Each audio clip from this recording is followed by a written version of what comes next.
Hear the cozy sound of some kind of heater.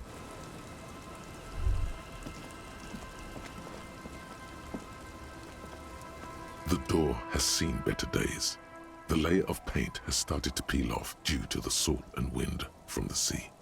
Even the lock looks slightly rusted. I'll wait outside to give you some time and privacy to check out your new living arrangement. But just so you know, after we are done with the day, I'll still be staying in the whirling in rags for the night. We'll meet in front of the shack in the morning. The key turns with a satisfying click. You can enter the shack. Yeah, because he actually has money for the room. I have 23 bucks.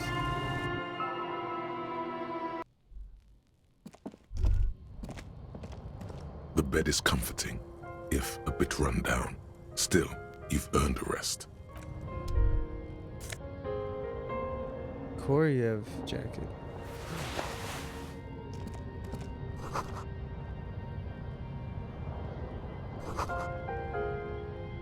See the waves, the sea, a church. Intricate heat engine hums quietly, giving a pleasant warmth. Billboards creak. A brisk coastal wind still howls against the window of the shack. Occasionally, the waves crawl in under the foundation, producing a low hum. The room feels muffled, like you pulled your hat over your ears. Outside, it is cold and windy, but you're inside, and it feels safe and warm.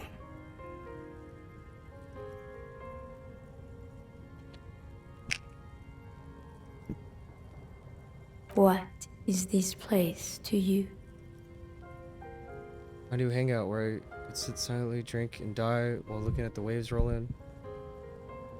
My forward base for the coastal part of the operation. It's free, that's good enough, I could live here. Looks like this is my new home.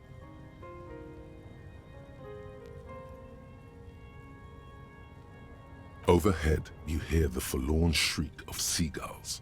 Far below the birds, a wooden boardwalk filled with abandoned stands, tables and benches, echoes from a long-lost time. A middle-aged man stands in a rundown shack on the edge of a fishing village. What's up, Mood? Listening to the heater hum on the wall. How's it going, man? I just saw that video you uploaded of the forest. It looked fun.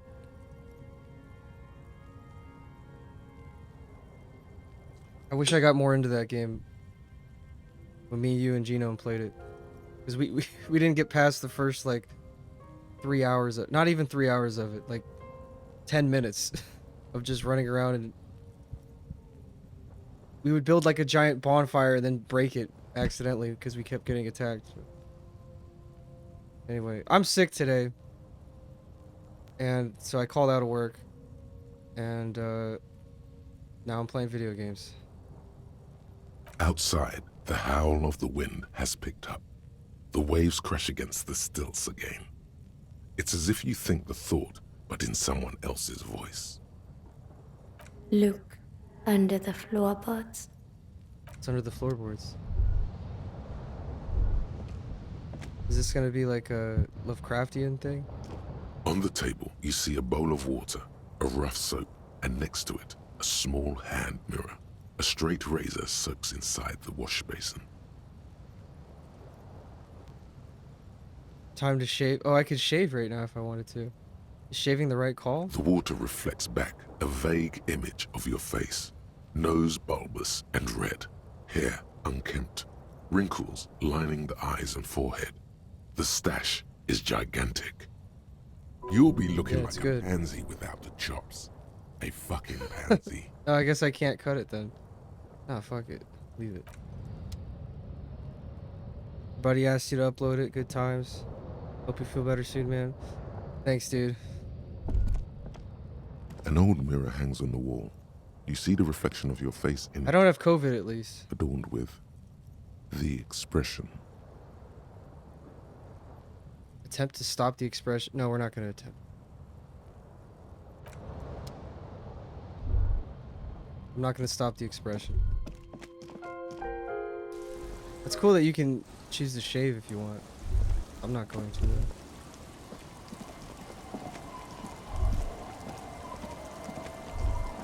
not gonna shave this mustache off, dude. Not in the game or in real life. Yeah, as soon as I started feeling like my sinuses and my throat were kind of, you know, feeling congested, I went to the store, bought some Robitussin, and I've just been kind of sipping on that to alleviate the pain. So that's good.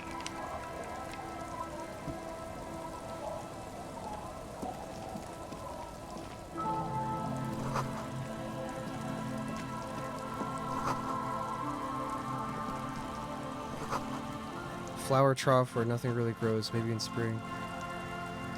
Dude, I have a flower trough.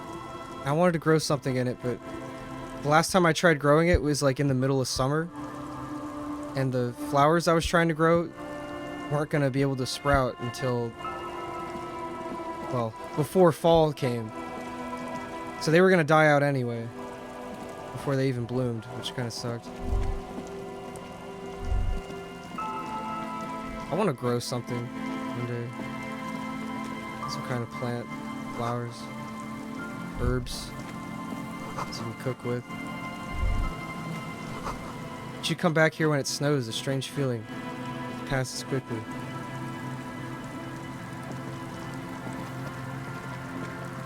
Oh, this place is huge. Holy shit.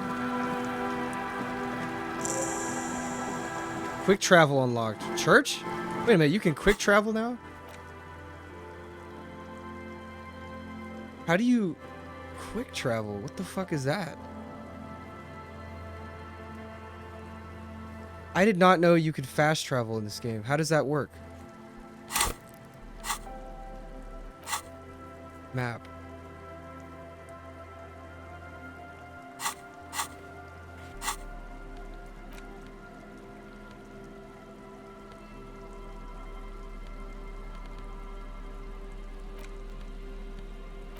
Close, interact.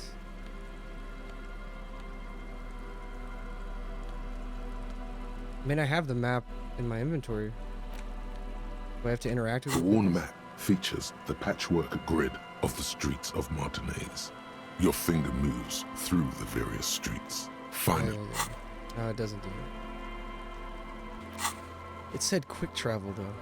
It's pretty crazy.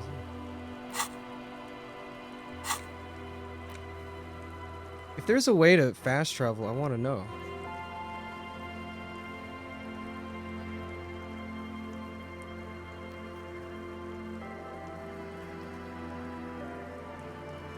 Hold on, let me actually look that up.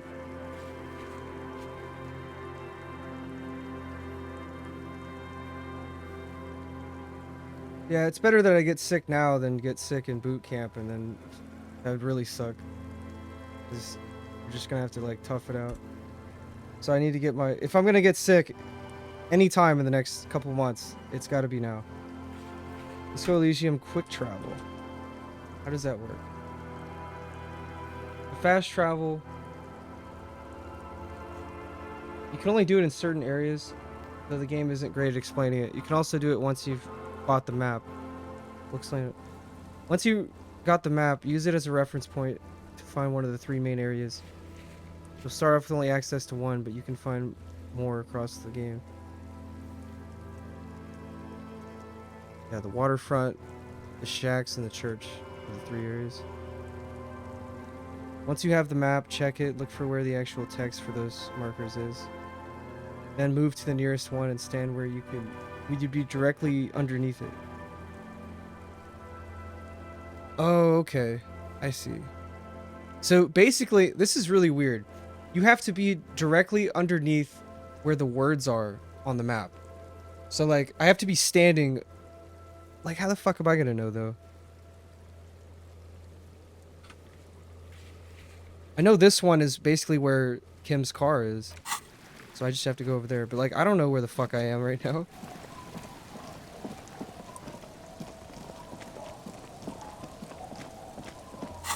Let's see.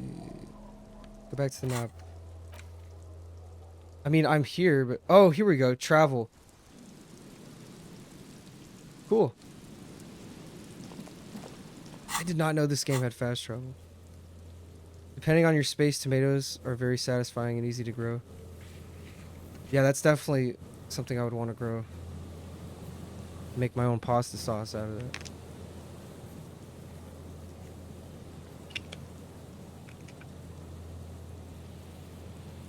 I feel like every time my parents tried growing tomatoes,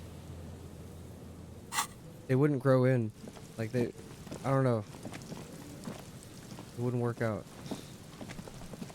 No, there was one time they grew some and they actually sprouted and everything. That was like years ago. But then again, my parents... Okay, here's the thing. They had a bunch of... At their old house, when they still lived down here, they had a bunch of flowers and plants that they were growing when they like renovated their backyard. And they're trying to grow like basil and oregano and shit like that. Some of which, like, I used that for... I think I made that for pasta I was making. I put some of that, the herbs they grew, in whatever kind of food I was making. I forget what exactly it was. It's probably spaghetti, knowing me.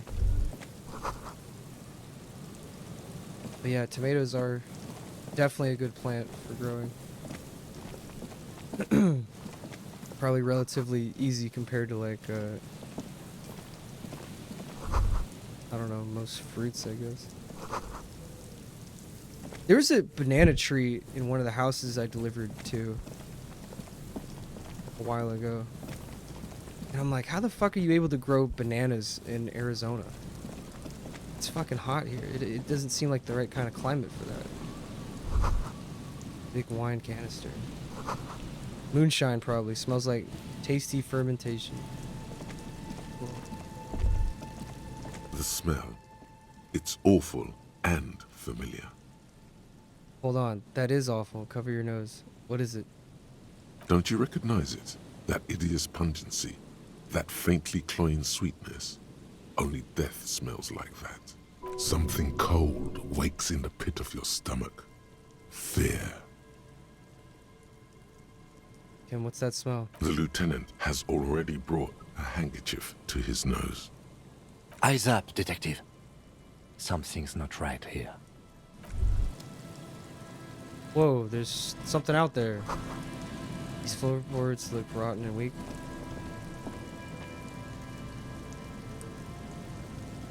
Oh, shoot. Is this person dead? A man lies on the boardwalk, his limbs bent and neck turned at an unnatural angle. Right next to him is an empty bottle of spirits. In his cramped hand, a chewing gum wrapper. Half of his body has slipped between the cracked boardwalk. Damn. Stuck Oh yeah, you're right. the right leg.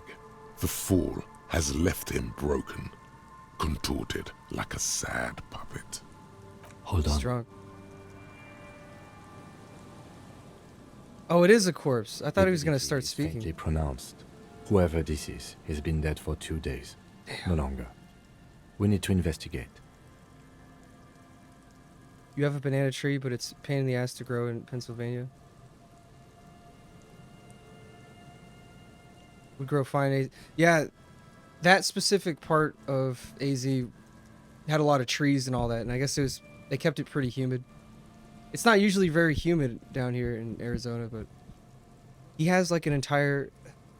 Because his front door, you go in, and it has this like entrance area, and it's like an indoor... I don't know what you'd call it, like, not really a greenhouse, because there's no light coming in. It's like artificial light, I guess. But there's just like all these plants and shit growing right at his front door. And it's very humid in there. Like, he has like a thing set up, like a humidifier. And it's really... It's honestly really sick. Like, that's the kind of house I would want to live in. Like, I've delivered to a lot of different houses I've delivered to like modernistic kind of big fancy fucking houses or whatever, but honestly I would want to live in the kind of house that dude was living in. It just looked like a safari house, you know. I mean, the only big problem would be the bugs, because plants usually, you know, attract a lot of bugs, and I hate bugs, but plants are awesome though. Another dead body. This is your job. Steel yourself. Calm now. Carefully. Just another day. Just another dead body. Breathe. Study the man's clothes. Study the man himself. He's wearing mud-caked boots, beige trousers, and an old brown leather jacket. Working class corpse. Wait a minute. This is the husband of the kebabs woman. on his chest. Oh shit. Cool I already know. jacket with a bolt of blue. Working class corpse. Oh no. This sounds terribly familiar. That gave it away. So I already know who this is. Fuck. Find some sunflower seeds and a rain-soaked dead. card folded into two. His jacket feels sodden and heavy under your hand. Good. We should take a look at that library card after this is done. The man has fallen through a crack in the boardwalk and hit his head against the metal bench. Coagulated blood covers his black hair. One of his feet is still dangling through the hole. You have to be quite inebriated to fall that bad. Well over a liter of pure ethanol. 3 bottles of wine or 1.5 of spirits. Jesus. His Drink a lot. expression is dull, like the sea behind him. Drops of water shining on his mustache. So what? He just got His stuck eyes, there and empty and wide, look didn't frightened bother getting out? in their frozen gaze. Height 170 to 175 centimeters. Curly hair, stout build. Age approximately 50 to 60 years. There's some dried blood on the metal bench, right where the corpse's head rests. The floorboards are rotten and slippery wet around the hole. An empty bottle lies nearby. A chewing gum wrapper is clutched in his fist. Examine the man's head. A dried chunk of blood covers the hair at the back of his head. An open wound. It's sticky and cold to your touch. I don't see any other major wounds, do you? No, just the one at the back of his head. Seems like the head wound was fatal. It's exactly the shape of the bench. Step on the floorboards. They screech under your feet ominously.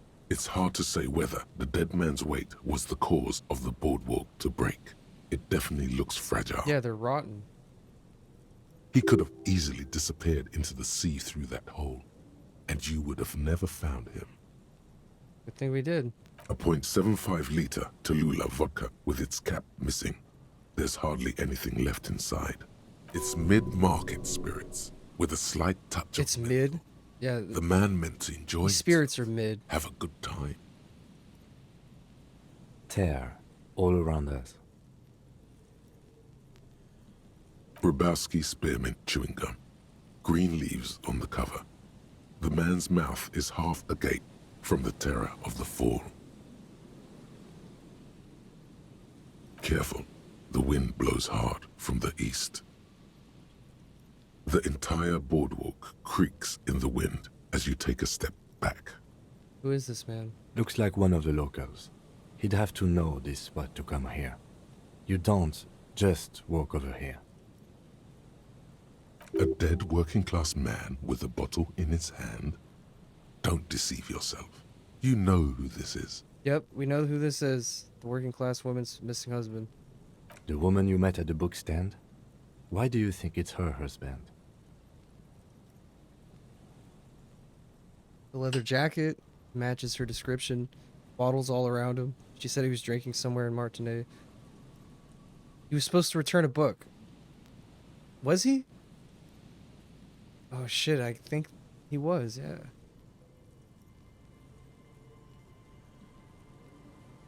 But I do remember the Right jacket. blue lining? Well, he's definitely someone's husband. What do you think happened here? Death by misadventure. He slipped and fell through the boardwalk. A truly unfortunate accident. If it wouldn't have been for that bench, he'd be alive.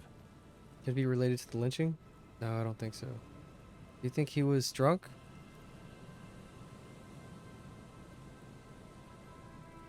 No, I don't see anything that points in that direction. For now, let's treat this case as a simple, albeit sad, accident, unrelated to the murder case. Yes, but what if there's a killer on the loose? 2 suspicious deaths in such a short time frame. We should consider the possibility that we're dealing with a sequence killer here. A sequence killer? There's nothing that connects those 2 bodies. This is a completely different case, an accident. Someone could have pushed him from behind with an intention to kill. It's possible, but let's take it step by step. We still haven't identified the man. Think he was drunk? Oh yes. What about alcohol poisoning and liver failure? Some symptoms of acute alcohol poisoning could have definitely played a role here. Severe confusion, respiratory depression, unpredictable behavior. But I think that death arrived through head trauma, not liver failure. What about the kebab? What about it? The deceased ate some kebab. It's probably from a nearby place, maybe in the box. Someone should be held responsible for the broken glass. They'll seal this place off after the news reaches the coalition officials. I doubt that they have enough resources to actually... Well, he's been here for 2 days. They haven't done shit. Not that sealing it off would keep anyone away. All it does is keep the city council's hands clean. Right. It does seem to be a pretty straightforward misadventure, although there's still a question of identifying the body. What should we do with him? From where I stand, I can see two options. We either take the case and follow the leads to identify the body on our own, or we report back to the station and leave this for our colleagues to handle. What about the field autopsy? A field autopsy isn't necessary if the cause of death doesn't appear to be criminal, and this looks like a simple accident to me. I'd say we should just write down head trauma in the autopsy report and leave it at that. It would save us at least 2 hours of unnecessary work. Yeah, I don't see anything criminal here. Good call. The guys at processing can take care of the rest. We should finish this. Yeah, take the case.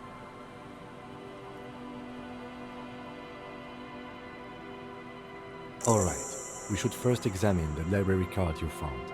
Then we can call the station for my kinema. Let them know we are taking the case.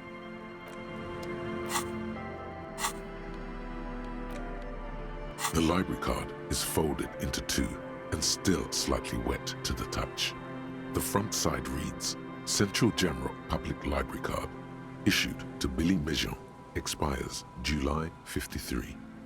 Billy Magine. Look inside. Whoever owns this card is an avid reader. You find a list of books written in blue pencil. Radio thriller. Stand a little less between me and the sun. The last one in the list is The Glinton Curve by M. Theobald. A library stamp indicates that the book has been returned. Most of these titles seem to be in the sci-fi genre. Some thrillers too. The backside. If lost, please return the card to the library. Dial 005 02 55211 or visit us at Moreau Street, 78, Jamrock. Business hours, 900 to 1800. Good. We should give them a call from my kinema. See if we can learn anything about Billy Mejean. Cool.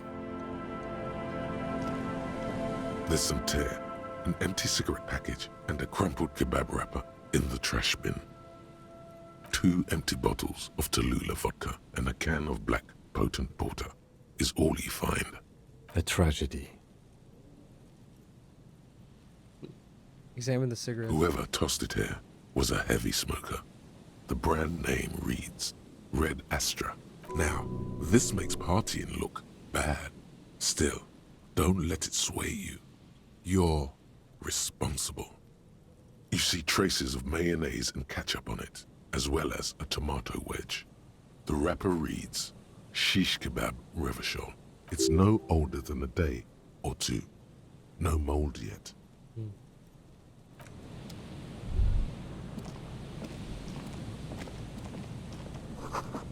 Point-operated viewer has been out of order for years.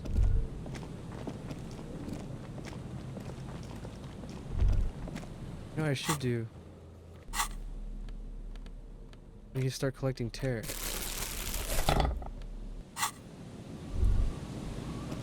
So I can make some money.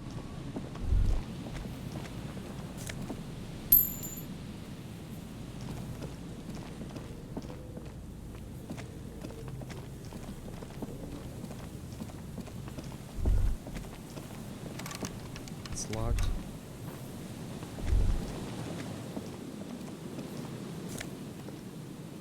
Mega Beano's prescription lenses. +2 to encyclopedia, -1 to perception. Cool. Well, I kind of need perception a lot, so those are useless. Why would perception go down wearing glasses?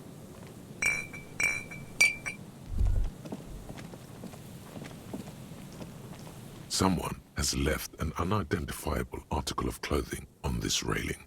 It smells really bad. It's streaked with dried seagull shit and tangled with pieces of seaweed. A dangling arm suggests that there might be a jacket beneath the crust of filth. Please tell me you're not taking that with you. Might be a clue. A clue? You think our suspect is a seagull who's been defecating on unsuspecting jackets? It could have been multiple seagulls. You should still take it. Could have been multiple seagulls. That's such a smart-ass comment.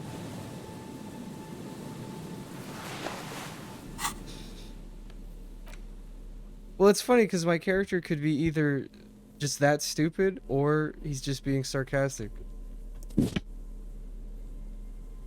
Kind of up to the player to decide how he is.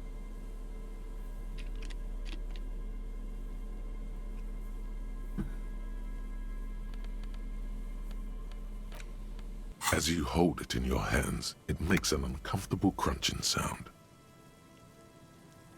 How did this jacket get so disgusting? It's a sordid, filthy tale, not for the weak. Are you sure you can stomach it? Don't think about it. Good choice. The less you think about the jacket, the better. On second thought, let's think about it. It occurs to you that you're not even holding the jacket itself, but rather the thick crust of jetsam and seagull shit that ensconces it. Why? Gross. Why did you think about it? Look at your hands. They're covered in muck. Look your hands. Now you're just flicking that shit everywhere. This is a disaster. You'll never get the smell out. What was the point of that? As you hold it in your hands, it makes an uncomfortable crunching sound. Why did I fondle the shit jacket There again? is no why. Let's just put it away then. Can't get rid of it. I was hoping I could clean it and wear it.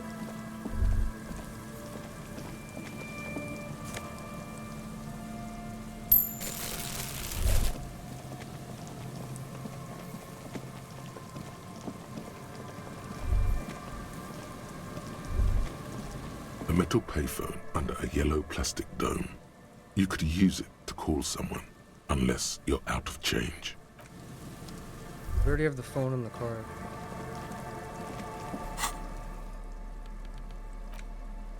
We need to buy more of the, whatever heals that morale. I forget what item it is.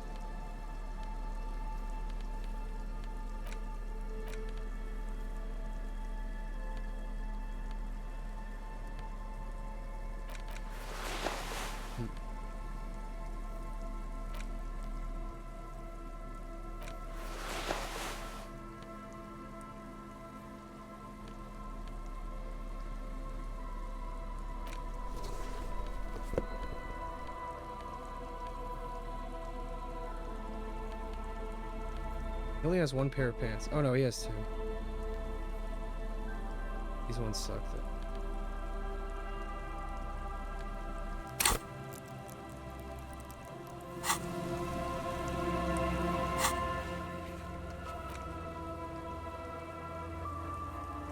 Damaged ledger. What about it?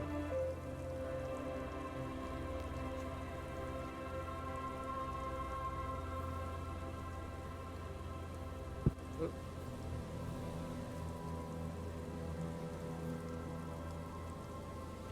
Oh.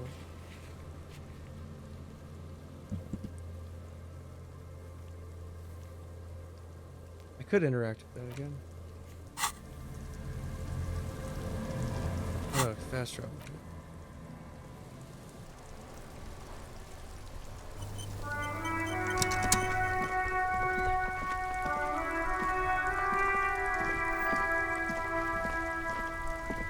Go to Frit real quick.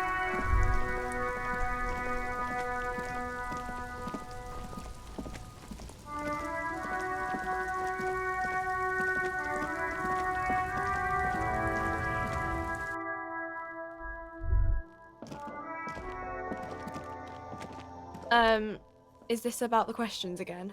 Because I don't really know anything. Can you tell me anything about this reality we're in? Reality? You mean what reality? Economic reality or? I mean the physical reality. I don't know. What about it? Where are we? We're in Frit Where are we on a larger scale? as mankind or as a nation or... As mankind. In a good place? I mean, science is doing great, and this radio computer thing seems to be kinda big. I don't know. What time is it? I don't know. Look at the clock. It's right behind you on the wall. The clock shows the time at 10:09. The hands seem to be still. It's apparent the clock doesn't work.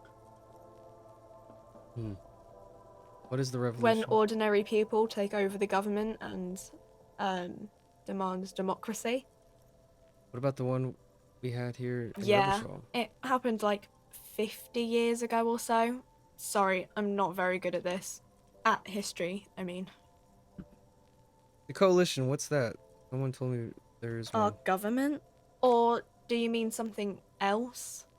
Sorry, I really need to finish this article. I won't bother you with this nonsense anymore. Cool. Yellow roses in the window, those aren't the flowers that were left for Claudia.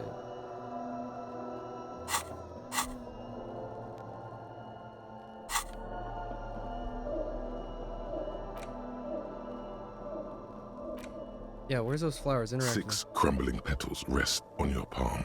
They're white, a bell-shaped crown. This is the Insulindian lily, called Maybelle's or Lucille's tears during the Revolution. Girls used to pin these on soldiers before sending them off to battle.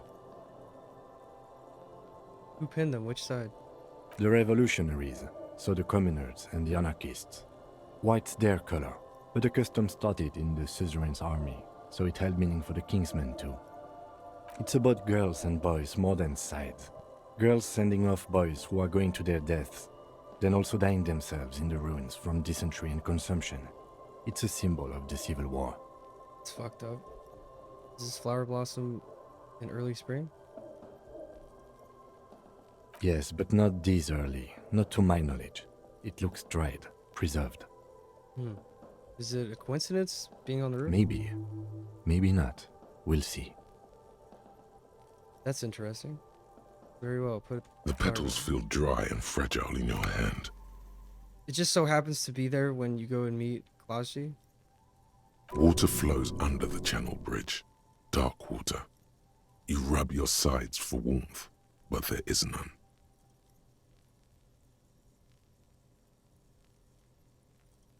Stand still. The feeling recedes.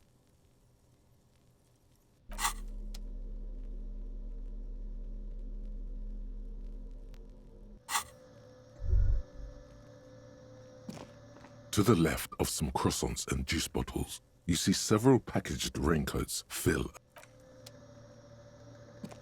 A small cabinet on the wall is filled with various medicine bottles, Yeah, we need nasal magnesium. sprays, and blister packs. They all bear the Saint Baptiste from Okay, here. I hope Saint Baptiste makes you feel better or something. Okay, here.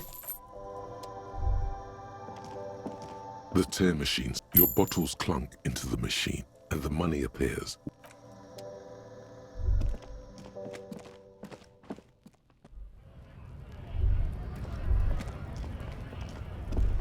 Alright, now what?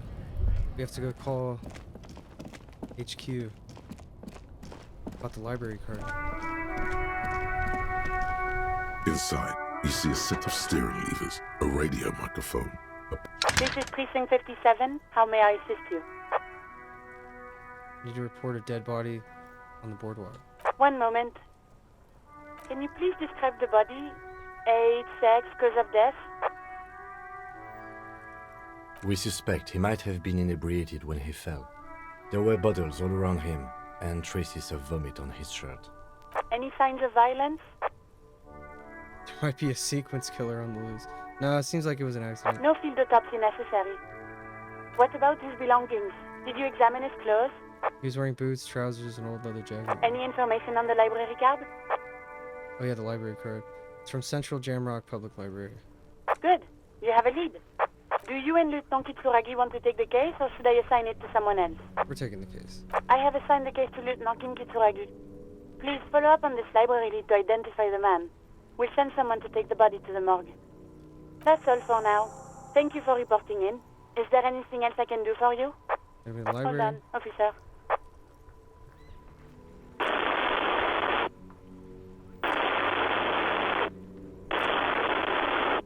I've got Central Jamrock Public Library on the line, and I've already introduced you to their librarian. Connecting the call in 2, 1. Yes, this is Central Jamrock Public Library here. How can I help you, officer? I'm looking for the information that you can provide on Billy. Billy Majon, you said. Give me a moment, I'll have to check our database.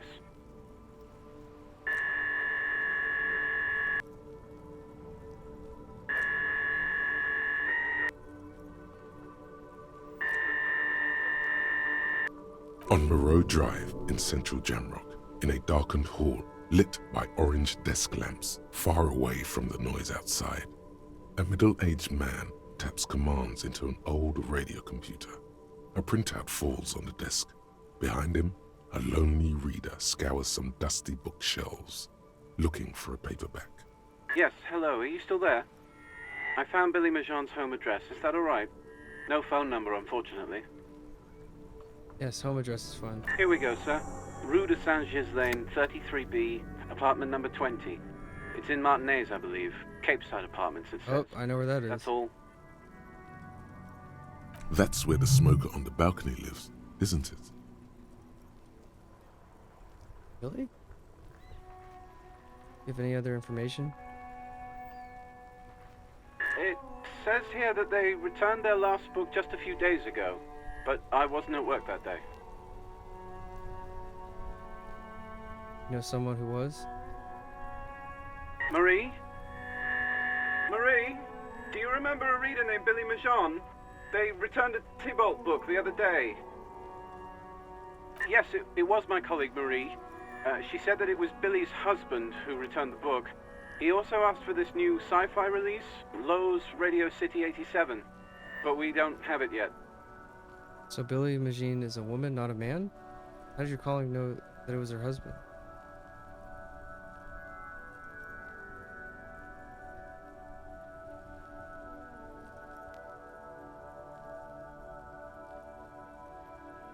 You know the husband's name. Sorry, no. Marie only knows him by sight. What did he look like? Marie?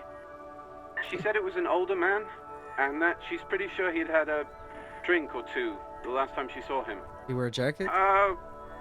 1 second. Sorry, Marie wasn't really paying any attention to that. How did your colleague know that it was her husband? Marie knows Billy. She's been working here longer than me. Sometimes her husband returns some books for her. Okay. Happy we could help. Goodbye, officer. Anything else you need from me? Oh. 57th, over and out. In the cabin, you see a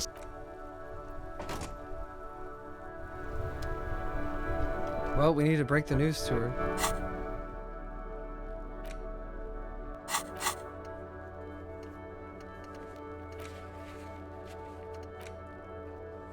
Speak to the assault visit. Yeah. Confront the Hardy Boys. Yeah, we still have to do that.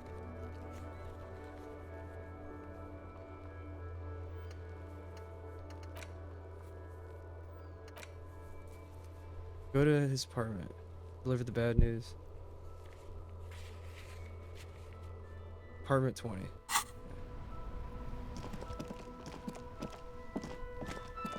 I'm guessing she's not hanging around here anymore.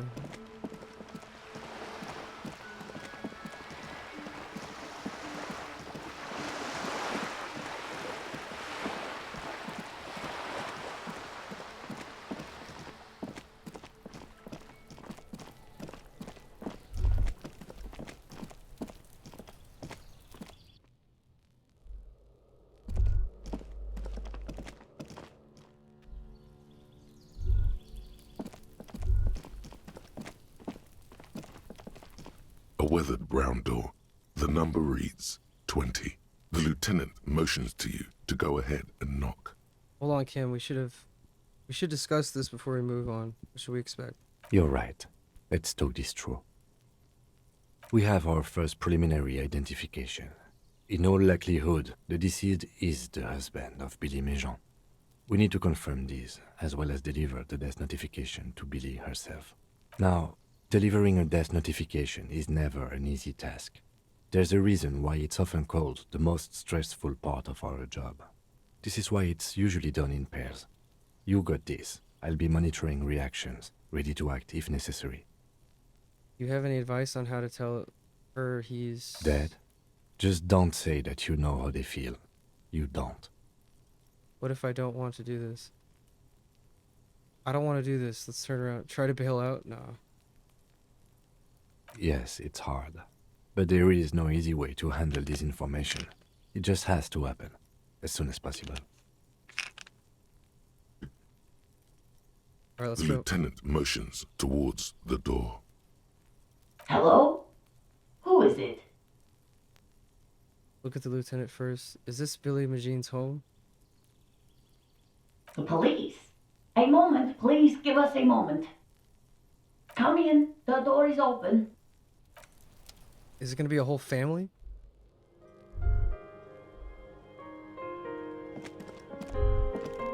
It's you from the book stand. Did you come to bring my cockatoo back? I don't think I introduced myself properly. I'm Billy. Would you like something to drink? Tea? Lemonade?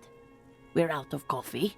The lieutenant has taken off his foggy glasses and is busy cleaning them in his handkerchief. For now, you're on your own here. I'm not really here for the tea. I'm alright. Is this about Victor, my husband? Is he in some kind of trouble again? I can come pick him up in the station if that's what. No, this is something much worse. Is he in a hospital? How bad is it? He's dead. It's like ripping off a bandage. The least painful way is to do it straight away, without stalling. Empathy.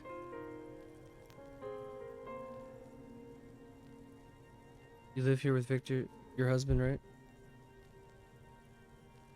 Here. I think I have clothes for that. Empathy. This one.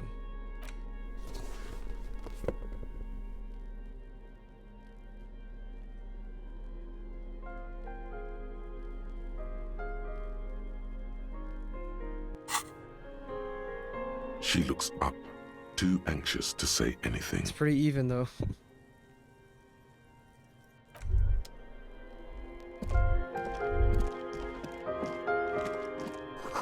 Posters of contemporary pop stars adorn the walls. Clock is ticking away with an odd cheerfulness. Textbook for high school mathematics, trigonometry.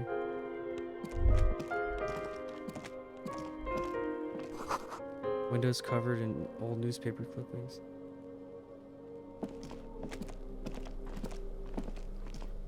Some leftovers kept warm. This is where they live? It's a small ass house. Or apartment. They have kids though. It's fucked. She looks up, too anxious to say anything. Have you been? How have I been? You're not here to discuss me. What is this about, officer? Too much small talk. Oh, I fucked it up.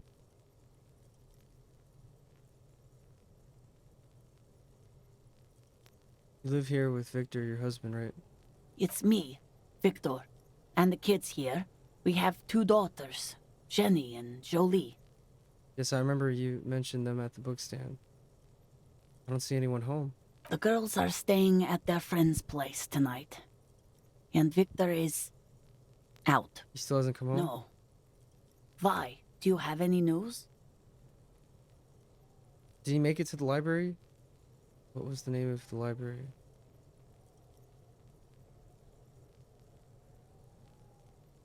No. I guess I'll find out when he decides to come back home. It shouldn't be long from now. He's never gone for more than a few days. What was the name of the library? Oh, it's in Jamrock. The one at Mayro Street. I don't know the official name. Central Jamrock Public Library? I think, yes, if that's the one on Mayro.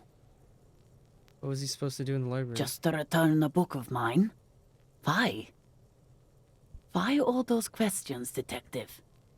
Did he... Was it the glinting curve? Yes.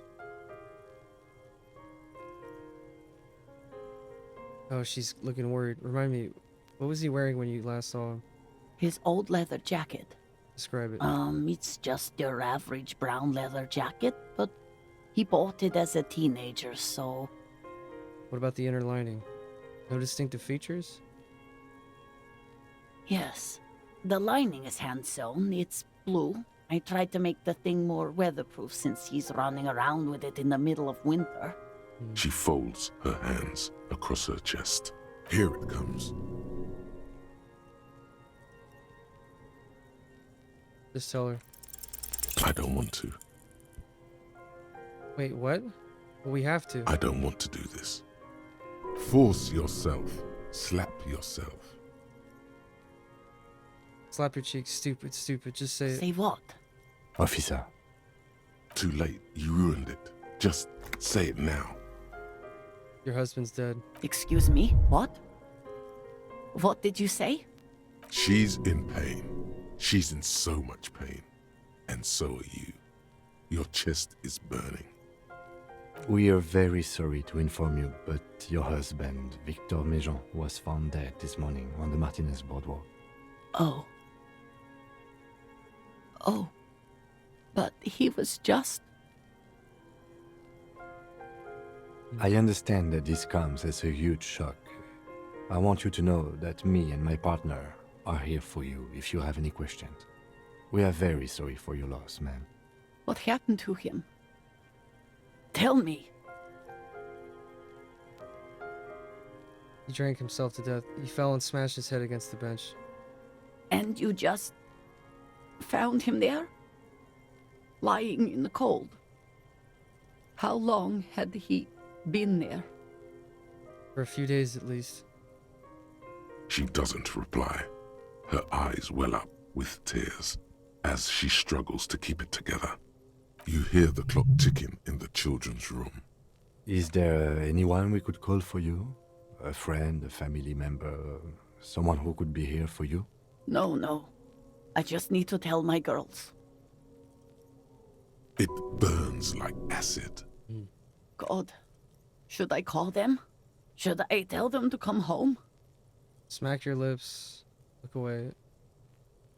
Yes. All right. I'll call them. Just tell me, what do I need to do next? Where is he? Can I see him? He's in the morgue. He's still on the boardwalk, yeah. They haven't come and taken his body yet. You haven't even taken him away? No, we have. He was taken to the city morgue. Oh, The what? local coroner will be contacting you shortly to arrange the funeral. Here's his number, in case you want to contact him earlier. When the fuck did that happen?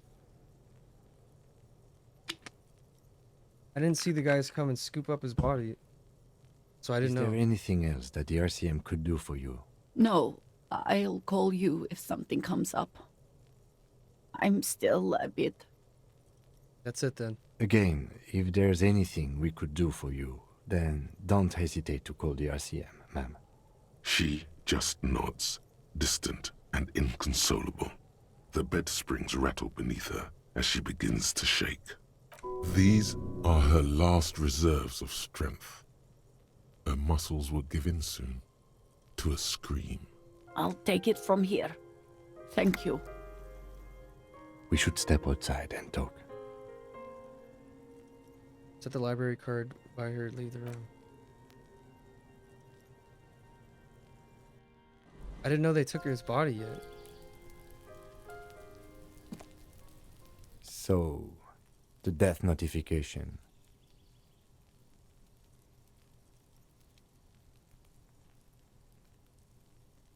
That did not go... Well? No, it didn't. I'm sorry, I know I fucked it up. It's alright, don't worry about it. I'll call the station when we're finished with the day, and let them know the name of the deceased. What about Billy and her kids? There's not much we can do for them anymore, I'm afraid. That's it? That's it. We should get back to our case. There's nothing more we can do here. Alright, cool. And, officer, I've seen worse.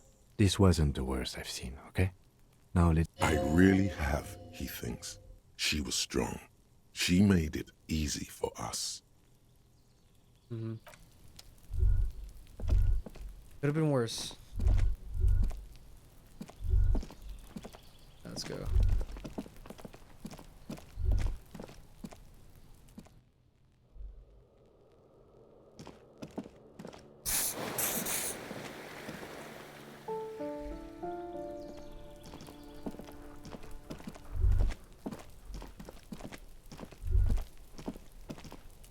Now what?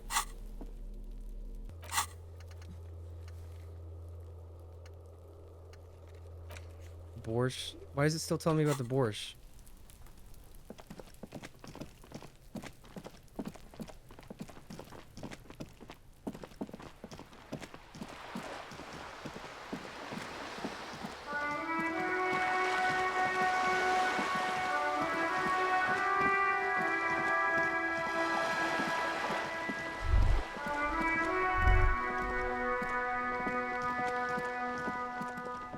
Hi, Ace Detective. Are you here for more books?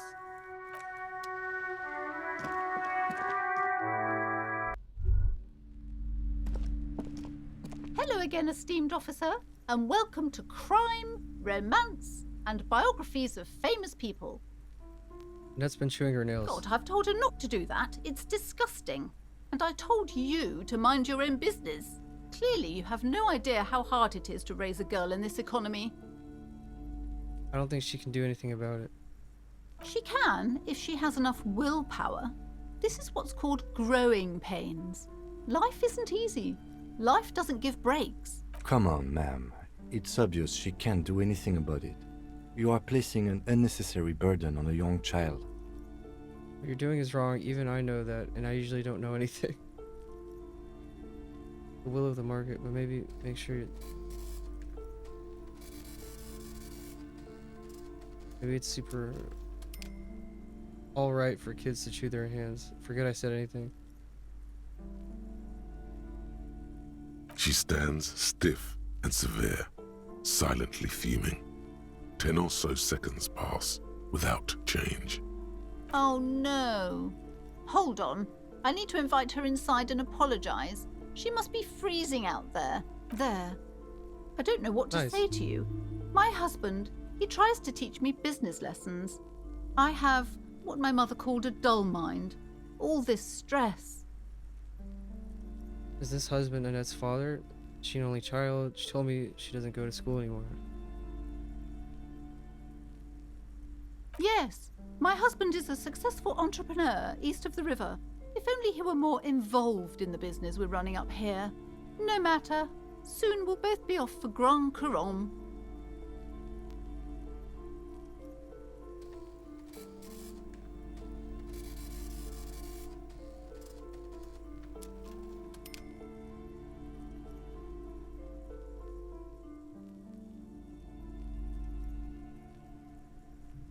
Apparently David's gonna put on his own idol show.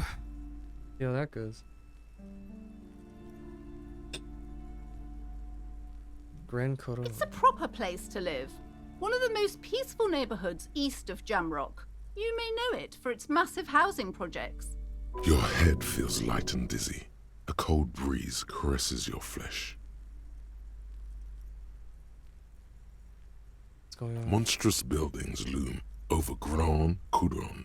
A cold wind howls in the empty halls of homes built upon delusions. There is no life in Grand Couronne. No one can afford to live there. Most of the buildings are empty at the moment. It's a great opportunity to get ahead of the crowds. Better times ahead for sure. And your husband's also involved at the bookstore? He made the initial investment. Since then, he's been what you might call a silent partner. Is she an only child? Yes, I'm afraid so. A real treat she is. It would be nice if she had... No, we couldn't have afforded more children, really. Not in this economy.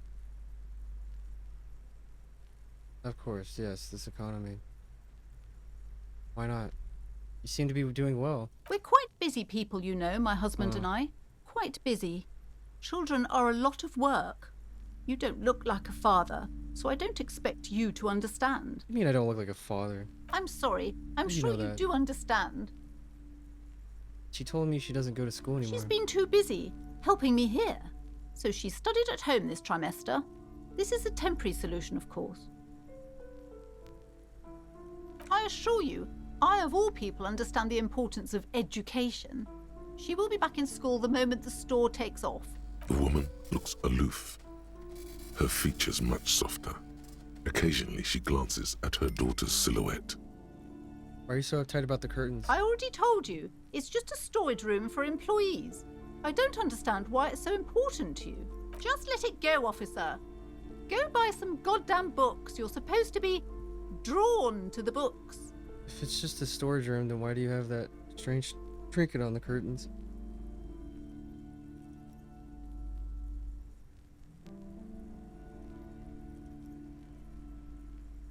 Not like it's cursed, right? No!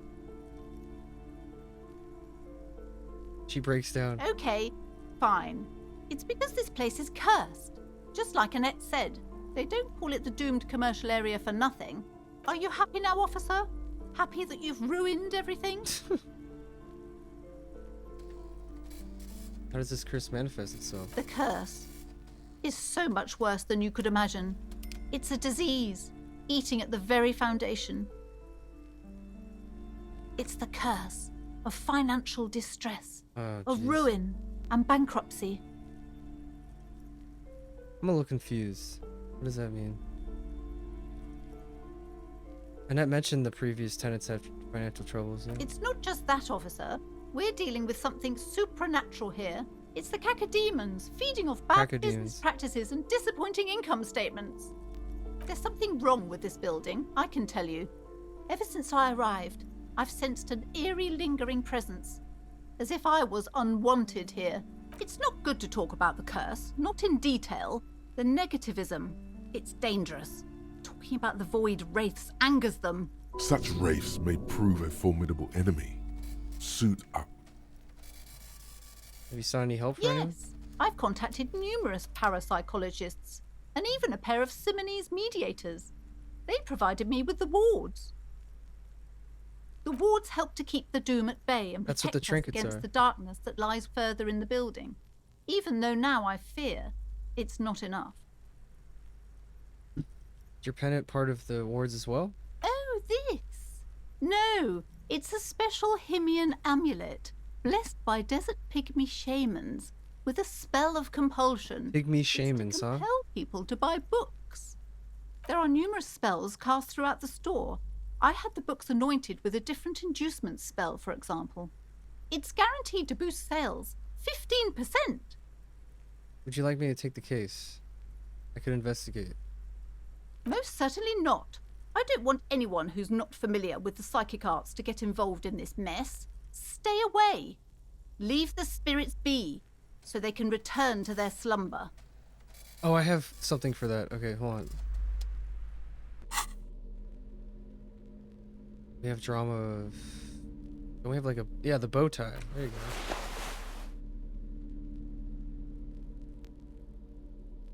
Drama. I think I have something that... Yeah, take these glasses off, damn it.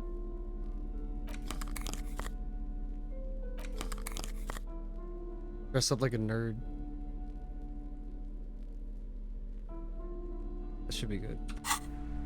Now do it. Hello again, esteemed officer, and welcome to Crime, Romance... Slither up to her, you silver-tongued fiend. Show her what world-class perfidy looks like. What if I don't want to lie? Ma'am, I came here to help. I've handled paranormal situations Are before. you sure? Don't think I haven't seen charlatans before. I have returned from the void, a paradetective from a long line of paradetectives. You're no paradetective. You look nothing like one. And you're clearly a drinker. Pardon me for being so blunt, but Hey now, hey. You need the booze to focus, all right?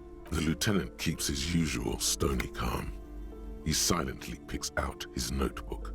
Go ahead then, rock her world, he thinks. I'll compose some notes. I've had my share of drinks, but only because the spectral realm is parapsychologically taxing. You see, it's necessary to drink the spirits in order to contact the void. how do you know all this? Here we go. I'm a void revenant. I have the powers to debad all the bad energies. I should have realized. A pattern lies within the fabric. The hand of fate guides us. Our meeting couldn't have been mere chance. But I am not the only one at risk. I have to think of my daughter. You are certain you can help us? Keep us safe? I can't allow any collateral damage to hit us. Your family is safe. The phantoms are no match for me. If you promise, good officer, then you might be our last hope. Do you swear it? On my honor. Thank you, sir. There's one more thing I haven't told you about yet. The entity. Do not Oh, act shit. surprised. You know of these things, sire. The entity. Of course, the entity, for I have sensed its presence. You have? The entity takes the form of a woman, a witch probably. I've suspected that she must be connected to the curse ever since I first saw her. Did you know that she lives inside the chimney? Chimneys aren't big enough for that. The passage between heaven and hell, of course. Yes. That chimney is part of the building's central furnace, and it's enormous. She has barricaded herself behind some metal security curtains. God knows what she's doing there. It smells like my brother's burning something. Let me be right back.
My brother's cooking spaghetti now.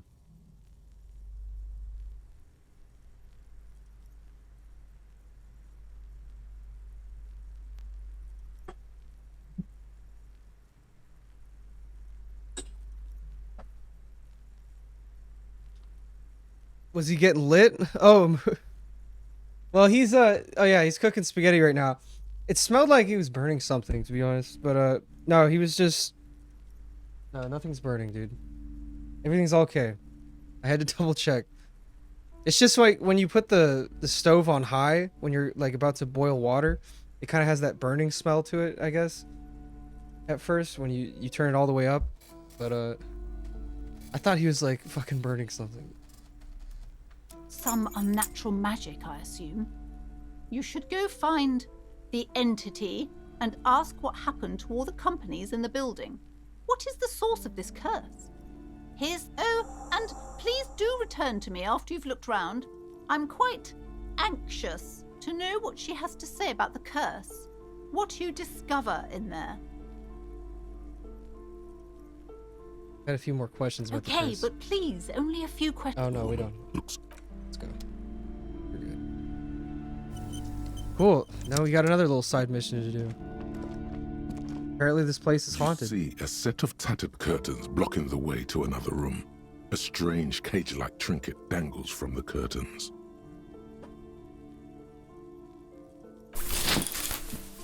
You see a dimly lit room full of dusty furniture and trash. A doorway stands in the back, covered in dozens of scary little cage-like trinkets, your shadow looming over it like an omen. Oh! Heavens no! She's afraid. I don't have a flashlight, so if this place gets dark, I'll have to deal with it. What the fuck? I thought that was a skeleton right there. I thought that was like a head. Well, you can't see my cursor. I should actually set it to where you can see my cursor. On game capture. Properties. Capture cursor. Okay, here we go. Yeah, now you can see my cursor. So yeah, right here. Damn it, I really had it set like that for this long. This looks like a fucking skeleton right here. I missed having my cursor on screen. Why did I go this long without having it? Now you can see my... When I have like a fucking seizure, my Parkinson's kicks in and I fucking go, whoa, when I'm trying to point at something. I just gave it away. I have arthritis. Severely. No sane person would ever put their head in such a machine. Yeah, I don't know what the fuck's going on with this. This is... There's a giant face right here. A vaguely androgynous portrait of a man. That looks like David Bowie, kind of. Maybe. Merely looking at... That's actually a much more feminine looking David Bowie, though. A heavy door with a missing handle stands before you, covered in dozens, if not hundreds, of little oddly shaped trinkets and charms. It appears to be locked. We already broke into one apartment. Let's break into this one. I don't have anything to wear for pain threshold, so this is just gonna have to work. Hell yeah. Oh, dude. This is gonna be fucking sick. He was gonna do the Peter Griffin. You smash it and see a small crack appear on the door frame. It's going to take one more try to break through to the other side. But you've done it. You're not thinking of trying again, are you? Smash into the door again, wordless, or scream, fuck the system, freeze, dirtbags, hands up now. Fuck, it hurts.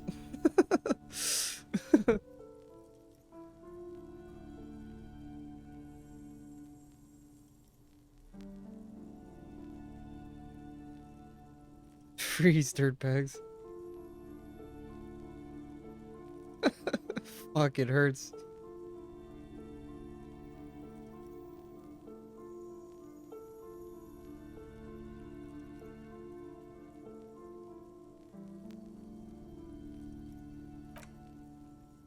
Do it again.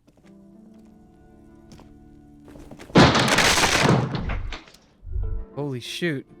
He did it. Bent metal, broken glass. Your path lies strewn with the broken forms of everyday objects. You are the destroyer, the bane of inanimate matter. Gaze upon me, stuff and despair. I'm just a disempowered individual trying to take my disempowerment out on everyday objects. Yeah, I rip shit apart. Kudos.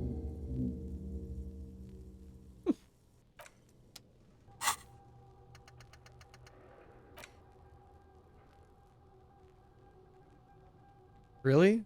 What the fuck is this gonna do? See how bruised they are? See those little scars? This is Exhibit A. The material world is holding you back. Containers, mailboxes, doors, chairs, they're all your enemies. Always, I don't know why I'm talking to like Mandalore Gaming right now, but always have been.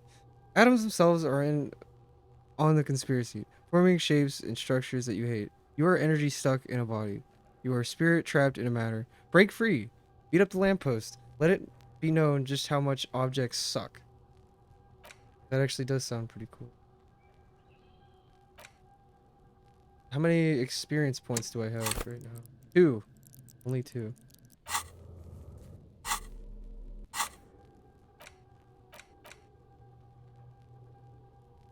Yeah, breaking shit sounds cool. We'll do that.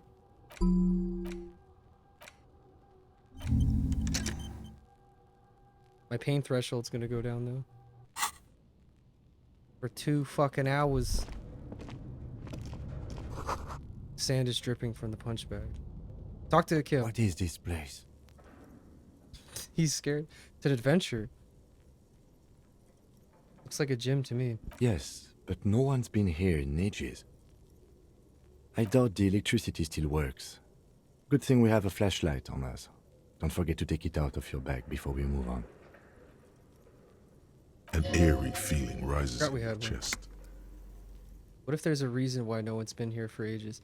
Let's just keep going. I'm sure it's just a regular abandoned house. Yes, because it's closed. No need to look for supernatural explanations where a banal one will do. Now let's move on, shall we? I don't know, dude. You gotta do a thorough investigation. Come on, Kim. You know better than that. Shot put ball. Oh yeah, I think I can sell shit to that one guy who gave me the LSD drug, the pirate Ridodon or whatever the fuck it's called. What is this? Worn out wall bars, they look unsafe. A barbell lies on the floor. The color has worn off its weight plates. It's 60 kilograms. Your triceps hum at the sight of these weights. Show the world what kind of beast it's dealing with. Lift them. I feel like my thing is so low. Okay, cool.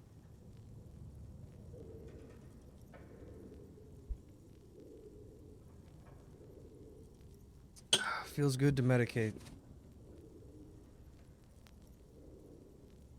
Your triceps hum at the sun. Show the world what kind of beast it is. Lift them. There are no collars on the barbell. This is a safe. My head hurts. Well, I have to have, you know the old saying how it goes, the clothes maketh the man. I already have the physical instrument top. So I gotta just go for it then. I don't think I have anything else that can help. Nope. Go for it. The barbell waits patiently on the floor, Fuck like a yeah. dog for its master.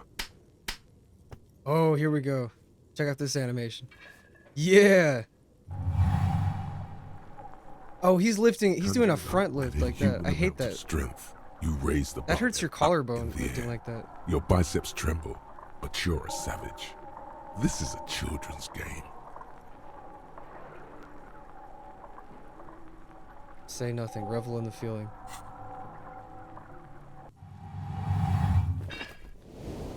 Cool. A warm wave of accomplishment washes over your head as you drop the barbell to the floor. For a moment, it feels like you're strong enough to succeed at anything you ever set your mind to. Good Hell yeah. technique. Look, Kim, it's a trap. There are no collars on the barbell. You're right. The weight may fall off. Better not touch it then. What kind of bastard would just remove the collars? It should be a felony.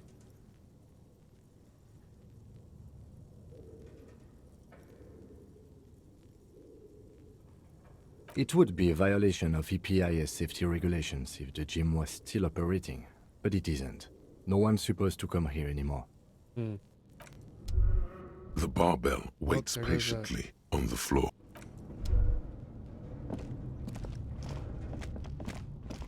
Cool. Oh, talk to him again. It's dark. And the flashlight works a lot better if you hold it in your hand. Got it, Kim. No need to rub it in. Where's my flashlight? Oh, I forgot I had that. Yeah. Oh, that's so cool. He moves it around. This is so fucking weird. Look how creepy this is. The hallway is blocked by an old window panes and debris.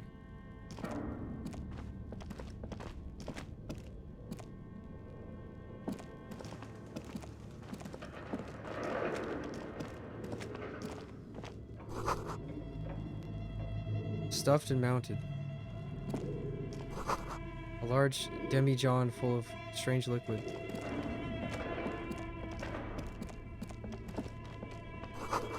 The airship rotors covered in spider webs, they remind you of blades. Naked mannequin torso. Dude, what is this shit?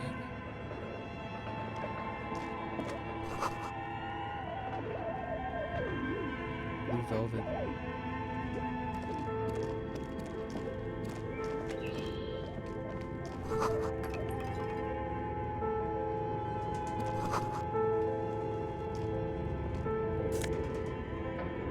Production schedule, filament memory.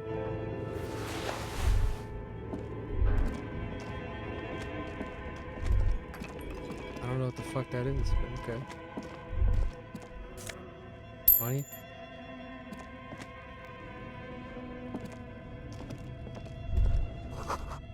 Is this Emma's atelier? More money.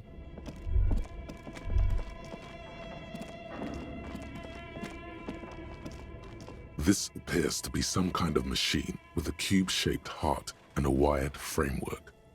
The keyboard has a rectangular on-off button. A piece of paper still hangs from the printer. The radio computer. Just sitting here without anyone inside. You think I should turn it on? We have one of these down at the station, but I never really learned how to use it.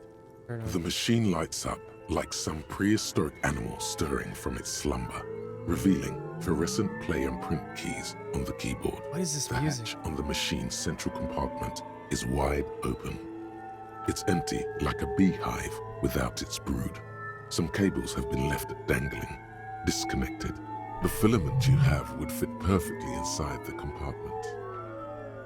Insert the production schedule. Like a smooth draw, the filament slides into place. On the keyboard, the play key starts blinking.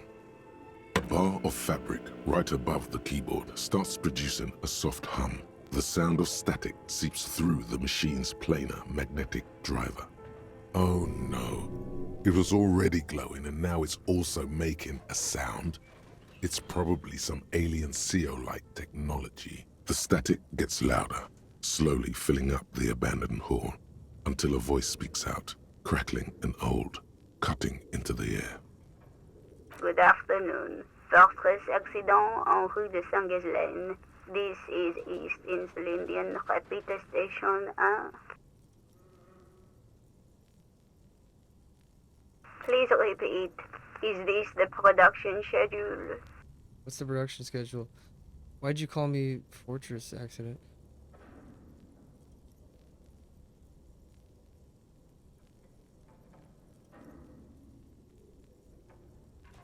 Votre Fortress Accident is the company on whose name the terminal you are currently using has been registered to. Do you have any other information about this company? One moment. Fortress Accident SCA produces revolutionary interactive call-in radio games. That's what the catalog says. What's that? This interactive call-in radio game? Any other questions? What's the production schedule? The filament you have inserted into the reader.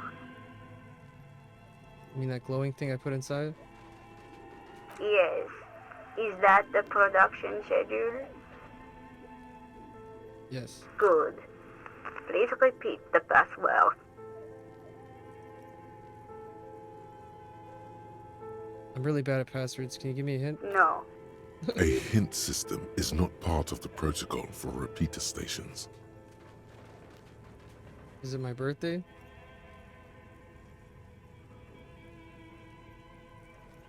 This is the police. Still no. This is the police. Please open this thing. I am contractually obliged to protect the privacy of the filament holder Fortress Accident. Without filing a warrant with Lintel, I cannot give you access to this filament. I'm afraid we are not doing that, unless we want to wait for a month. Now, can you please repeat the password? I don't know the password. Received. I will register this login attempt. That sounds bad. A login attempt. Something a criminal would do. Oh shit. Don't worry. Passwords have a way of turning up sooner or later. Fortress Accident. Is there anything else I can do for you today? Are you a machine or are you alive? Yes, I am alive. I am 74 years old and my name is Yvonne. She repeats passwords. Programming people are all paranoid. My partner tells me that you're here because radio computer guys are all paranoid. Where are you? How did you know where I am? I work as a repeater at the East Insulindian repeater station. It's my job to know where you are, Fortress Accident. As for me, well, I am sitting in my cubicle, surrounded by a wall of radios. This is so weird. On an island on the river Esperance, a small woman, all skin and bones, sits in a room filled with audio equipment. Thousands of tiny lights are reflected back from her prescription lenses, like stars in the dark. Now, please tell me if there's anything else I can do, Fortress Accident. That's all for now. Thank you, and goodbye. Tiles on the cube are still smoldering, casting the framework in a soft glow. Press For print. nothing happens. Can't do anything with that then. Your flashlight slides over an old green chalkboard covered in scribbles, sketches, and schemes, like some ancient cave mural. Some of the writing has faded with age, but you can still make out sections here and there. Photos and drawings have been pinned to the board. These lithe, pointy-eared creatures appear to be different types They look of like elves. welkins. You make out autumnal candle welkins, casting wax-based magic. Translucent welkins, with organs shining under their skin, and even ether welkins, hailing from the vast emptiness of sidereal space. You should adopt one of those welkins as your persona. Persona! No longer a mere Nice. man, Like in Persona? but a welkin. Like Persona 4? One of the welkins, towering among the rest, appears to be different, however. Examine the Welkin. This is important. It's Vara Hamira, a high welkin, his face white and scarred like cracked marble. This is clearly a welkin A supremacist. white supremacist? The note says, all non-welkin races will be purged. Wait, what? Yeah, I just... Oh, fuck you. I was right. He is a white Welkin supremacist. The hull door The Twarg, the Hold on. humans, and even headless men, all of them, purged. Imagine a world filled only with Welkin, Green Welkin, Dread Welkin, and the High Welkin to rule them all. An inordinate amount of time has gone into drawing these little Welkin creatures. Why would anyone spend this much time on this? Some people really like building a world, I think, even if it's just for a game. Who are these creatures? Who drew them? Are they real? I have so many questions. This looks like concept art for a project. It's not really real. One of them is a Welkin supremacist. Mm-hmm. Political commentary. That one has a great beard, too. Well, that has been educational. Just look at those details. So much effort. The photo collage depicts barren, icy landscapes wrapped in perpetual night. You see permafrost and glacial landforms, dead trees grown in under the snow. Entire oceans have been frozen from shore to shore. There are pictures of settlements on dried up riverbeds, abandoned in a storm. Animal corpses in the dark, carcasses and bones. You see primitive oil rigs built into glaciers, boreal dvorg, yurts under the snow, great mammoth-like beasts of burden. Albeit dark and cold, this vision also feels cozy in its own way, like eggnog or morphine, a much-needed respite from our own world. A pinned postcard reads, "The heat death scenario, a desperate fight for geothermal energy engulfs the world as Wirral becomes untethered from its sun, drifting through the universe." This is a monthly calendar from the year 50. Cryptic words like sprint, daily minimi, and GPI span the marker-drawn There's grid, gotta be a password. the grand scheme of production and money. Minimi stands for a mini-meeting. It's part of a bigger framework for managing work called RUN.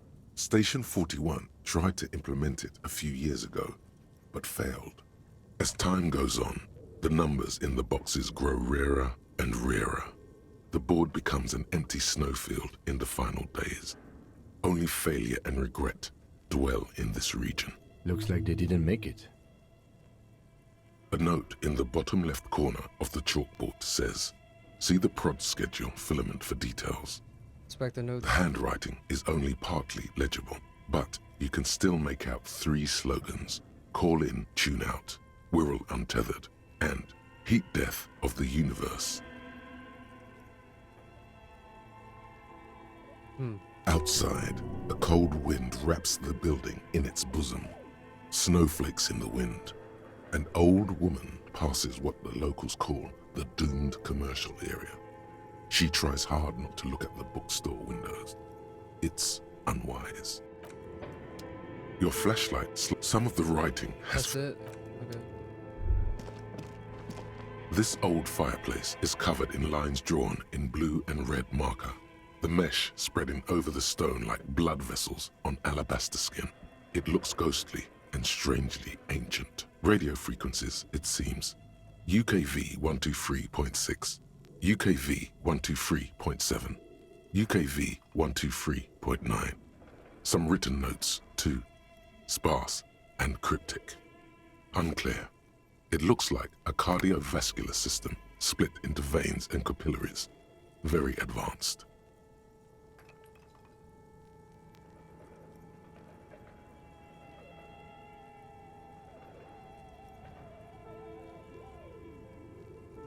Of course, the anatomy of the curse. Perhaps. The web is comprised of radio stations, all lead back to one red heart, titled the Game Master Frequency. A note says, this one can listen in on any station it wants. Looks like a surveillance program. Who's the Game Master? Someone very important. The leader of a massive on-air game built by these people. Weird. If it's a game, then who's playing? Whoever decides to It's call like D&D, in to but a on the calling radio? station, it looks like.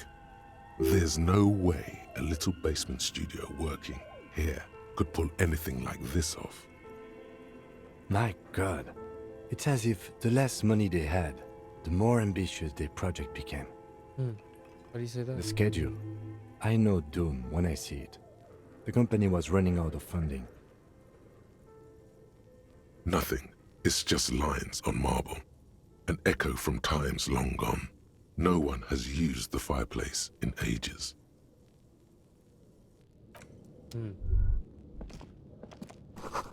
Scribbled across a notebook. Developers of the most advanced RPG. So it's like one of those ARPGs or whatever. Okay. What do you think is going on with that Or computer, not chalkboard, ARPG. and What am I fireplace? thinking of?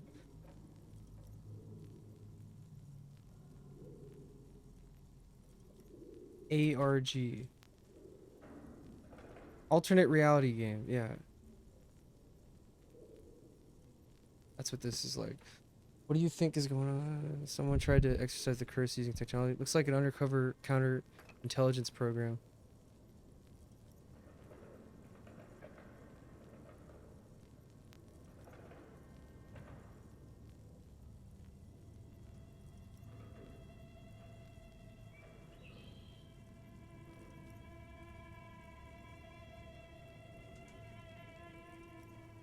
Failed business, probably. Yes, that is the question. It looks like one of those popular pen and paper role-playing games, only these people were trying to automate it, make it work on radio computers. Utter madness, he thinks, as a compliment. How are they planning to do that? Has anyone ever done this before?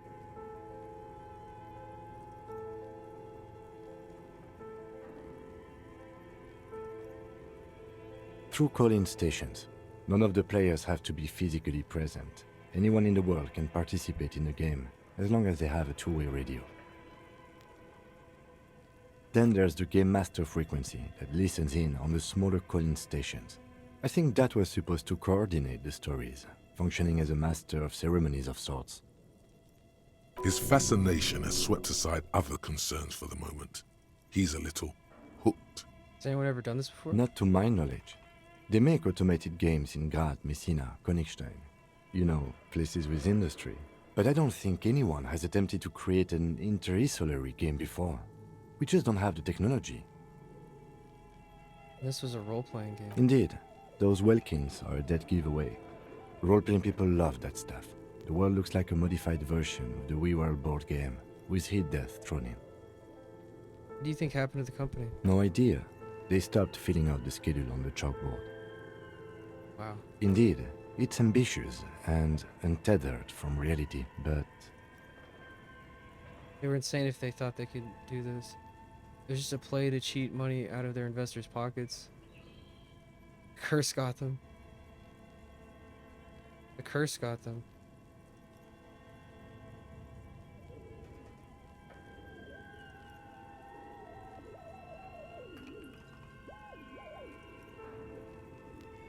ah, yes, the doom of bad business practices. Okay, let's keep moving. Over here.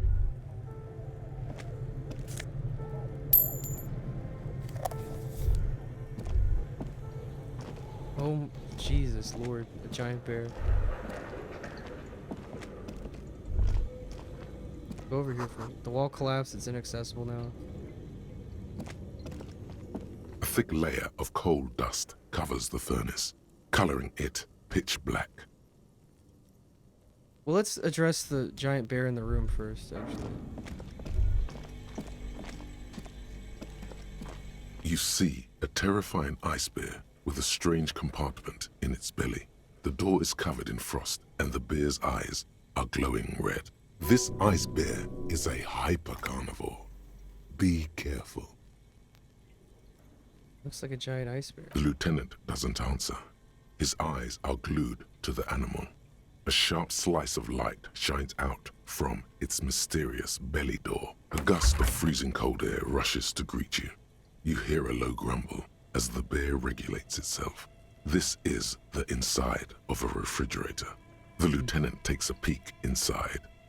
His hand has found the holster of his gun.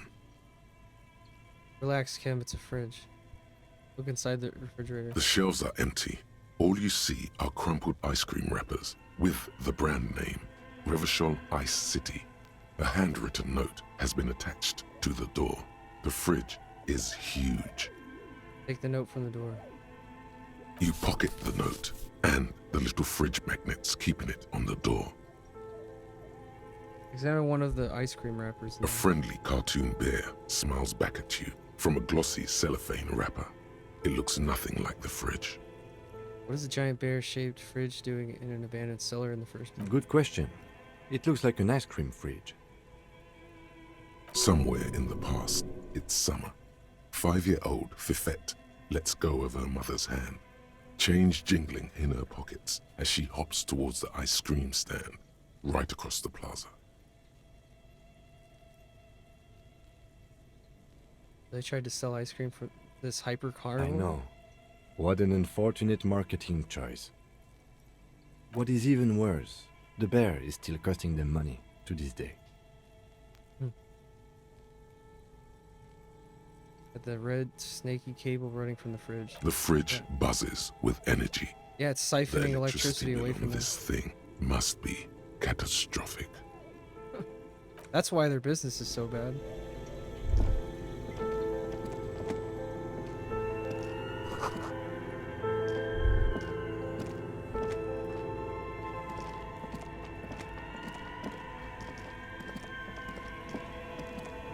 A thick layer of coal dust covers the furnace, coloring it pitch black. Is this a furnace? Looks like it. Looks like an old central furnace used to heat the building. It's connected to the chimney. No one has used it in ages. No signs of any recent fire. Only dead rats. It's dark and grimy here. In the darkness you can hear chatter. It's coming from above. A voice or several voices talking to each other. Near the smoke chamber, upstairs. What are you doing? I'm hallucinating, or maybe it's the empty.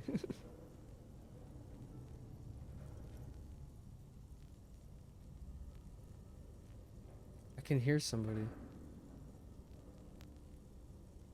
Wait, really? We should investigate, see if someone's upstairs. Something breaks loose in you.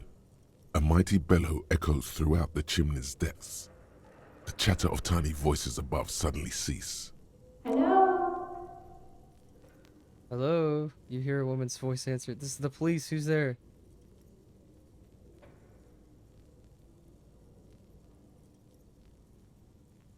Hello? Did you say anything? I can't hear you. Please come upstairs. There's a safety curtain on the second floor. I'll open it. Oh shit. After you, officer. Smear your hands with coal. These voices I heard, maybe it's the malignant entity. Pleasant said it lives in the chimney. You're right. The rooms do look like they're connected.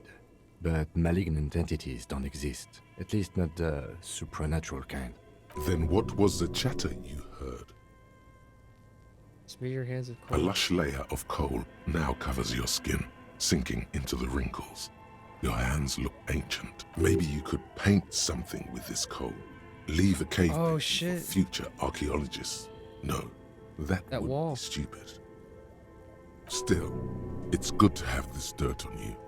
Real men wear coal for makeup. A hollow ring echoes through the furnace. Your toe hurts.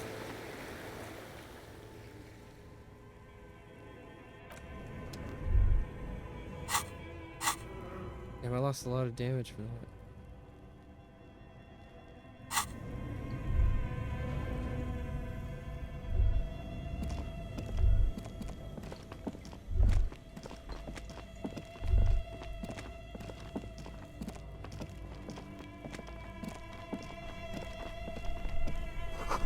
Frozen ice cream maker, it's still running. Yeah, all this technology's... all these machines are taking money from them.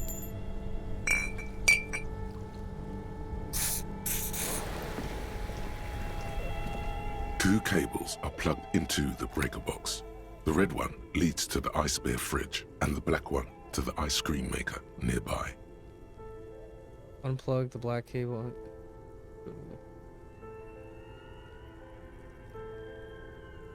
An electric sizzle. The room is slightly quieter now. Something close to you dies with a soft electric purr. Why did you do that? Black. It's not because it's black. The color of immeasurable causeway. I don't know why I unplugged it. I do things without any reason. Which one did that unplug again? The black one to the ice cream maker. Yeah, I mean, why not?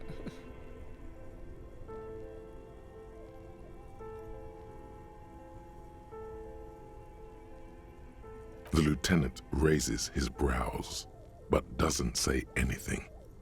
The electric distribution board now has one cable missing. Fine, we'll plug it back in. Somewhere, a machine hums along. That's it.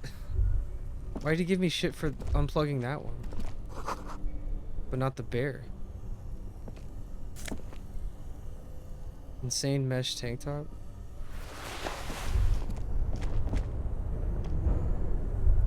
What's over here? Money. People's feet shuffling by on the street.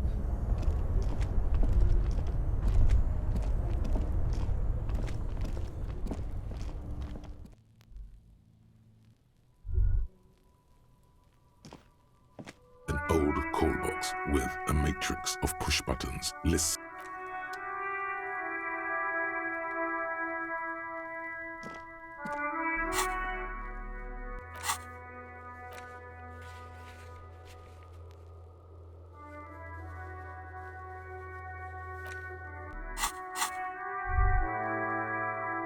Wait, on the second floor, they opened the door over there? Go back in.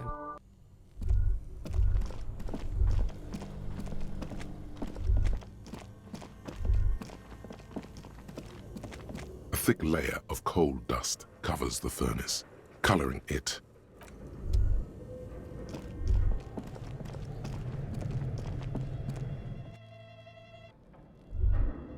Apparently there's a thing we can go do now.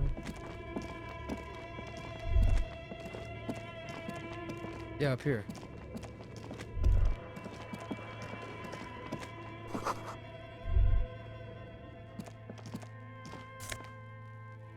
A Delta 51.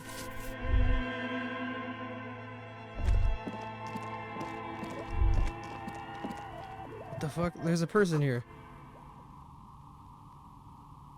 Bunch of D&D dice everywhere.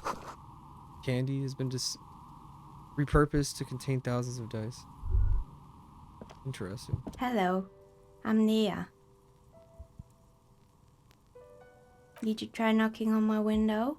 I must have missed you. I've been listening to my Milius. So what kind of die are you looking for?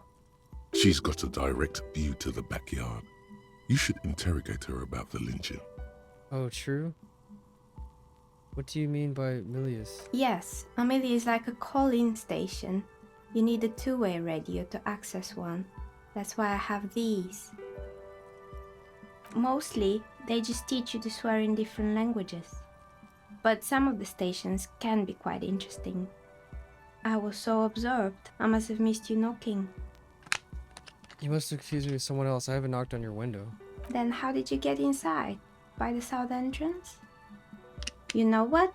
It doesn't even matter. What matters is that you're finally here. Let's talk dice. Did you have something specific in mind? Why are you asking me about I'm a dice? novelty dice maker. Tell me the name of your role-playing system and I'll make the die you need. That's why you're here, yes? As she speaks, her bone-like fingers fiddle with a ring. Her bones light, but her hands strong. Role-playing games? You know the one made by Fortress Accident. Does that count?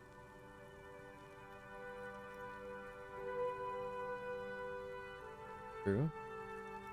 I need some dice. Maybe I'm not really sure why I'm here, honestly. No, something else.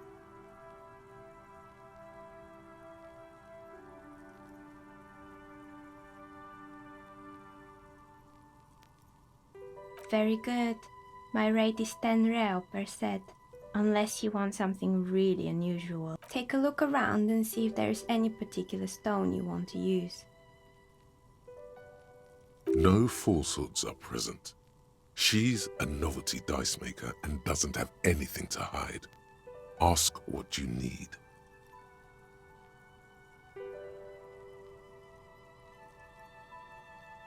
What do you know about the man who was lynched? Nothing really. I didn't know him. The lieutenant looks at his notebook, then the woman under the large window. Your window looks directly onto the courtyard. You're saying you didn't see or hear anything unusual last Sunday evening? I'm sorry, detective, but as you know, I usually have my headphones on when I'm working. It shuts out most of the daily ruckus behind my window. You never took your eyes off the work to look up at the window? I might have, but in this case, all I would have seen is my own reflection staring back from the darkness. It's really hard to make anything out in the yard when it's dark outside. Besides, I rarely get up to look out the window when I'm in the zone. You often work Sunday nights? It's an odd profession, making dice for people, but I like it, and I prefer doing this to sitting at home. Well, there's always something going on in the Whirling's backyard. During daytime, there are usually those kids, and lately I've been seeing a lot of drunk workers hanging about. Must be because of the strike. She's heard of the murder, but did not see it, sire. But I never saw anyone during that fateful Sunday night, I'm afraid. She nods. Anything else, officer? Where are we anyway? What is this place? We're inside the chimney of an old central furnace. It's strange, I know. But when I arrived here, all the other rooms were taken, so I had to build myself a makeshift home. Besides, I don't really have to pay any rent here, so that's a plus. Creative.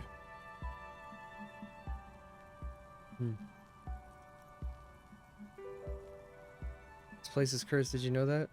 I've heard the stories, but I don't think those stories are true. How do you explain what happened to all those companies then?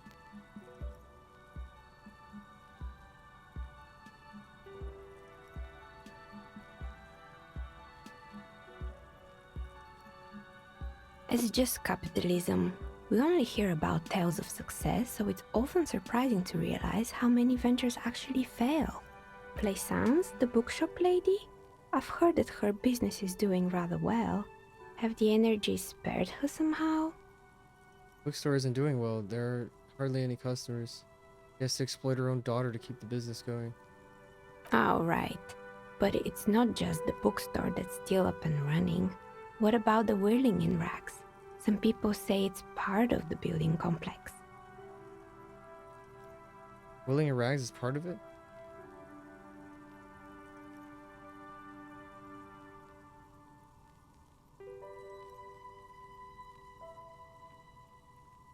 Its waitress took off and the customer have trouble paying bills.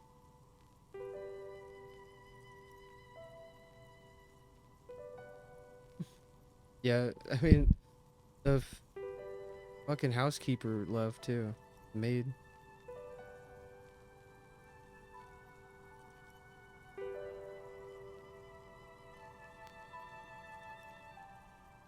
And then there is me.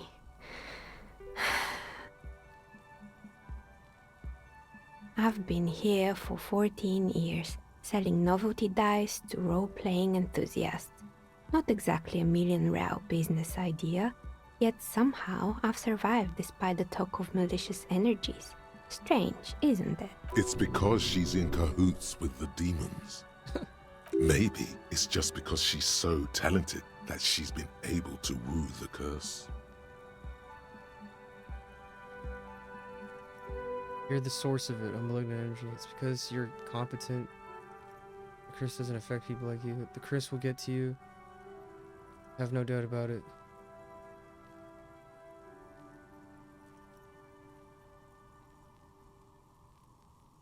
A malignant entity.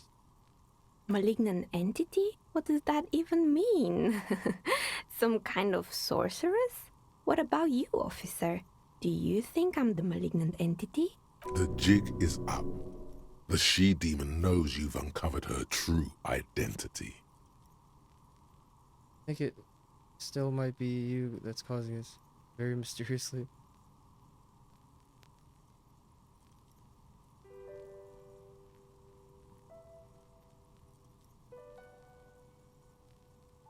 There is no curse.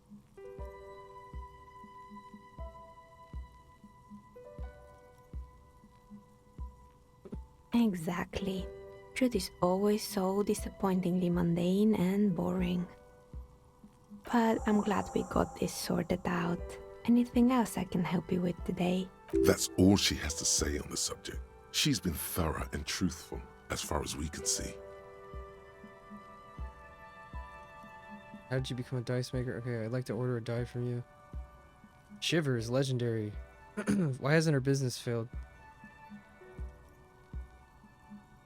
I want to do that. How did I become one? It was a business decision. I was a regular jeweler at first, but that's an unfocused field with too much competition. She doesn't let it show, but there's anger in there. She doesn't like jewelers. Thinks they're a mob. Some of my friends were role players. They asked me to make some polyhedral dice out of cobalt. That was my first order. I grew it from there. You like role-playing games yourself? Not especially. I like working with rare materials and a steady pay. And role players as customers? They're nice people. Of course. Tell me what you have in mind.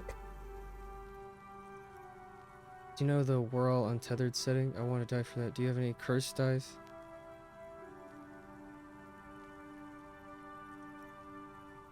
Ah, yes. Fortress Accident. It's too bad they never finished their game. The Whirl Untethered die is a variation of a standard role-playing die. Only, instead of plants, it uses motives of ice and death. And loss, of course. I'm thinking something made from alligator jawbone, cast in black resin. The reptile bone is as white as ice and dead as, well, death. For 7 real, I could have it ready in 8 hours.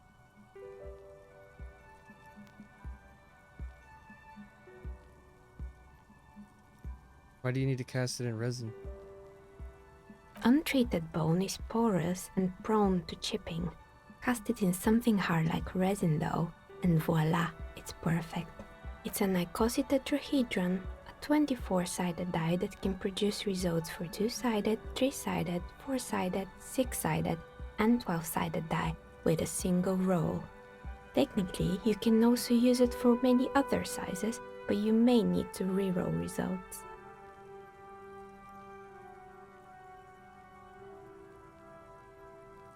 The deal. I have to buy it? I'll back off. Maybe you have some other ideas for dice? No need to rush. Take a look around, see if... That's $7 I have to worry about. Shivers.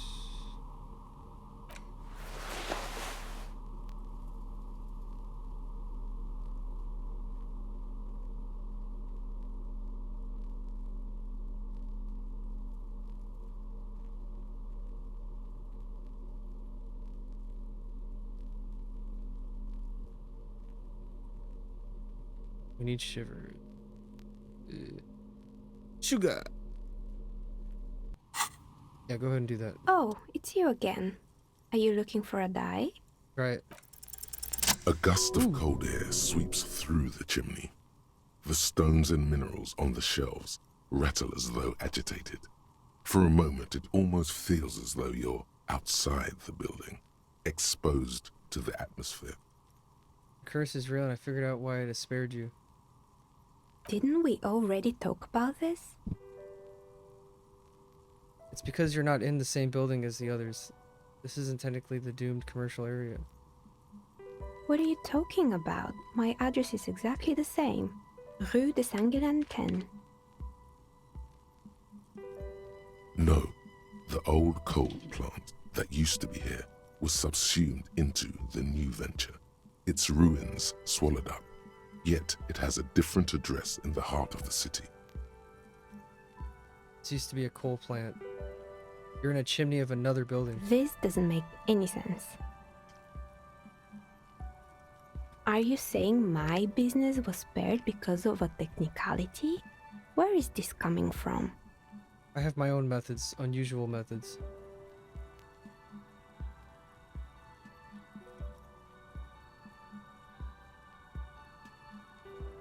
It has a different address in the heart of the city. And what? Does it mean that I'm safe from failure? No one's really safe from failure.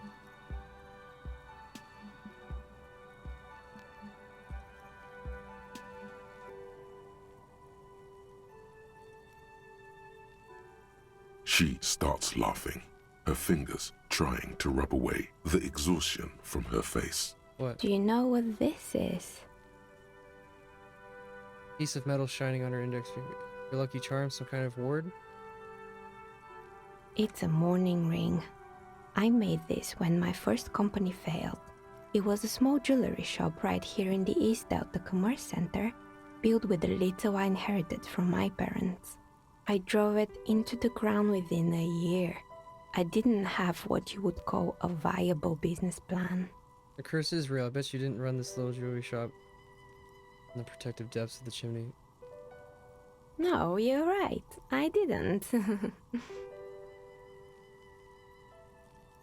It wasn't just a jewelry shop either. I always thought that it was just the world that you were supposed to try again and again until you finally succeed. And now you're telling me what? That it was all because I didn't run my little shops and ventures from a dump inside an abandoned chimney?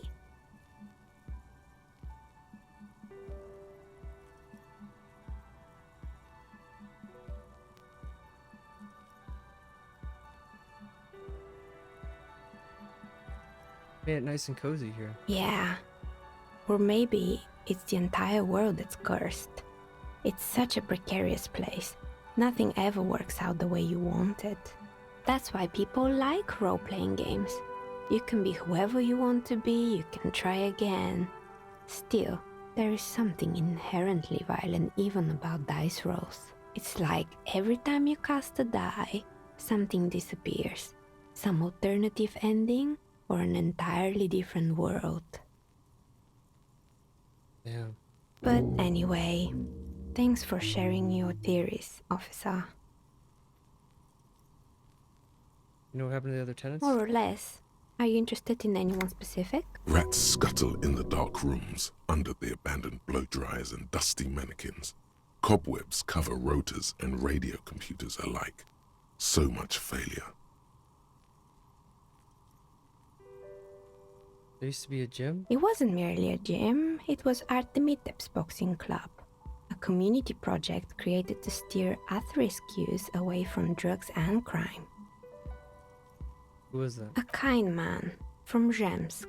I heard he had some trouble with the law when he was younger, and that's why he wanted to start the gym, as his way of giving back. Maybe that's what Kuno needs, a community boxing club. Kuno. Who's Kuno? He's a little ginger gremlin who likes to defile dead bodies.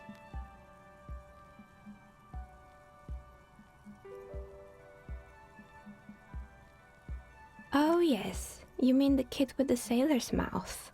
Yes, I've heard him yelling profanities in the backyard. I think it would take more than a gym to help that kid.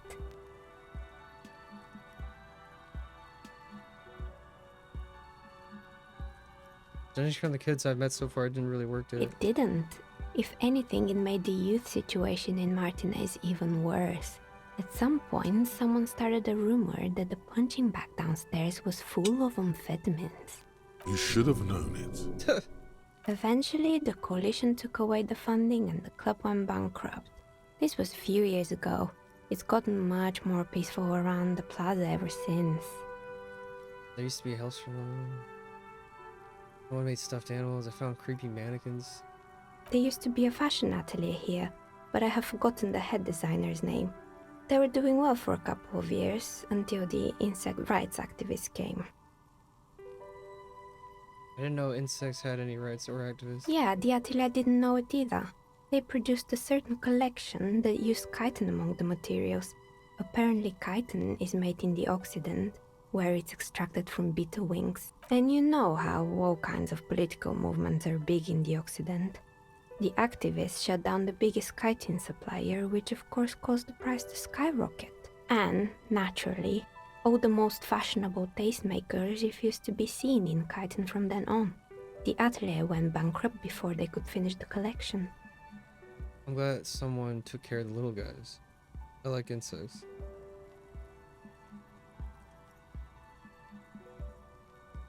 Making clothes out of beetle wings is a terrible idea. At least it had some spark to it. Most young designers just combine lace with leather and call it original. Anything else?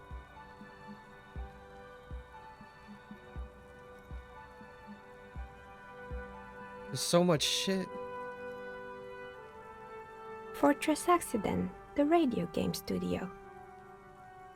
They were an interesting bunch. We talked about role-playing systems every now and then. Once, I even saw two of them get into fisticuffs over Wirral. They certainly took their work very seriously, even if they seemed to be chronically liberal with their schedules. The usual, they ran out of money and couldn't get the project done on time. Well, I did hear them talking at times. They seemed to believe they were historical individuals on some grand quest.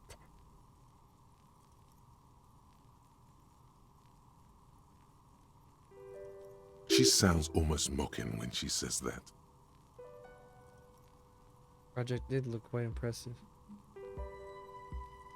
Yes, but when the money started to run out, they just began to complain a lot about capitalism. You know, how the markets are rigged to keep out new businesses and so on. In the end, they just didn't get it done. They didn't have enough willpower to produce something truly historic, and to show up to work on time. Showing up to work on time is hard. No, scratch that. Showing up to work at all is difficult, especially if you've been drinking. Going to work on time is incredibly hard.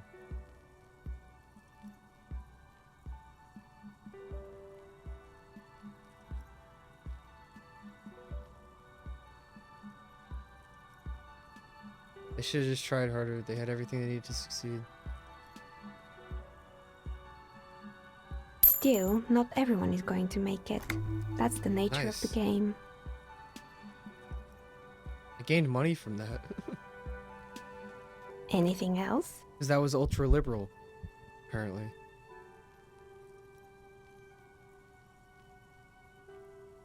Yes, I think it was called Androgynous Orlando or something similar. They weren't a big hit around here. Turns out that working class men don't like genderless haircuts. They're scared of that word. You wouldn't like it either. The others would laugh at you.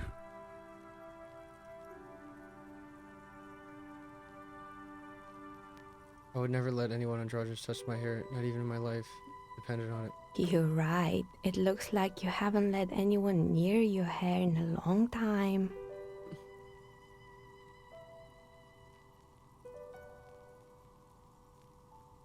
Oh boy, the fabled Revachol ICT. You're in for a treat here. The place was owned by two guys who had some rather innovative ideas about marketing. The bear was one of them. Now ask me about their other ideas. What about their other ideas? There was really just one, and it involved picking out the prettiest girls in the neighborhood and paying them 20 cents per hour to man the booth. And by man the booth, I mean slump behind the counter with a face that could maim you if you ever dared to disturb their bored magazine browsing. Fritte does the same thing. Employing silky teenage girls is a widespread practice, yes. Unfortunately, they always come in packs. I'm talking about acne-ridden girlfriends and gorilla-like boyfriends loitering near the shop. At least that's what happened with Revachol ICT. And they already had the bear. What about the bear? The bear. Didn't work out? Of course not. The bear Oh, was like the market terrifying. bear. No one wants ice cream guarded by a hostile apex predator. To make matters worse, the fridge didn't work too well either, and half the ice cream came out malformed and partially melted. Eventually, Ravishaw Ice City lost the price war to its rival, Glacé 5000. Glacé 5000 sold caramel sundaes for only 5 cents a piece, out of regular fridges. The market doing its job. I'm sure the bear was doing its best. Maybe, because the taxidermist who made the bear definitely wasn't. Doing his job, I mean. He said that the bear was his vision beast. He said he met his vision beast while high on desiccants. Called it Megatherion. Scary, but cool. I don't want to hear about bears anymore. Let's move on. Megatherion, a mega wild beast. The mega It's wild an imaginary beast that guides you through life by telling you to do more drugs, mostly. A wise and noble beast, guiding you toward the land where the streets are paved with drugs. I've got a vision beast myself. Do you? Well, good luck keeping it under control. Anyway, now you know the story of the fallen ice cream empire. Outside it's light. Light scatters from the low-hanging cloud cover. 4 p.m. There's always the threat of snow. Anything else? Another failed business, perhaps? I've been here for a long time. Good. I hope it claps. Let me put on the shoes that make me more money.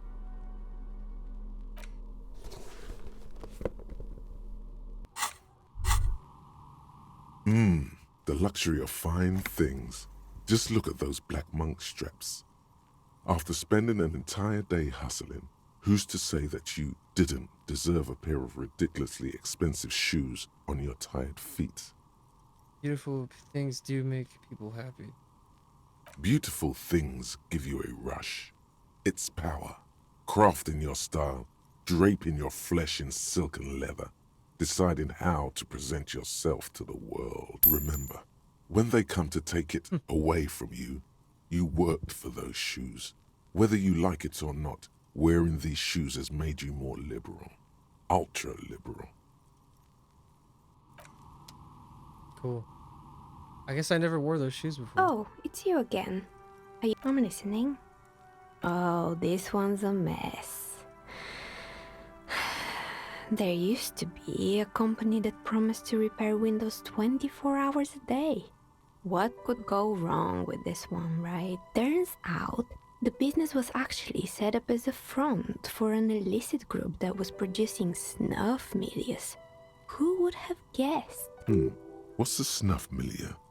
Trust me, you don't want to know. And they never cleaned up the debris either. Now it's just littering the hallway and I have no idea how to get rid of it on my own. What about a snuff? What's a snuff? It's a Sub Rosa radio station that broadcasts real murders with real victims. Some people pay good money to get off on it.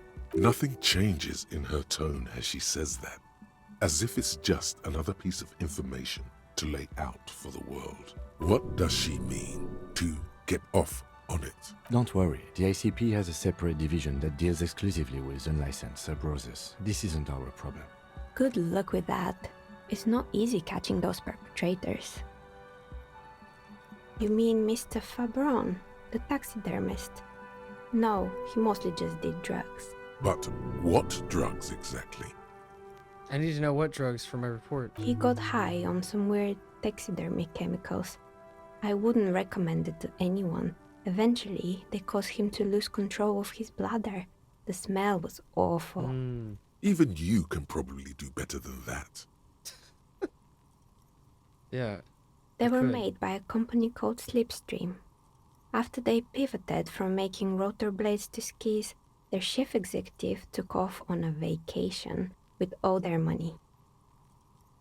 Honestly, I think it's quite funny. I think he's still sending out holiday transmissions from Tulula or Tiumutiri or Hashtkor or wherever he is. What do these transmissions say? The usual, I imagine. That he's been thinking up all kinds of new business plans and can't wait to get started on them just as soon as he returns. Men like that are a curse. Sure, but Slipstream is history now. All their remaining assets got seized by the bailiffs in 47. I have no idea why those skids and blades are still lying around in the house. Not much use now, I guess. Intercom, but it's not working. Oh, right. I hope you didn't try to ring me. I think none of those doorbells work, including mine. I'm still in the middle of connecting the wires. Sorry about the confusion. The doorbell with the empty name card must belong to her Oh, then. cool. That's right. I haven't even written my name there. As I said, it's quite useless right now. It doesn't work yet. About the Whirling Rags. Is it part of the same building complex? It's not, apparently. Is that now the Whirling? Yes, I've heard it used to be a gaming arcade. This is an ancient failure. Before my time. I'm not surprised, however. You know, this is something the cafeteria manager might want to know. My advice? Don't base your business on a fad. Hypnotism, floriography, trick track, especially pinball.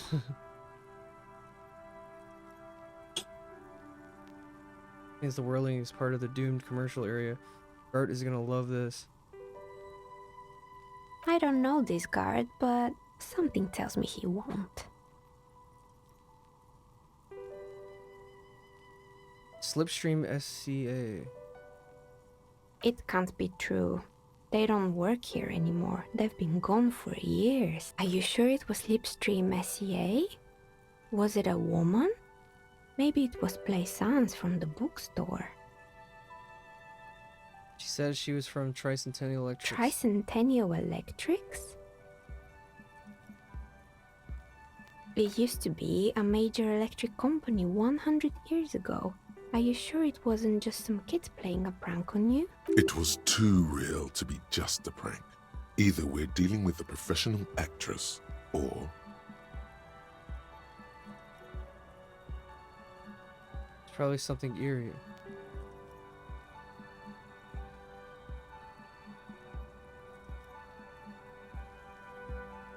Rare electrical anomaly, maybe?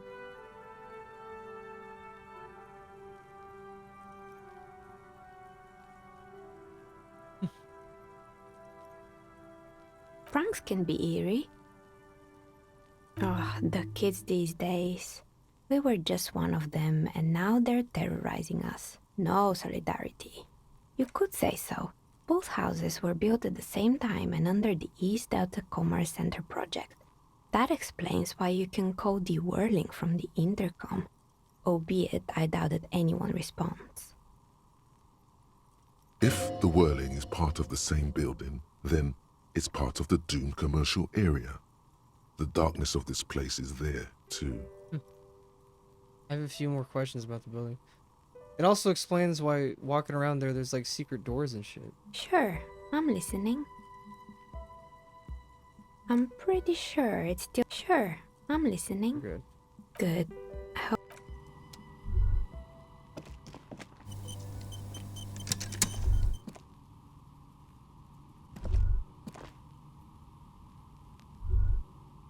I don't know what those dice could do. I don't think that's where the password would be.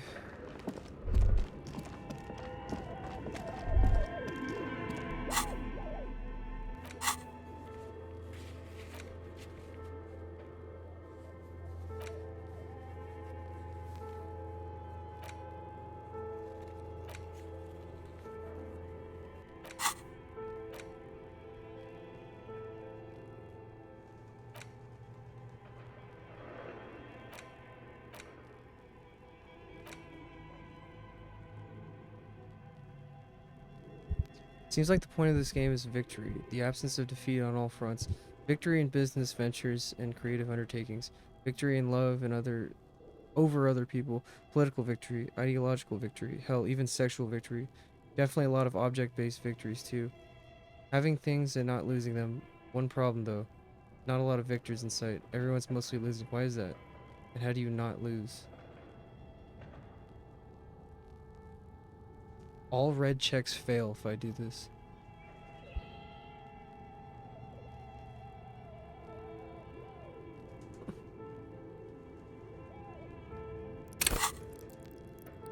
I have 2 skill points.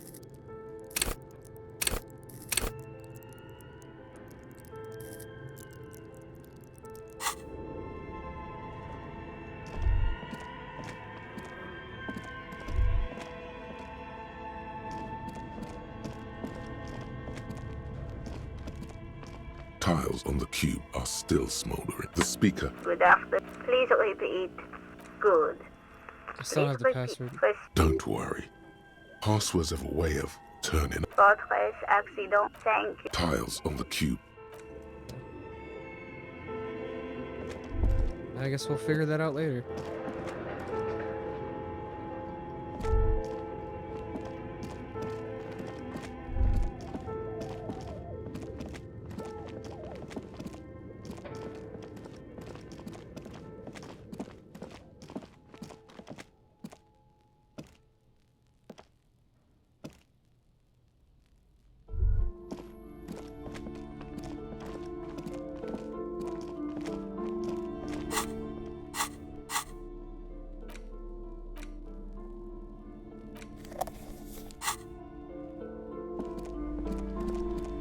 You broke down the back door. Why? I gave you the key. Shit. Because I had to prove myself. Real men don't need keys. I hope you can find the solution quickly. The wards are broken. The passage has been opened. Now tell me, what's back there? I talked to the entity. She told me about. Her name is Niha. She's a novelty dice A maker. novelty dice maker? Well, spit it out. Why does she need the dice? For some kind of sorcery? Sometimes they use the ankle bones of sheep. She's not a sorceress or some malicious entity. She's a businesswoman like you. I don't understand. If it's not her, then where is the source of the doom? How did she explain the curse? Just don't say you don't have any answer yet. The uncertainty is killing her. To hell with it. Perchance you ought to just lie, sire. Probably. The source is in the taxidermist shop. He became involved in arts darker than taxidermy and brought the void spirits down.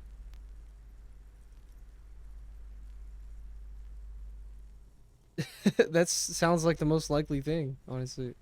You got involved with drugs. Became a dark spirit. Oh, how horrid! I knew something wasn't right about that place.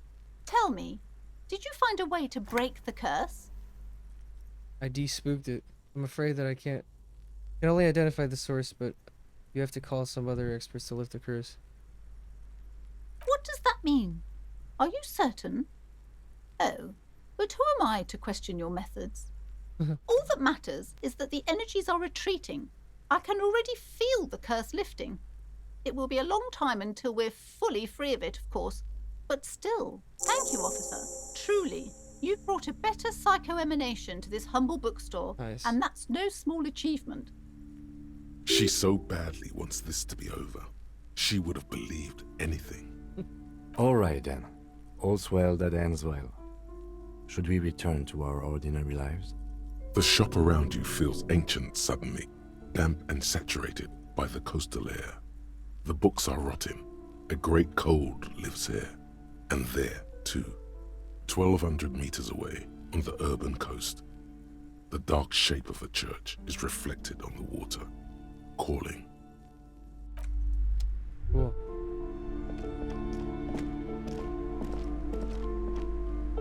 I'm sorry, sir. I can't talk right now. She's I'm working very on busy homework, with my nice. homework. I have so much homework now.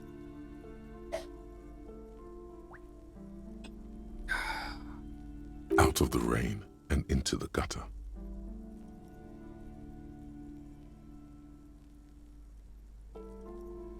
Math. It's really difficult. Like, really. They say you need it to get rich. Better than standing outside in the cold, I guess. Oh, I found something while you were away.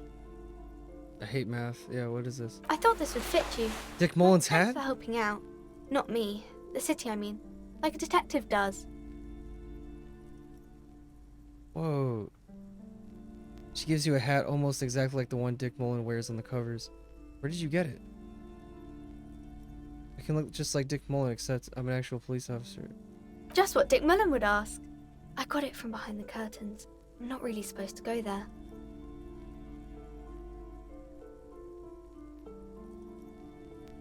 Yes, I bet it looks good on you. Really serious. Right, I have to get back to my homework now, before Mum notices. Man, this is hard. She looks back at the infernal scribblings under her nose.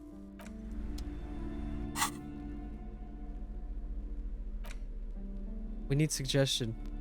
So yeah, wear the hat. Woohoo! Hell yeah, dude. Anything to help with suggestion.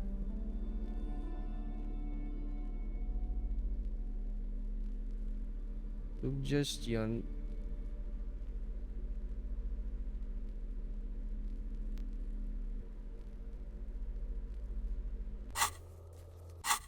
Try this. Hi, Ace Detective.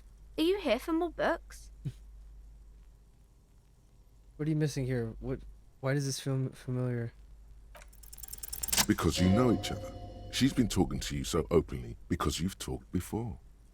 So you know me? We've met before?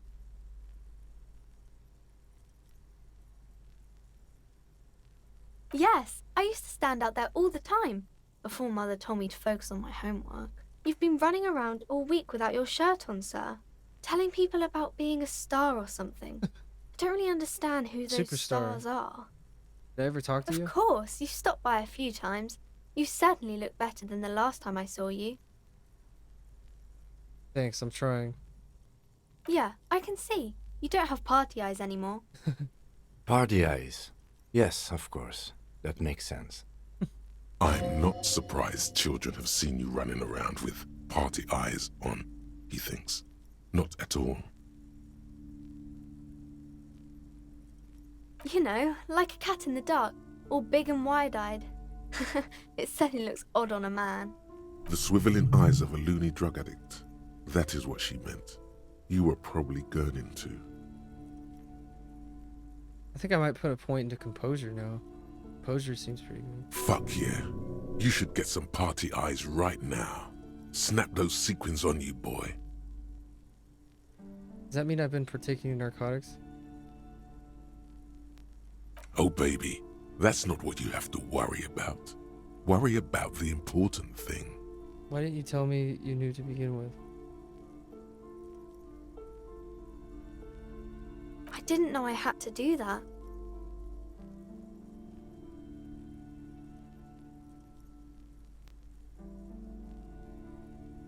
Thanks, I learned I'm something. glad I could help you, sir. Yep.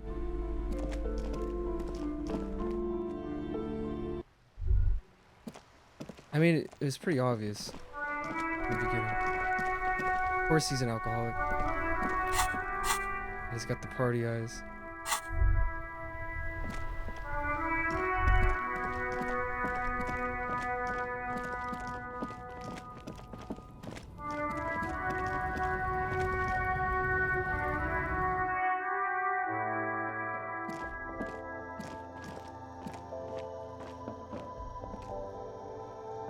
A small cabinet on the wall is filled with various medicine bottles, nasal spray. Okay, here.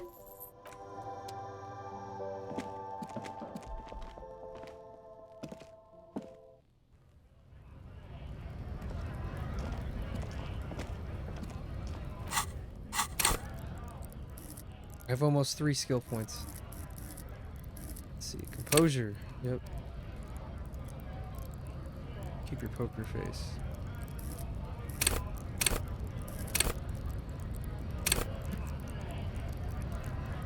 Cool people. Enables you to put on a strong front, keeps your emotions hidden from the world, and helps you read body language of others. Sense the cracks in other composure, as well as it keeps you looking good while you do it. You'll rock the disco outfit a lot more if you don't slouch. Composure makes you tuck your gut in and maintain a stern expression. Even lying in bed late at night when no one else is. You have to keep it up. You'll never be able to stop. With low composure, though, you'll always be the first to crack. Every cop's got a point when all that fear and rage comes spilling out. And the ones who unleash it don't stay on the force much longer. You won't even make the ranks of fashion police. Oh, that's a fucking... not good.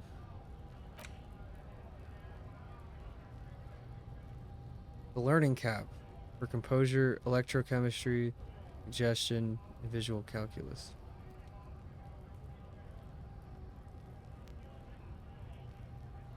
What is suggestion exactly? Urges a soft power approach. If people think they want what you want, you've already won.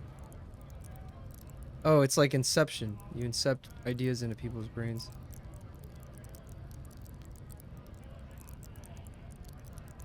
Hmm.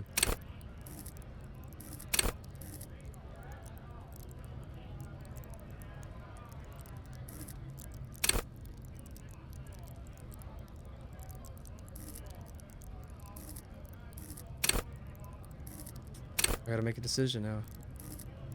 Do I want composure or do I want suggestion? Oh, it's raining. Go back to the fishing village.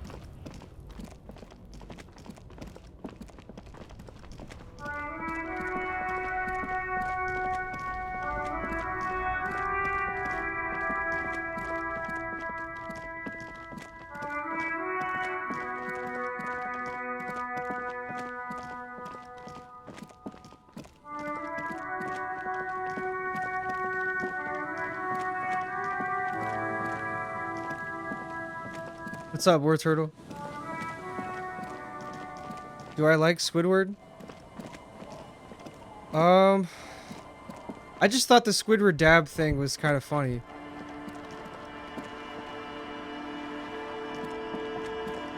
Oh, you want to know why it's there? It's because I used it in a video a long time ago. Or no, I put it in the fucking, what's it called? The trumpet fight thing, the channel point thing. And I just had that on my computer's like hard drive. So I just kind of like had it there. And I was like, okay, I need to make more emojis or emotes or whatever. And then I saw that and I'm like, oh, I can just, you know, put that into the emote thing on Twitch and just like resize it and everything. I'm like, fuck it. I didn't really know what emotes I wanted to make.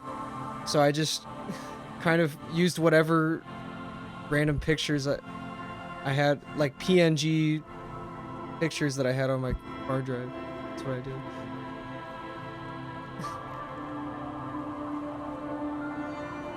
You should watch SpongeBob SquarePants then, he's in it.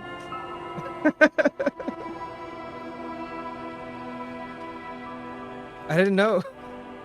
I know what tweet you're talking about. I've seen that.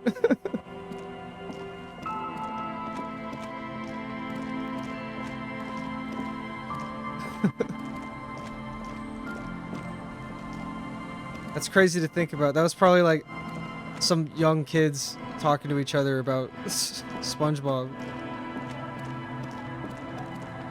Like they didn't know.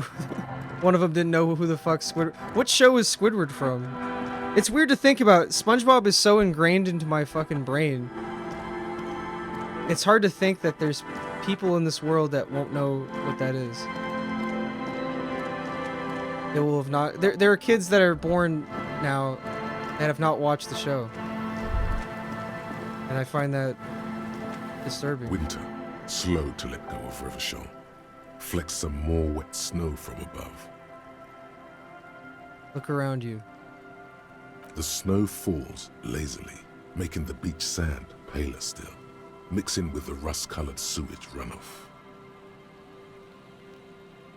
And to think, it seemed as though it were already spring. You're warm in your hat and your coat. Like a well-equipped explorer, you comfortably survey the white landscape. What's in the west? More winding coastlines lined with abandoned buildings. Crumbling piers, salt water lapping at their dark piles, grey and red forgotten city blocks, what remains of the pre-revolutionary effort to gentrify the coast. The waters turn black, Coal City in the shadow of Saint-Martin, a boomtown, back when coal extracted from countless shafts near the city was needed to power Revachol. No more. The coal was supplanted by petroleum from the ocean floor and hydropower from the Esperance. Everything crumbled. These days, only the weakest remain in Coal City. Their hopes of getting rich linger in the defunct shafts under their feet. What is there? Below the old mines, l'Océan Municipal, Revachol's underground cemetery. Le Petit Rat braved the underground passageways, trying to get to... Yeah, so you're probably wondering why I'm streaming so early today, and it's because I called out of work because I was sick. Because I said, fuck it. I feel like shit today. Woke up, like last night I felt like I was getting sick.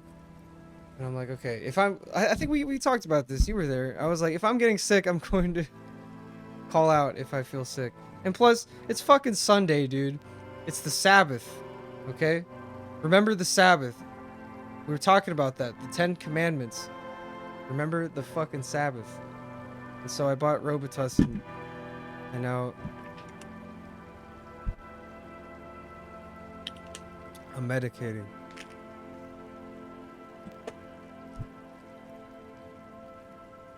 Are you sick or sick?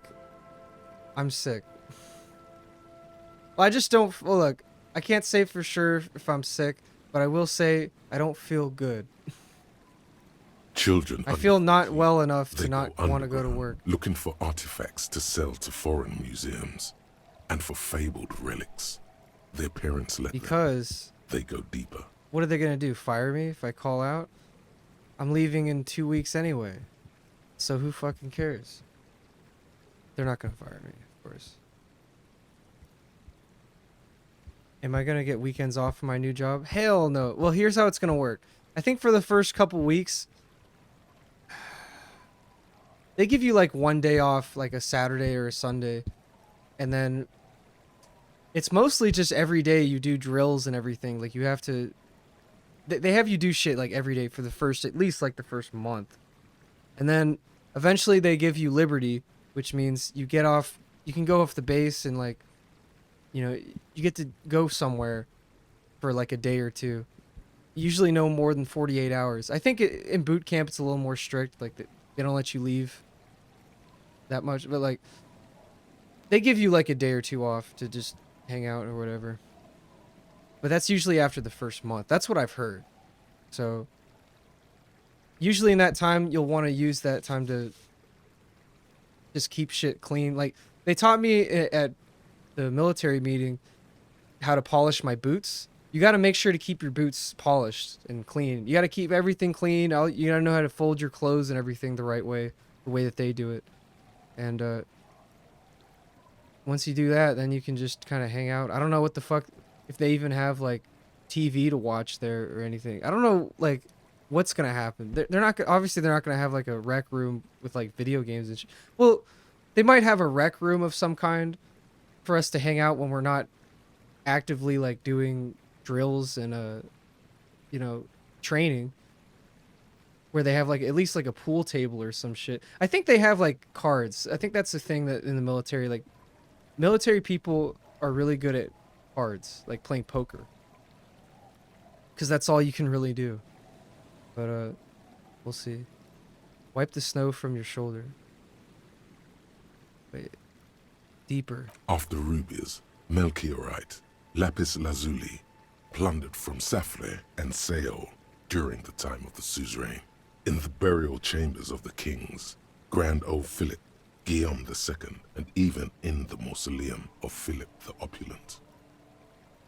Not Philippe. 2 kilometers underground, in a winding shaft along whose walls mirrors have been placed. Yeah, it's a mental so health that day. Daylight may I mean, eternally fall upon the richest. I think I earned a fucking day off. Here's the thing.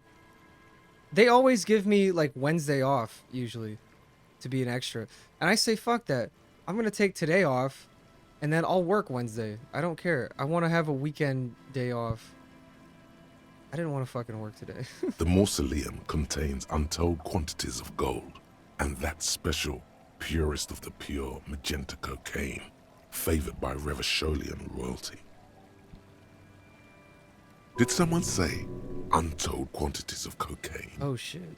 Drop everything immediately and go looking for this hoard. Is this gonna be a little treasure hunt?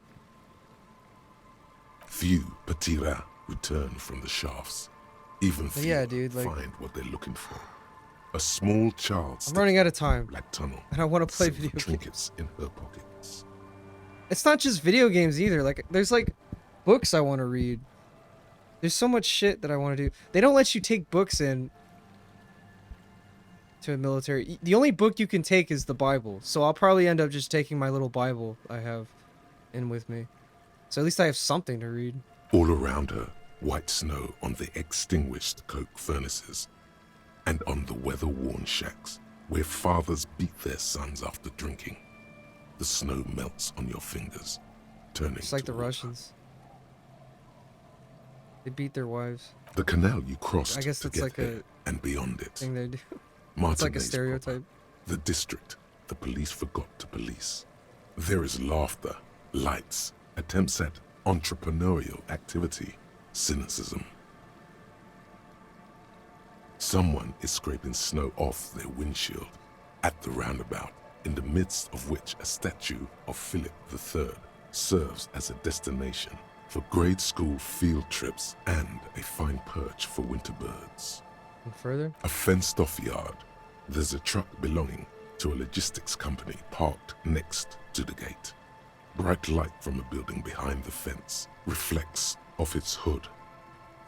Shivers is crazy. Like, he's just talking about the world around him. Working on Sunday is unchristian. Yeah, that's what I'm saying, dude. Remember the Sabbath, dude. Oh yeah, I was gonna say Shabbos, but Shabbos is like a Jewish thing. So, Jews get Saturdays off, and Christians get Sundays off? Is that how it works? Or do Jews also have Sabbath? I actually have to look that up. Shabbos. That's the day, the Jewish day of rest. Which, yeah, it's every Saturday. Yeah, I don't know how it works, but... Yeah, I wish I didn't have to work weekends, but that's just how it is. But pretty much, when I'm in the military, it'll be more consistent, like...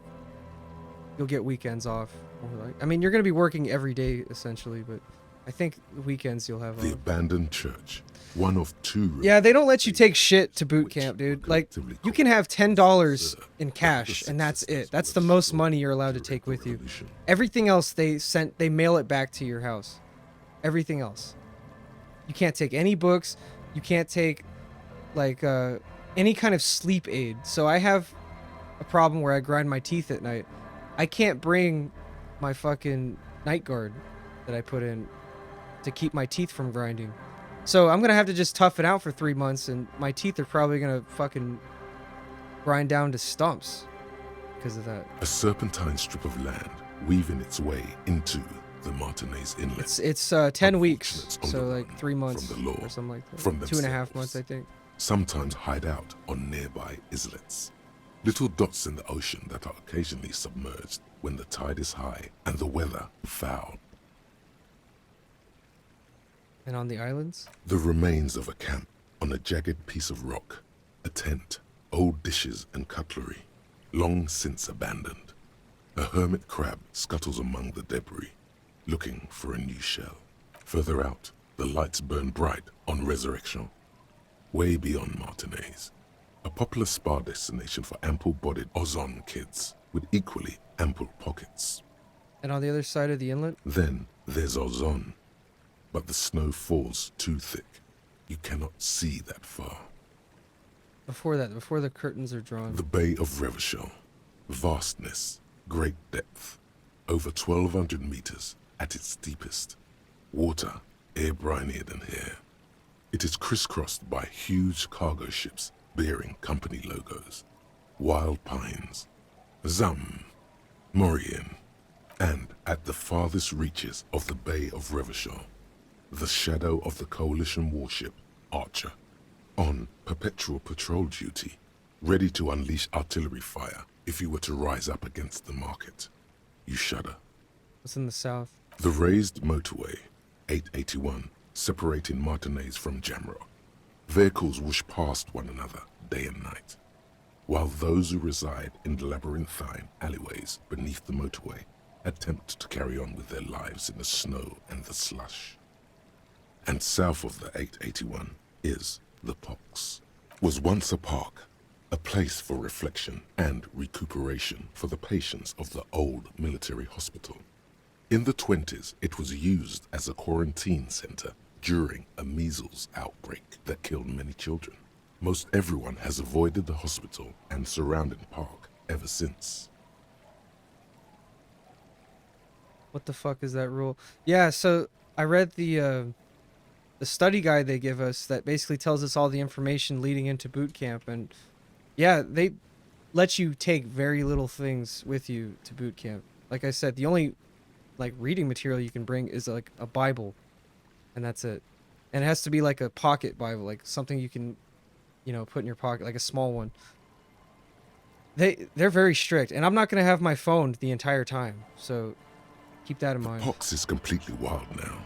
Evergreen thickets covered in snow and industrial dust. It's gonna be Feral something. dogs and even wolves roaming in packs. The police try to keep the deepest corners cordoned off. Fuck, dude, I'm gonna miss video games. I'm gonna go through such a withdrawal from it, I think. It's gonna be... Oh, man.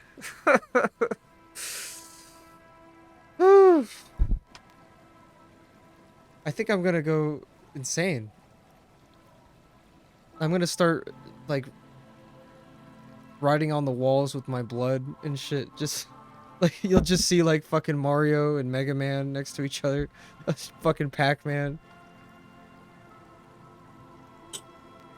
Oh, fuck, dude.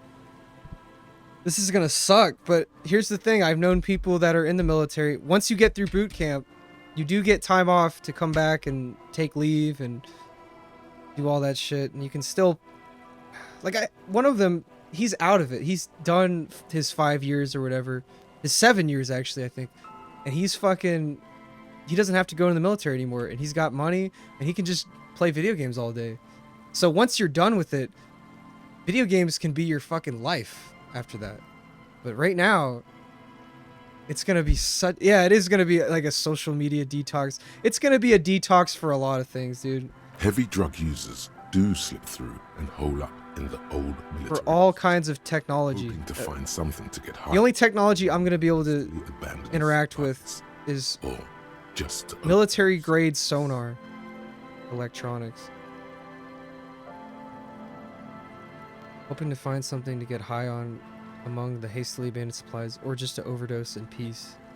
A line of motor garages with armored carapaces hunched in the cold.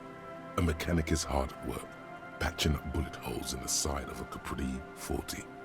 These are the garages of Precinct 41. Snow settles on the roof of the repurposed silk mill. It serves as your station. Shivering RCM personnel are Used to be a silk mill? of the main entrance. Around you, the people at RCM don't seem very happy. To the west, the ocean swells. The snow continues to fall. To the west, the ocean swells. It was home, I want more. Well, there's no snow anymore. It's gone now. The stairs descend to central Jamrock. A man named Cooklove has a snow-covered stall there in the market across the bridge. He sells kebab infested with fly larvae to your colleagues who believe eating it will make them immune to food poisoning. Who? Snow falls on the utility district, the library, the florist, the Sarah Mauritian restaurant that offers homemade wine, and also on the brothels and drug dens, and the chop shops of the Zemliaki. All of this built around a lake that formed in a meteorite strike. At the center of this lake, there is a little ship. There are lights at the bottom of its hull. They are lights directed toward the seafloor, looking for something, like whiskers.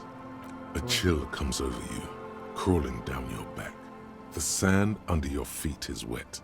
Somewhere in the south, tarpaulin flap in the wind. What's above? More Coalition aerostatics. Occasionally, lights flash as they maneuver through the falling snow. One large airship carries crates in its belly. We should keep moving.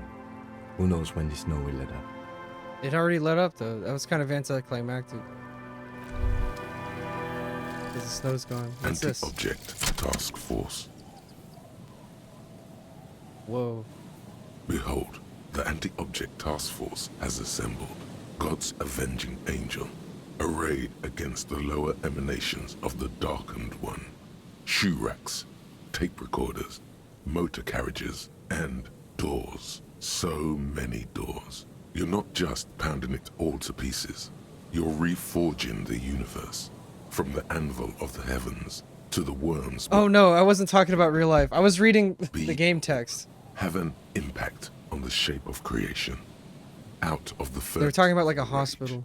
A new reality. People getting high in the hospital. Also, you should trash your room again. Oh no, there's +1 to pain threshold, thick skin, all physique learning caps raised by 1. Cool. Attacking physical objects heals damage. Really? Oh, that's fucking sick. That's what I do. I fucking kick shit all the time. So now I won't take damage from that. That's cool.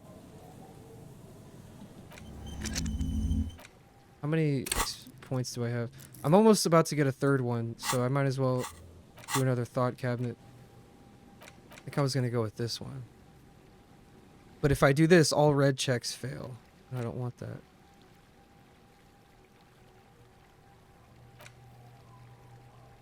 That seems like could go bad. Kingdom of Conscience.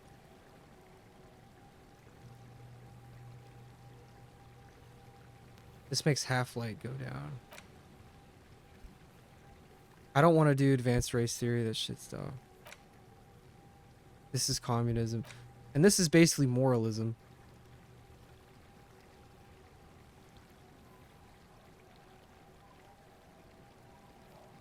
Guys are signaling. They're not only good, they're also powerful. Once their nuanced plans have been realized.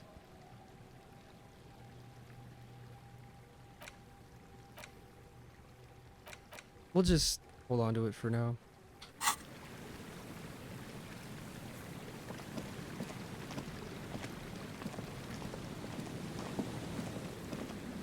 I imagine that would get you kicked out. Yeah, definitely.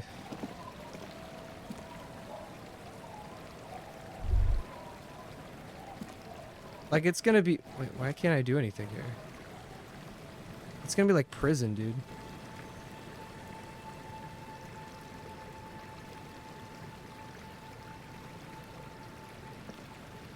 I think I was asking my dad about it. Oh, wait, I need a fishing pole. Shit. I don't have a fishing rod, do I? Nope. I don't know where to get one. But I think this is where you can go fishing. Yeah, my dad was telling me, like, after the first month or so, they let you leave base during boot camp.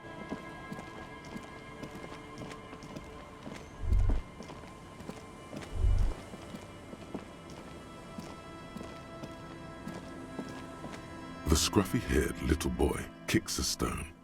He can't be more than 5 years old. The other one looks indistinguishable from him. He watches his brother kick the stone with his tongue lolling out of his mouth. Where's your mom? The kids don't reply, absorbed in their little game. You guys look identical. The stone-kicking one becomes frantic all of a sudden, as if that's something to be scared of. The obvious fact that you just stated. He looks just like me. Yeah, I said that. The boy doesn't answer. His brother throws another rock. Both of their hair is covered in some kind of dirt. You're bad with kids. And what are you, Kid Master General? Maybe I am. Now, how about some actual police work? We are not getting anything here. Cool, okay. She's probably in here then. We have to have her sign my shit. My petition.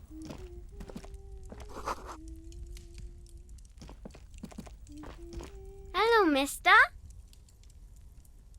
Barely 4 or 5 years old, sits on the sofa. She clutches a small stuffed animal. Occasionally, she twirls it around. Where are your parents? My mom's outside. And I don't really know about my dad. Is your brothers? They don't want to play with me.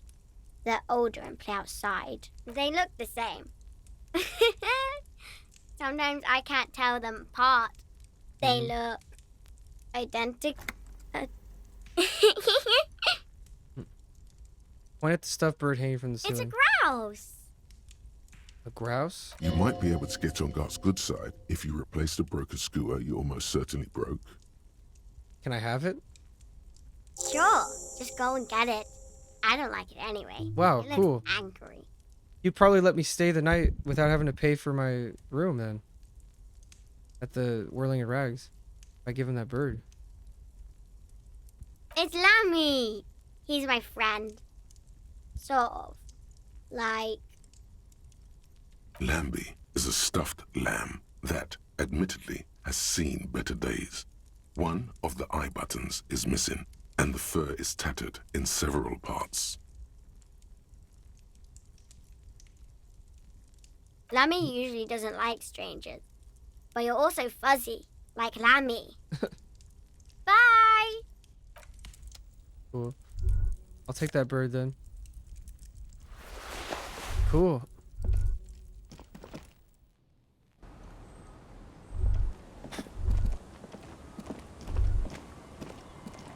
My main goal right now is I really want to beat this game specifically before I leave, because I've heard so many good things about it, and it's so interesting so far. It's just one of those games that you have to experience all the way through. And I like that. I want to experience this. Is this the mom? Our tenant, the policeman.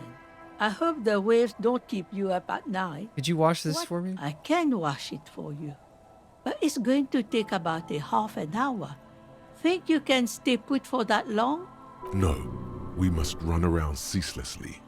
It would be torture to stay put. Exactly. I could use a breather. It's been another track and field day. Yeah, we've been running around this whole time, yeah. Oh, wait. Well, hand it over then, and I'll see what I can do. Must say, I'm proud of this one. It's pretty nice underneath all that filth. I hope you'll have an easier life in your hands. Cool. Thank you. What's further down the coast? Not much. There's the abandoned church, the DeLorean Church of Humanity. It's been there since before my time, even. Some things just don't fly, officer. Look around. Who'd go to church here? They built it 300 years ago. Must have been nicer then. So, they don't hold services there anymore? The Ecclesiastes? No, they've tried, but things just keep happening. Crime, accidents, other things. The place never stays open. It's a pity. It used to be such a nice church. What else is on down the coast? Before you get to the church, there's some ruins, an apartment complex, or some kind of electrical plant. Run-down bunch of houses, empty. Anything else of note? Of note? The old fish market up on the boardwalk, but it's closed. I want to come to a fish market here. There's got to be more along the coast. No one. That's why it's closed. It was once a bustling place, back when I was young, and so was everyone else. Now, what catch we do bring in goes straight into a lorry for the Delta or somewhere else. As I said, it's a peninsula. There's no one there, just ghosts and vagrants, and teenagers making out. Cool. At least you got to beat Elden Ring before going away. Fuck, and I want to beat it again. That game is so good. I wish I could beat Bloodborne before I left, dude. Fuck. Don't even get me started on that. Bloodborne for PC needs to happen in my lifetime. Maybe when I get out of the military, I'll play that. I have it. I mean, my brother has it on his PlayStation 4. I could just borrow it, I guess. I wanted to beat Metal Gear Solid 2. I still have time. I'm not leaving tomorrow, you know. There's a bunch of games I need to fucking play. I was planning on beating all the Yakuza games. Like Yakuza 7. Fuck, that's another game I'm not gonna be able to beat, dude. Cause I'm playing Yakuza 3 right now. You know what? Fuck it. I might just skip 3 and go to 7. Trousers? Really? I have trousers now. In the trash can.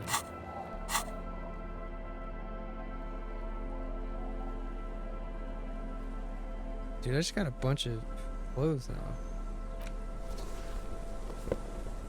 What kind of time period is this supposed to take place in? There's like old school, like retro kind of 70s clothes, I guess. And then there's shit like this that looks modern. Like, not even modern. This looks like future shit. Pain threshold. Half light goes up. But drama goes down. Oh, I just noticed they explain why it increases certain skills and decreases things. These are moralist pants. Or moralist. Can I wear the nihilist pants? Believe in nothing?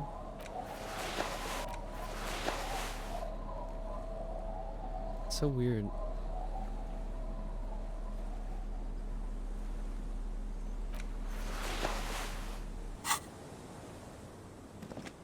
This game is awesome, dude.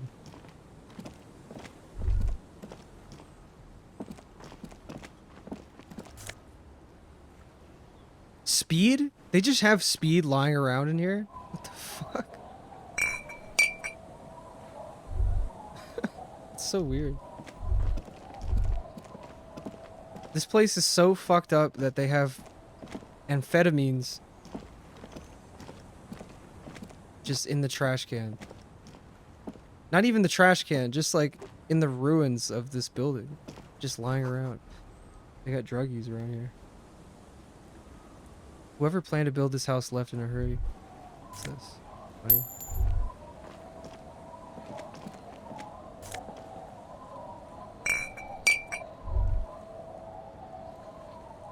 Who the fuck are these people here?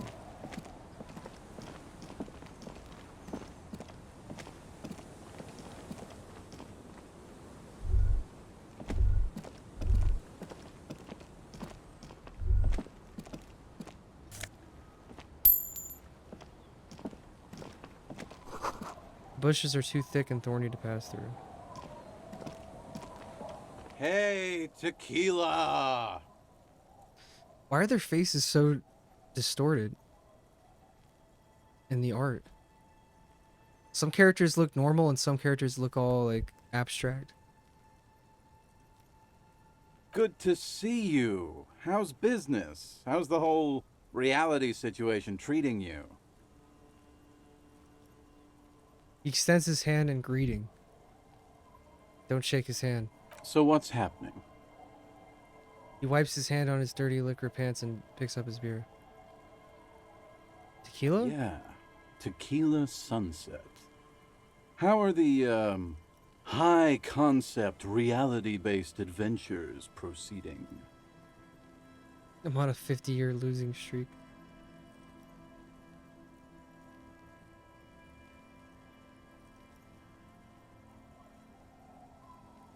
Wasn't there some new Souls-like game? Life of P? Oh, it's not made by FromSoft?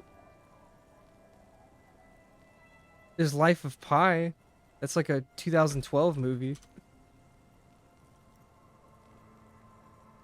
Lies of P, I think is what you're referring to.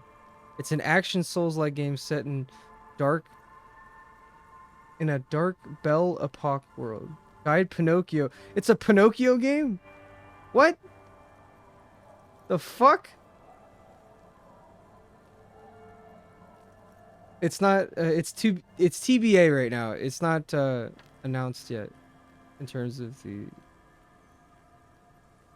release date, but holy fuck.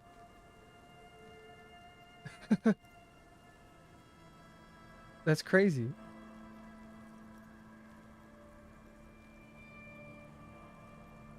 This is supposed to be like a Souls-like game.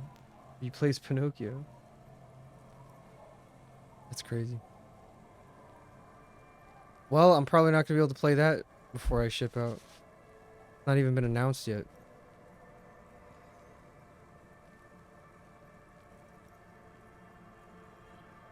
I have re-entered reality to conquer it, to bend it to my will. I am the law.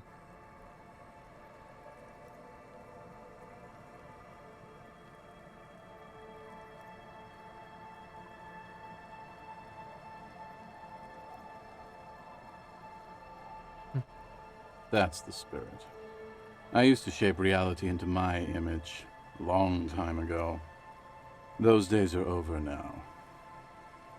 His shit-stained lycra jacket with grim expression. Sadly, things aren't going that well in Idiot Doom Spiral Land.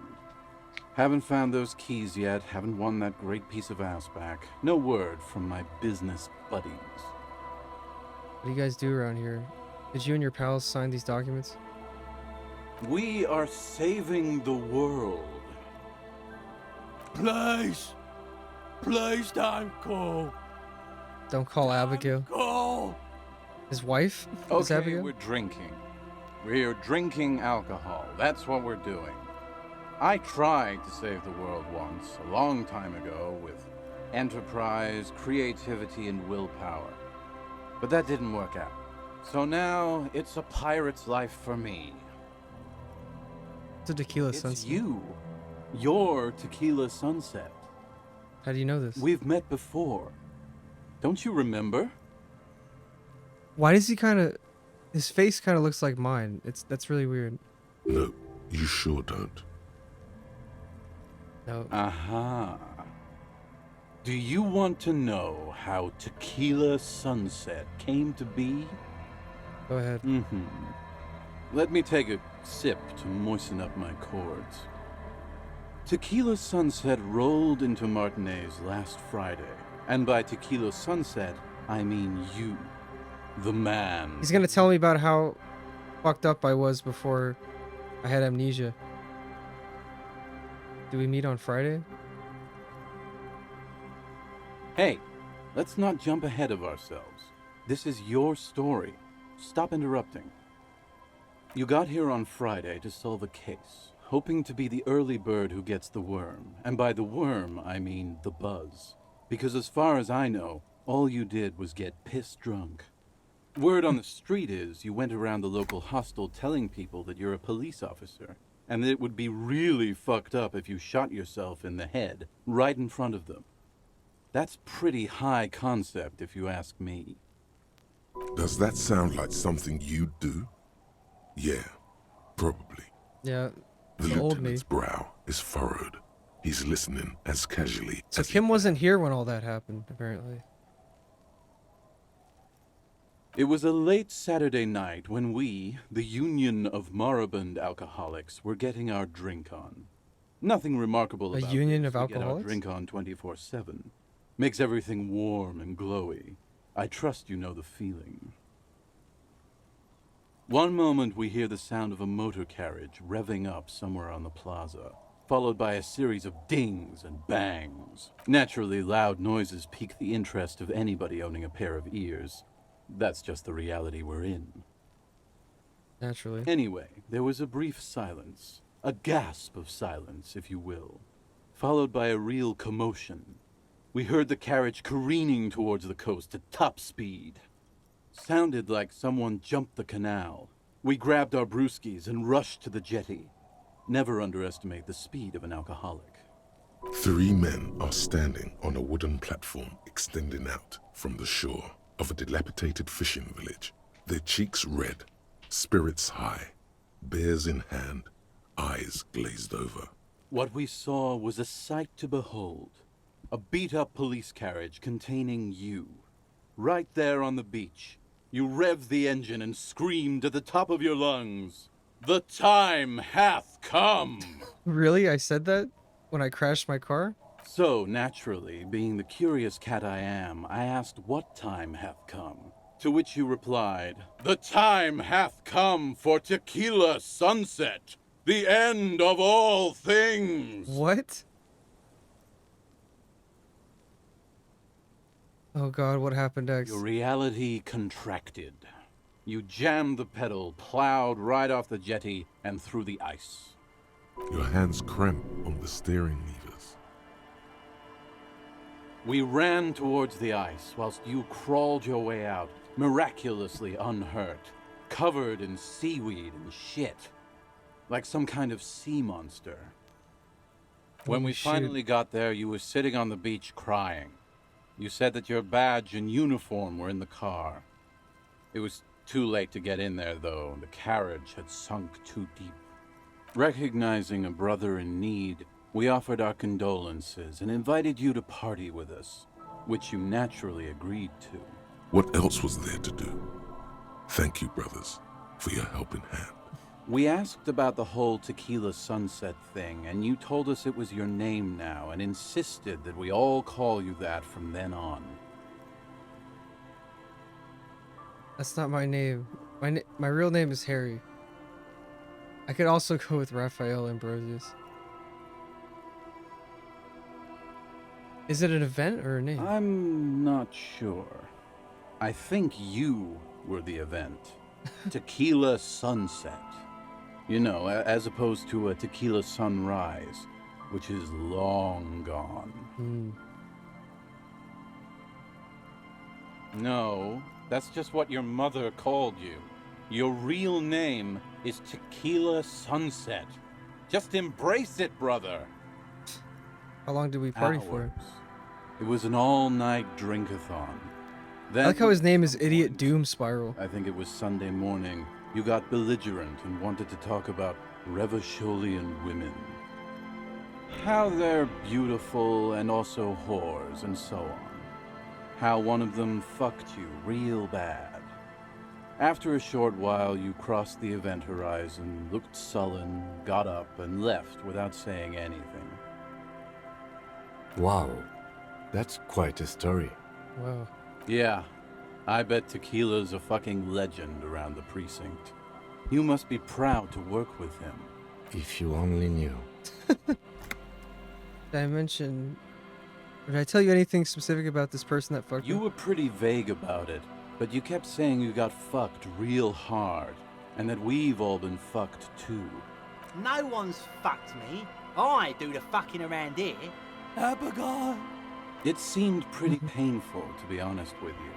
If I had to guess, I'd say you're still working through some shit. Beside your gun and your badge? Well, I got the badge, You at said least. something about your hope or heart or something.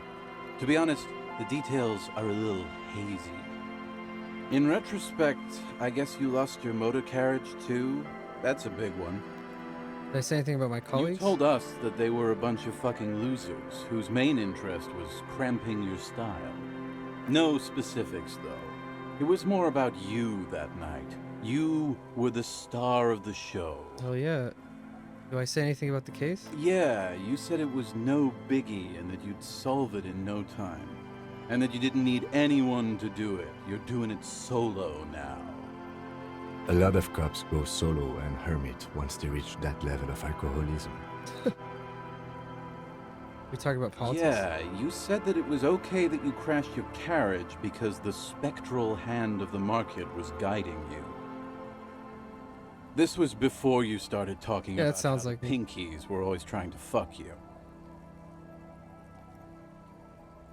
Pinkies? Did you get a read on what kind of cop I was? You kept calling yourself a goddamn superstar who cleared 501 cases. As you've already determined, the actual number is just over 200. But what's a little embellishment between friends? No thanks to the squares at the precinct. As you Just a little exaggeration.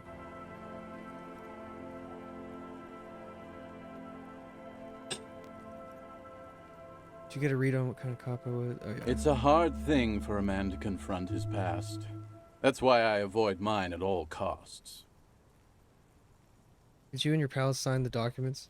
You seem like your character is by storytelling. You too, Tequila Sunset. Shine on, Tequila Sunset.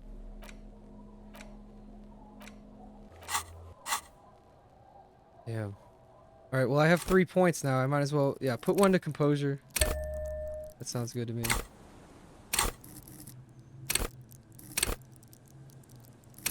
Visual calculus is probably a good one too. Reconstruct crime scenes. Yeah, I just want to be a good cop. I want to be like a really good police officer. And I want to be good at physical altercations. That's kind of the build that I'm going for this character, so.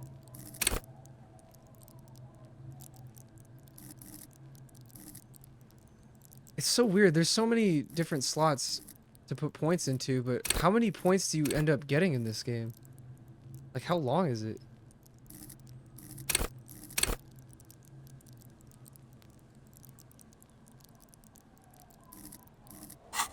I can't help but feel like I'm getting towards the end of the game. But maybe I'm not. I think this game's like 2 weeks long, so... Oh, jeez. Hold on, give me 1 second.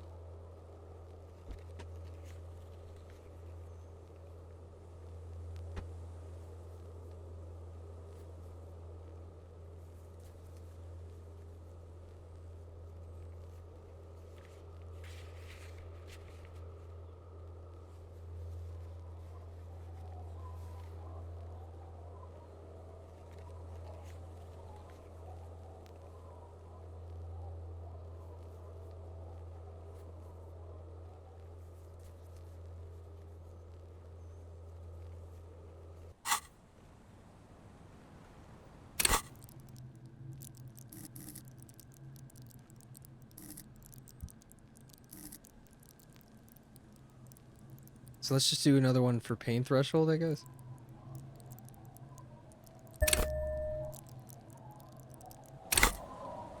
Cool.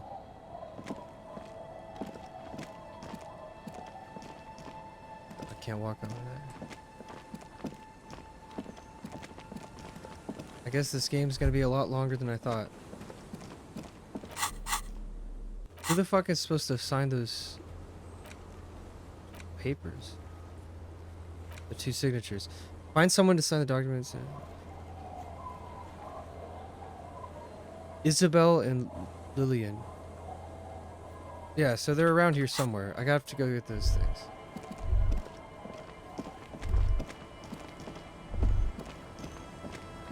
What about her? Hi, officer. There we go. Anything I can help you with? I am the lawbringer. The light bringer. That depends. Where are we exactly? What's your name?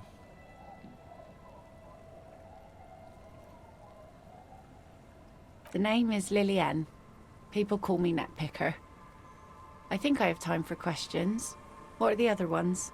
Ask her about the cool sword. Helps to break the ice. I'm looking for someone. Maybe you can help. I was asked to get your signature. Are you? This says by signing, I agree to living with construction noise. What exactly is the Union building? Everett's planning to turn some of the village into a youth center? What a nice idea. Wouldn't have thought that... What exactly? That Everett and the Union have nice plans for anything. I thought they only cared about themselves. Well, I guess Union members have children too. Here, use my pen. He has a pen in everything. She takes it from you, doubtful look in her eyes, clicks it and places the tip on the thing. Here you go. Thank you. You're welcome. I'm looking for someone. Maybe you can help.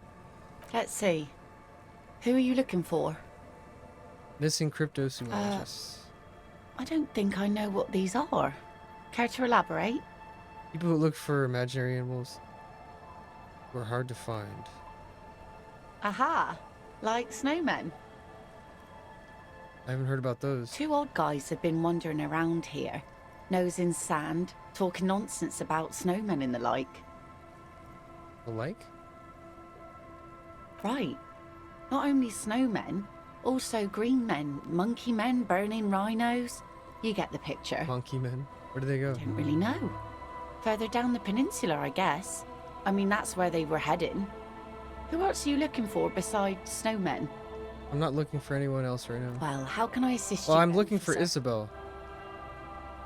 Nice sword. Unfortunately, the factory sold this one with a 3-year warranty instead of a story. It's to intimidate folks, mostly. You know how to use it? Not really. I know some basic moves, and I know it sure as hell beats a knife when you're in a tough spot. But not when you're in a tight spot. It is imposing. It's a regular mass-produced sword, like a shovel or an axe. Nothing fancy, just for intimidation. From time to time, people need a lesson in respect. That's just the way it is. Back in the day, I caught the eyes of many men. And believe me, men need a lesson in manners from time to time. Can I borrow that sword? No, I'm afraid not. Tempting to confiscate the blade I used to keep these animals in check. It would put me in an early grave. Is she flirting with you? A little? You think she might be? Why don't more women arm themselves if it's so effective?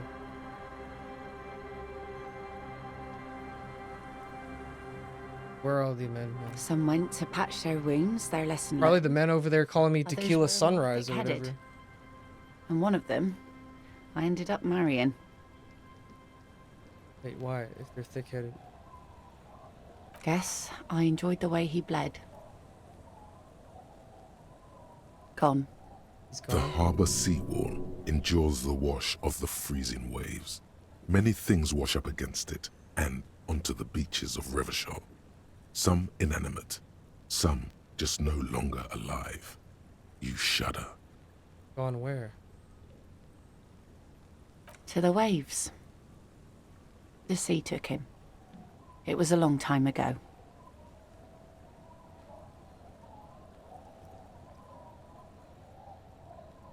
Oh, say no more. Wait for her to continue. He didn't respect the sea. Went out there, drunk like a skunk, and sure enough, one day the boat was found floating empty. The bloated corpse turned up 2 weeks later. Now, before you tell me how sorry you are for my loss, know that it was 4 years ago, and I've moved on. There's only so much mourning you can do for a drunk with sinewy muscles. She really liked those muscles, though. It's in the way she pronounces sinewy. You should have thrown yourself to the waves after. Nah. Time really is the best cure for sorrow, isn't it? Gotta keep the wheels spinning. Both of these options sound good. Us working folk don't have the luxury to be bedsick with melancholy. I buried him, mourned for an appropriate amount of time, and went on. Life didn't really change that much for me and the kids. She looks like she's ready to go on a date with another, better, drunk. Ask her. Both of you could need some action. Kim's present makes it awkward. Oh, I can try and ask her out. Wait, really? Don't know a good spot yet. Explore the coast. Yeah, I'm not even gonna try this then.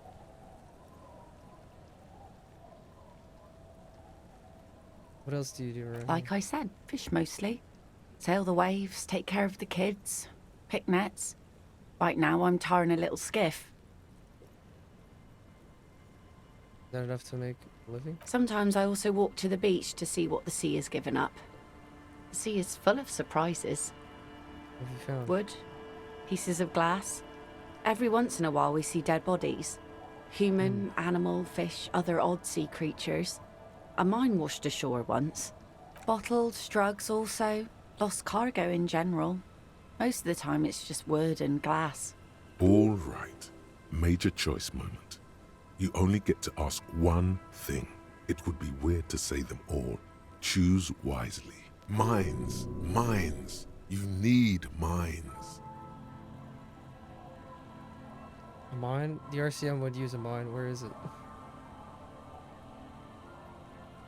Really? I don't need drugs. We're not gonna go for drugs. This place looks bad.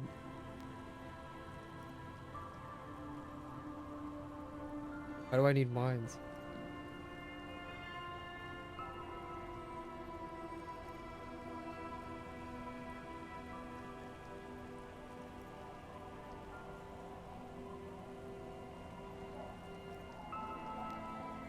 Well, the RCM has to wait for another one because some army folks came by, took it in the middle of the bay and blew it up.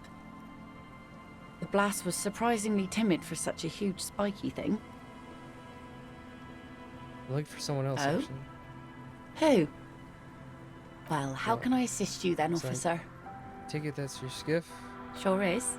The Sun, I call her, coated with a fresh layer of tar just yesterday. It'll take some time for it to dry, assuming the sunny days continue. Cool. Alright, we need to find the other chick and get her signature.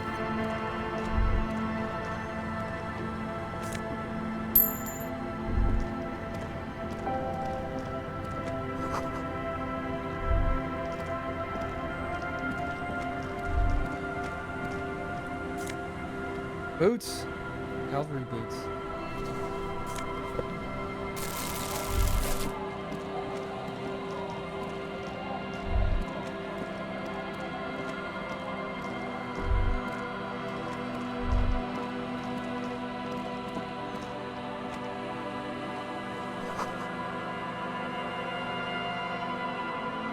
We have to find Isabel.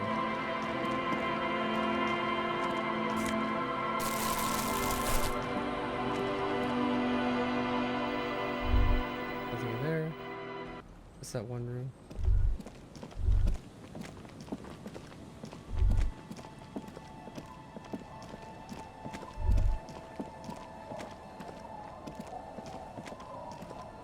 The worn and beaten wooden planks of the bench do not look overly comforting. We can sit on benches after we've solved the murder. Let's go.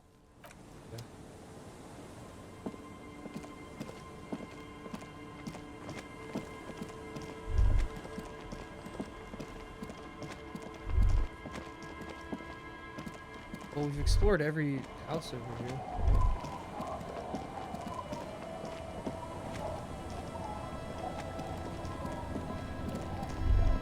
Already been this way. Yeah, explore the coast.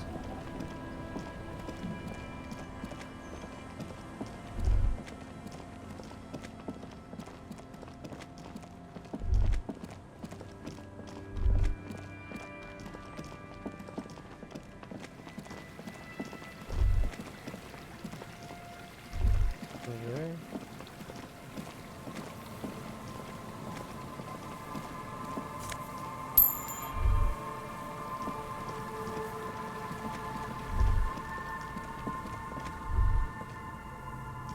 People.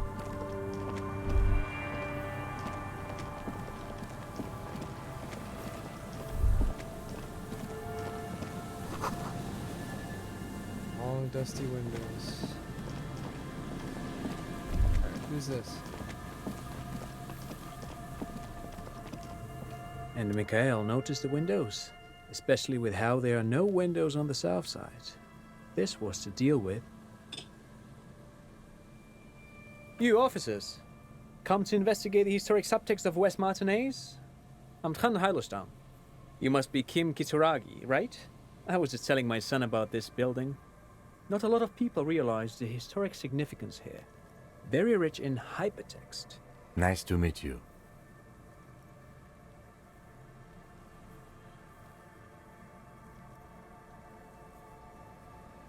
Hypertext? Yes, hypertext. Young Carp and the collection of cultural hyperlinks. He's just making up fancy words. This doesn't mean anything. Oh yes, so Mikhail. They had to deal with monitor glare, especially in the summer. They still had vector monitors back then. That was 49 years ago. So they didn't have windows on the south wall. No, I can't say that we've met before, but I've heard of Kim, of course. Mikhail, say hi to the officers. Mikhail's a little tired today. We spent all night trying to run Orbis on his radio computer. Have you heard of it? It's a programming language used in Grad. Quite tricky, but he wanted to play this Grad-made adventure program. We've been getting really into worms lately. The man speaks in the artificial cadence of a professor, or someone who's been on too many radio shows. But I assume you're not here for giant worms when there are so many real things to see. Just as I was telling Mikhail before, this is where the Coalition landed in 08. We could be standing on what is the most interesting landmark in Revachol West. This man is your half-brother. You feel it. But why? Because he used to be a cop. Well, get a load of this guy. He really enjoys his trivia. The Orbis programming language was named after its inventor. This guy had to be Victor a cop at some point. Orbis, a cybernetician from Grad. They run Vox in the Occidental countries. What's so fast about an empty old building? You look like someone who has money. Do you have any money? Aha! But it's not just any empty old building. What not a lot of people know is this used to be the R&D department of Felt Electrical. And Felt, which now sells ink cartridges mostly, was once a top dog in the turn-of-the-century cybernetics boom. It looks old and weathered, with seagulls picking apart its stone and metal carcass. Bushy undergrowth has taken hold of the collapsed rooftop. Some kind of bird has set up a nest on a broken windowsill. That's not surprising. Only a vestigial ink cartridge and ferrotape manufacturer remains. They started out as a midway electronics outfit in Königstein 2 centuries ago. After an aggressive move to Revachol, Feld became a global player in the emerging personal electronics market of the pre-revolutionary era. Still, Tricentennial was beating them in business machines. But Feld had an ace up their sleeve, or should I say they were developing an ace up their sleeve. I'm mixing my metaphors here. What was that ace? It was here in Martinez, possibly in this very building, that they developed prototypes for a tape computer. An elegant folding mechanism of rollers and ferrotape ribbons, portable enough to be a take-it-home solution. Revolutionizing business machines, possibly even bring them to the average consumer, which is a feat of engineering even today's giants, Rehm, ICN and ZAM, haven't achieved yet. Indeed. What? The revolution! Unfortunately, their moonshot project never made it to the market. Feld's move to Revachol backfired. The revolutionary government liquefied their assets and expropriated those very advanced prototypes. Possibly from this very building, or one of the adjacent ruins. All of this was built by Feld, even the boardwalk. Wild Pines built Martinez proper as a resort for their middle management. Feld built this side of town for R&D. You're saying that Feld Electrical built this boardwalk? Yes, they even built a pleasure wheel, but that got destroyed in the war. A pleasure wheel? Oh, the merry-go-round? Yes, to lure in their star engineers. This part of Martinez was nothing but reeds before Feld arrived. They had to make the prospect of living here attractive. It was supposed to become a global center for innovation in cybernetics. But history had other plans. What happened to the engineers? The company people. Oh, I'm afraid it didn't end well for the boys. But this story is a bit too dark for little Mikhail here. Now, if you were to ask about tape computers... Yes, they even built a pleasure wheel, but that got destroyed in the war. A pleasure... Yes, they... Oh, I didn't mean to say that. A pleasure... Yes. To lure Yes, in yes, their yes. They used them for military communication. I kept pressing space. Also to write and send out press releases. The most notorious Space is the example yes being Le Decret de Mars. What's the Mars Decree? I mean the radio transmission sent out to news agencies and world governments by the newly created Commune of Revachol on the 7th of March in the year 02. A short-lived legislative foundation for a short-lived utopia. It's a beautiful piece of text, actually. A singer-songwriter I know, Charette, called it a love poem to Revachol on her political concept album, Bon Baiser dans le Lind. You should read it. Every local library in Revachol stocks a copy of the decree. I tried to get Mikhail to memorize it. Tried to. Someone was much too interested in worms to be paying any attention. How do those tape Actually, no one knows. No one even knows what a computer made entirely of tape would look like. But word has it, they were very elegant, exquisite, alien-looking turn-of-the-century hardware. Buckle up. 10 years ago, I did a little God. freelancing, I guess you could say. I was a special consultant for an exhibition at the Wompty Dumpty Dum Center in Vredefort, Oranje. It raised the same questions, and we had lengthy discussions with Paul Ockerman, who was head curator at the time. This was before the twins Keith and Guy Juice joined the team, trying to...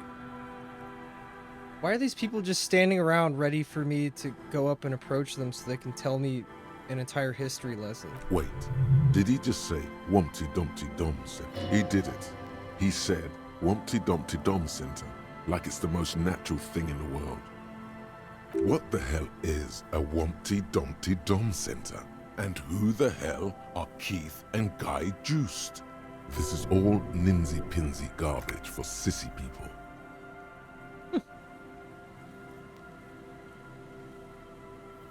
What are you the talking Wumpty about? Dumpty Dum Center for Contemporary Art. The exhibition itself drew on Lagerman's notion of memory, and so there were some parallels. That's why the head curator, Paul Ockerman, chose to... You're making this up. Is he making this up? In fact, I'm not. The Wumpty Dumpty Dum Center is a place you can visit if you're ever in Vredefort and are ever in the market for an exhibition space / contemporary art research center. But perhaps I should return to the tape computers. As I was saying, the device itself was very elegant, fragile even. One could write directly on the tape using a special chemical solution.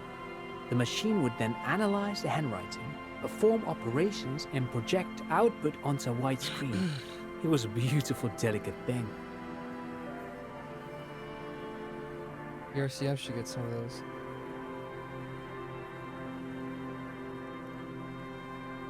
Even one would be very useful.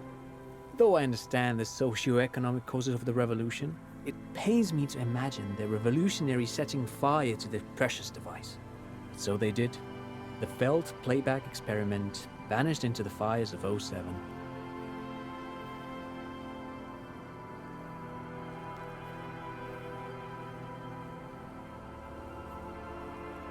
Who knows? Maybe it was an accident, or maybe they didn't want the technology to end up in the wrong hands. Either way, they're all gone now. All 3 versions of the prototype. Nothing but debris and ashes remain inside that building. Yeah, why is this guy's face portrait so clear, but that other guy I was talking to, his was all distorted and fucked up? 2 seagulls circle in the sky. You look up and think, really? Or was there a 4th prototype that remains hidden in the mausoleums below Cold City? But of course, what else?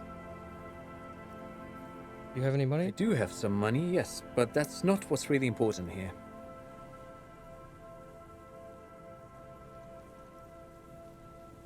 I just wanted to see if my profiling skills were working. Of course, Detective, I wouldn't have assumed anything else. Matter of fact, I don't know if you're familiar with this, but the Vespertine Department of Justice has published a rather interesting paper on the criminal profiling in former socialist states. Have you read it?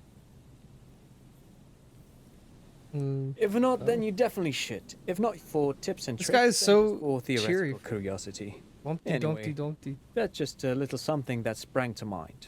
Like You were saying? something British. I feel like that's a real British building. It's on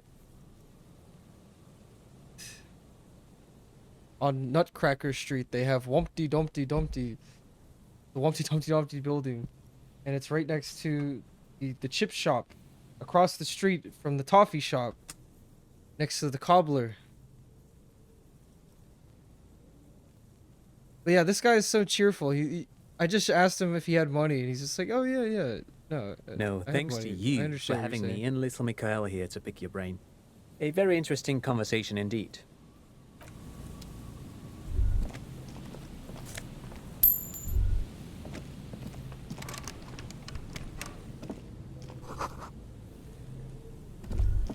What's this?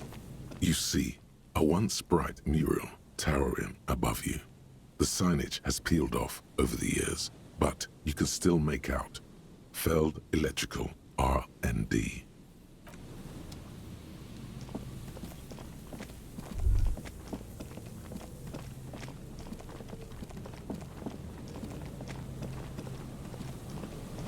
They're very careful about the way they design their levels and shit, because obviously you can't go behind this building. So instead of wrapping this around, they just have it extend. They have this weird fence that fences off this and then keeps going this way. It's just a little... It's interesting. Trying to poke at the brain of the people who made this game. The way they design it. 'Cause isometric games are very weird to design, in my opinion. I feel like... Oh shit. Oh yeah, they got the body of that guy. There's some tear. Some tear. It's like one of the frustrating things I didn't like about the original like Fallout games was that your character would go behind objects and like you kind of see them behind the objects in like the, you know, 3D space or whatever, but it's just like really weird.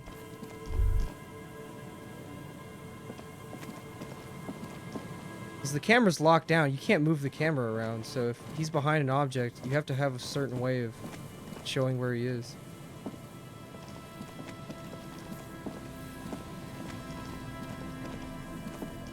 Where the fuck do we go?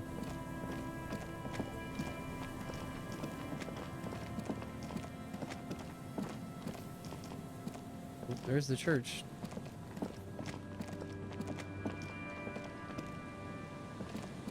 Heavy wooden doors, more than twice your height, stand shut in front of you. The rectangular sea-worn ornamentation appears in stark contrast to the padlock, carelessly drilled into the wood. Nothing happens, only the sound of the padlock rattling against the door. I don't think that's going to work. High above, the wind wraps the church in its rush, cold and wet from the ocean bay. It parts around the massive keel-shaped roof, like a test tunnel washing both sides, the way it has done for 340 years. The wind keeps its distance. So should you. There is a hole in my heart. The lieutenant looks at the padlock.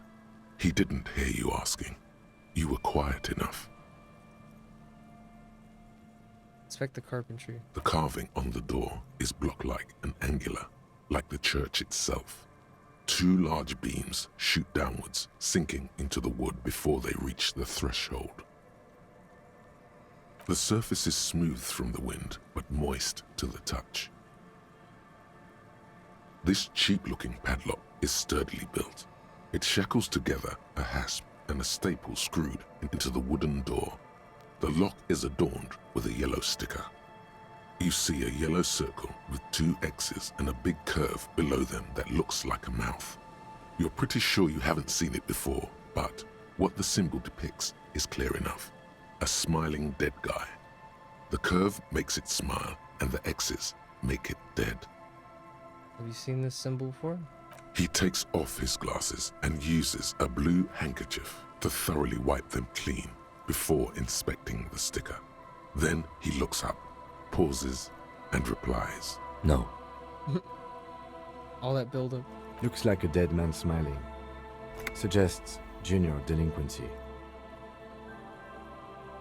I haven't seen that sticker before, and I'm not a youth. Try to peel off the sticker without ripping it. The padlock passes through a staple that's been hastily attached to the wood. closer inspection reveals that one of the screws is not a screw at all, but a nail. The work has been done recently and is unprofessional, to say the least. Should you want to get through, it might be easier to just pry the whole thing off. I think we have a pry bar. Maybe we should circle the building first and look for another way. The building has seen enough mistreatment. Can you hear the pulsing bass underneath the wind? A sure sign of junior delinquency, somewhere east of here. Do I have anything for interfacing?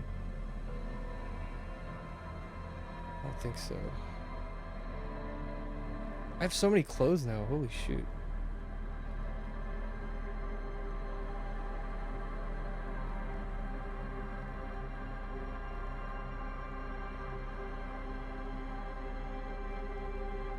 Some of these boots make my perception go up. Interfacing. I'm pretty sure I don't have anything for that. Yeah. Just try it. Heavy wooden doors, more than twice. Your hands are clammy from the sea air. The piece of sticker keeps slipping away. Do I have that handkerchief? The lieutenant hands you a blue handkerchief. He looks a little dismayed when he gets it back crumpled. However, it should be easier to peel the sticker off now. Oh, cool. There's nothing like the sound of a sticker unpeeling. Now it's stuck to your thumb. The ledger on your ledger, right on the cover? I'll put it. Looks like today was a gold star day. Alright, now we need the tool. Pry bar.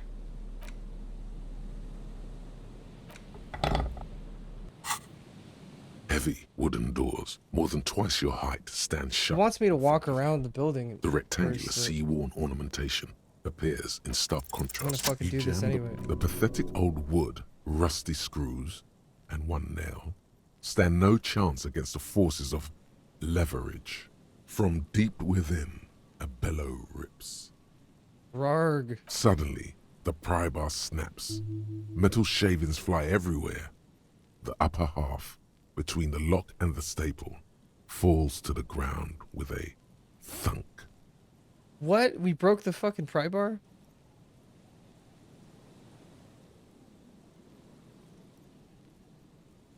The broken edge of the snapped pry bar is smooth.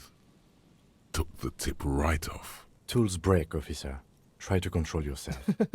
For example, your see how shit calm together. I am, although you broke my favorite pry bar. I don't know. You don't? Or maybe we'll find a new one. I don't carry more than one pry bar with me. I thought this was a lousy way to enter a place of worship that's already in disrepair. I guess the church agreed. Damn. We should have just listened to Kim.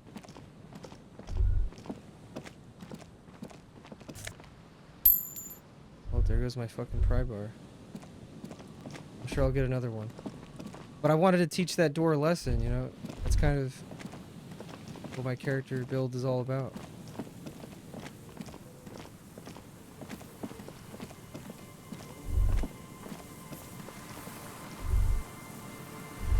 There's no other way in there anyway.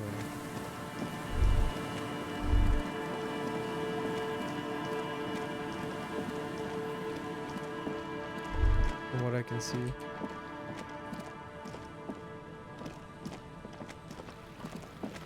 Guess I can go this way.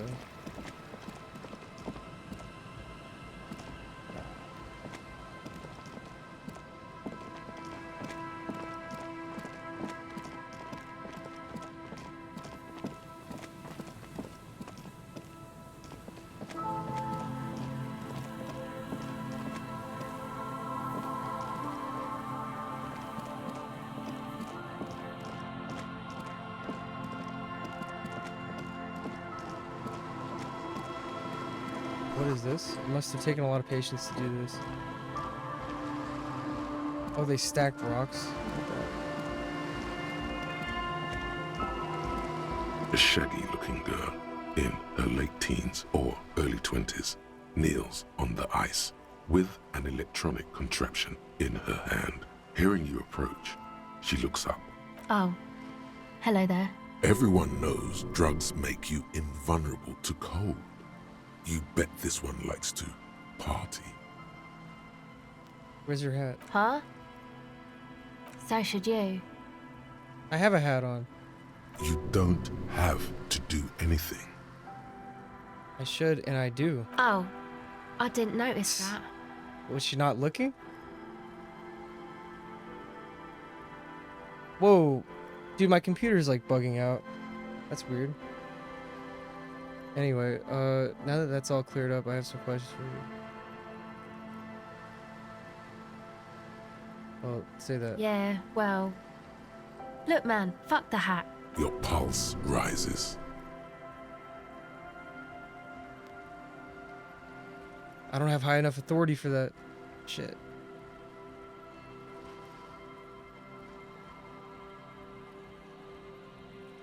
Not be retried. I don't want to do I'm it. sorry I said fuck the hat.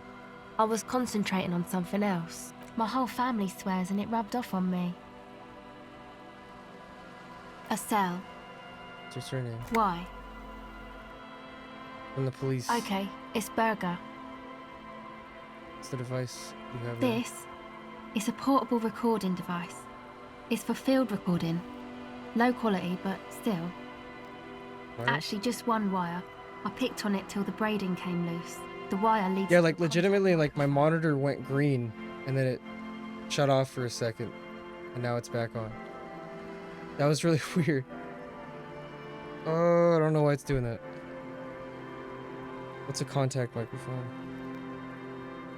A contact mic records sounds from inside. Yo, War Turtle, did you see the fucking Sam Hyde? He won that boxing tournament or that boxing match.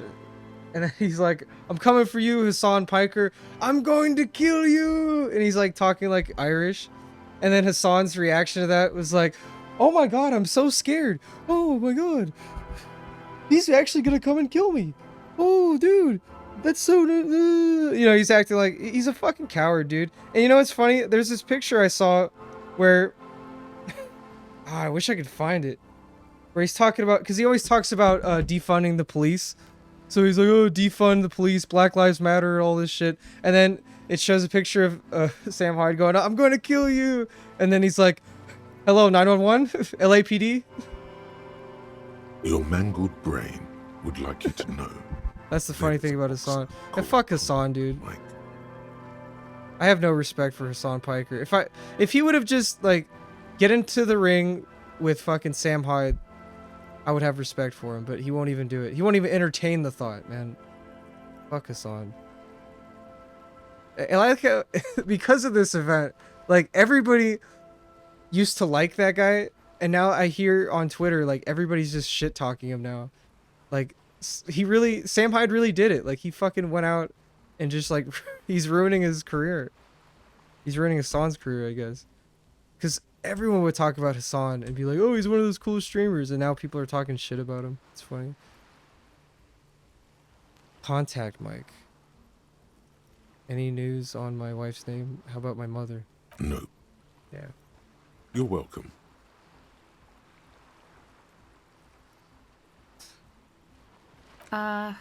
Yeah, I record stuff with it. I mean the Boxer contact mic. No. This is a contact microphone.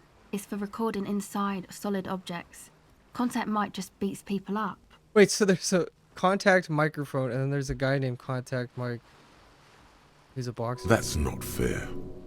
And an understatement. How does that thing work? The mic? I don't exactly know. Somehow it doesn't pick up vibrations from the air. The book said it only picks up structure-borne sound, if you like technobabble. Contact Mike is a role model. Yes, you heard right. You should try to be more like Contact Mike. A successful athlete. What are you nerding out about this shit?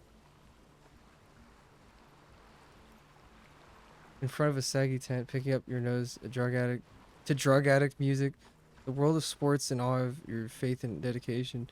I don't know why I said that. There is something else. Why is he like white knighting this boxer?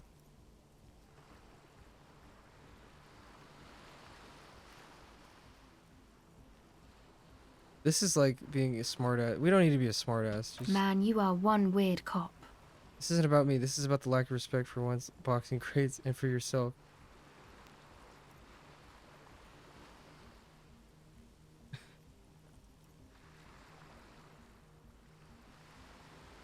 Now about that mic. You do understand it all just sounds like Mike to me, right? Where did you get that mic from? Same place I got the recorder from. The Palaceum. Oh man. You haven't been to the Palaceum? It's the coolest place in this whole drug-addled shithole.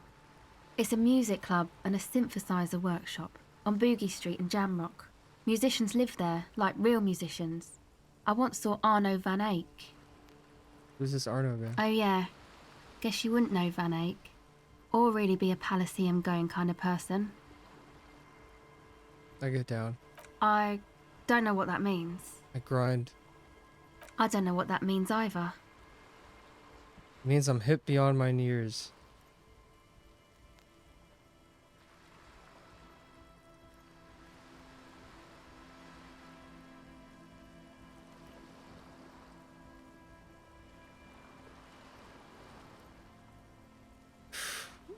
This guy's talking weird. I feel like the dialogue gets weirder the farther you get in this game.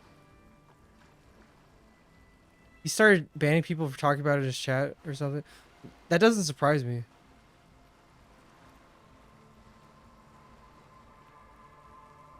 That's cool.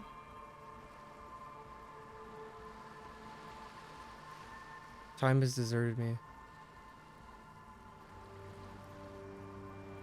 Talk about the mic. Sure.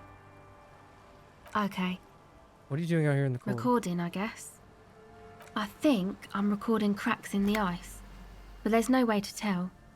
Not without headphones. I think I just recorded your footsteps too. Not sure how that will sound. What happened to the headphones? My boyfriend sold them. I don't know, man. Things. Just stuff you need for life. A lie. They were probably pawned off for something suspicious. What are these recordings for? The cracks of the footsteps? Probably for drugs. The They sold them musicians for in drugs. Palaceum used them for making music. They looped the stuff, cutting the tapes together. They make music out of cracks in the ice and keys jangling. Crazy sounds like that. It's hard to explain. Anyway, I thought I'd make some too. It's supposed to be, like, a music place anyway. The girl is cold all of a sudden. Very cold. I don't really know what I'm doing. They use synthesizers too. I don't have a synthesizer. She is on some kind of stimulant, amphetamine or methadone, and its effects are wearing off fast. She will begin to experience more and more valleys now, and fewer peaks. Take this, you're cold. No, man, fuck that, I'm cool. I'm sorry I said that. I'm sorry about the fuck. I'm sorry about the fuck. It's okay.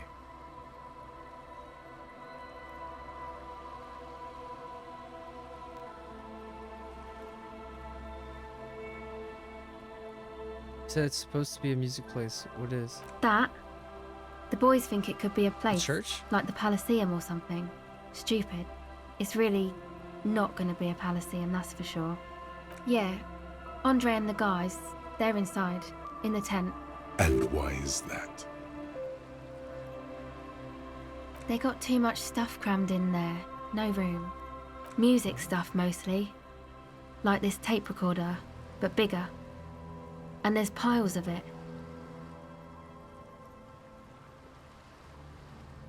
I just leave some of it out and you don't have to freeze. That stuff is more expensive than I am. More expensive than Wow. any of us, really. Doesn't matter. I can take the cold. Go ahead.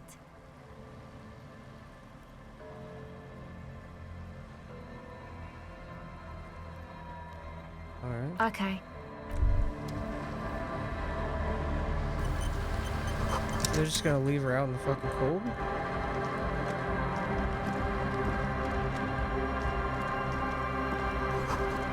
Tribalistic markings. Little humanoids. Trash from some unending party.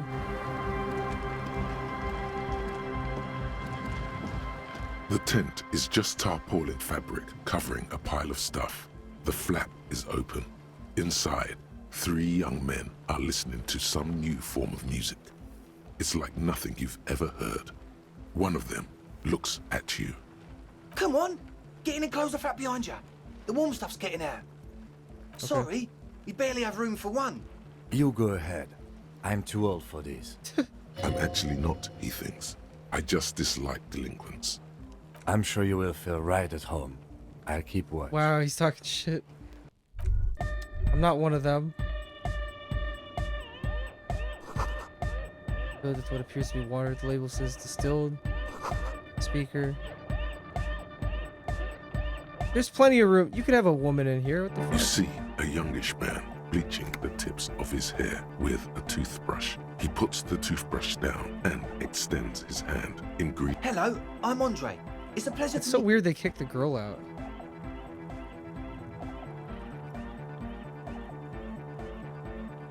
Extends his hand in greeting. Don't shake it? Or shake it? This is my posse, Noid. The young man with earrings looks at you suspiciously. And Egghead. Egg! Egghead. Looks like Nosferatu. What the fuck? Together with a Settle Burger, who's out there right now, doing some seriously progressive sonic experimentation, we like to think of ourselves as music venue organisers. How many music venues have you organized? We have many in the pipeline, officer. You see, we've been all over Jamrock North, prospecting for real estate to establish a new venue in. Also for talent. Yeah, thank you, Egghead. And while there is no shortage of raw, unfettered talent spinning tapes in Jamrock, we've had rotten luck with the real estate part. Place is a shithole. I apologise for my friend Noid's potty mouth. I realise this is not how you speak to a police officer. He has authority issues.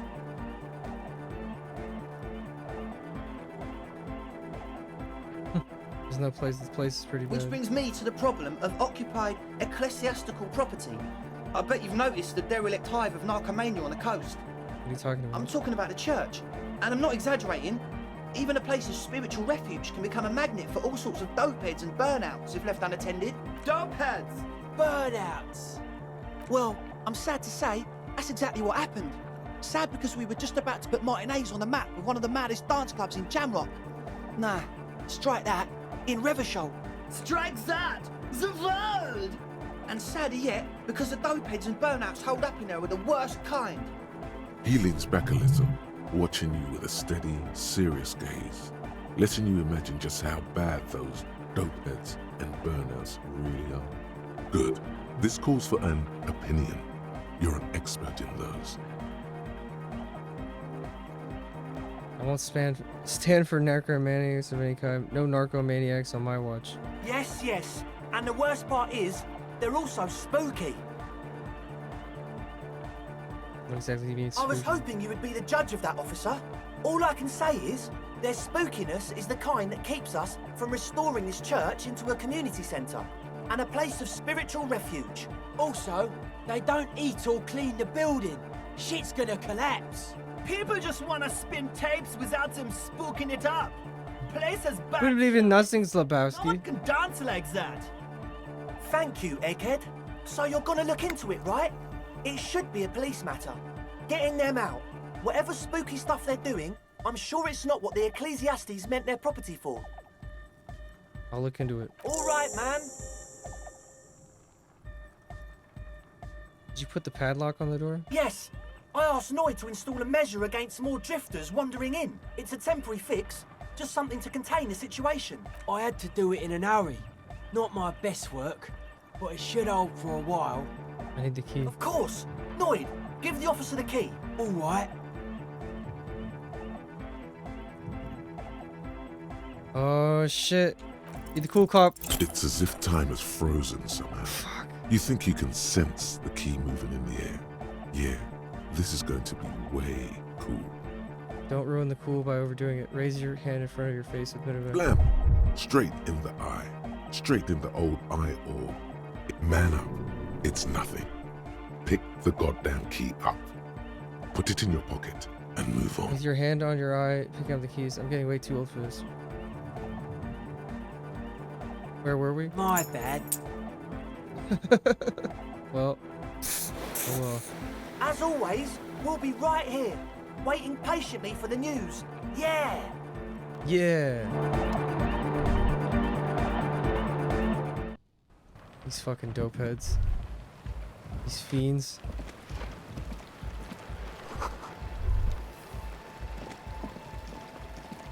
A pane of Eternite has been planted into the snow. 2 poles are holding it up. Barely holding it up. It could fall over any minute. A stronger gust of wind might be enough. It looks like a makeshift bridge. Could be convenient. The pane falls into the icy snow with a soft thunk. Cool.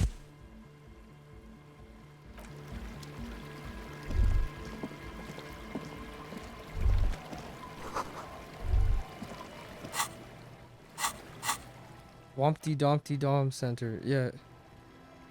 This is a whole thing.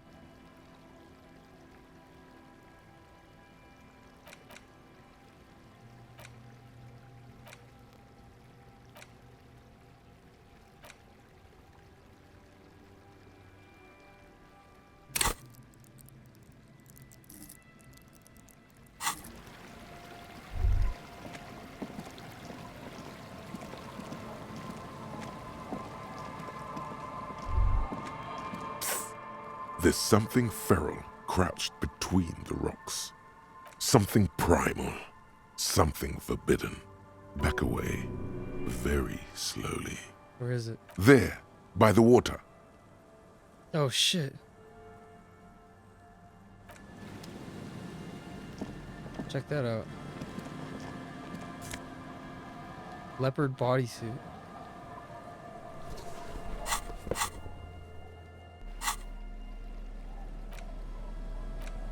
This is a men's size L, leopard patterned unitard with short sleeves. There are bits of seaweed stuck to it. It speaks to the animal inside you. Slow and steady, boy. You know how to handle this. Drop it now. This thing will eat you. Despite the time it's spent in the water, the garment itself is surprisingly silky. The leopard spots are slightly textured. The garment label says it's composed of 85% polyamide and 15% elastane. Run, you idiot. There's only one thing left to do. See how it fits. Just know that once the leotard goes on, it never comes off. You will change irrevocably. But don't you want to feel different? It can be a secret that only you know.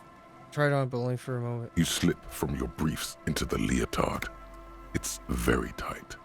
You've never been cradled so firmly before. Putting on the garment feels like stepping into a warm summer lake. The silky warmth engulfs you. Something else is in charge now.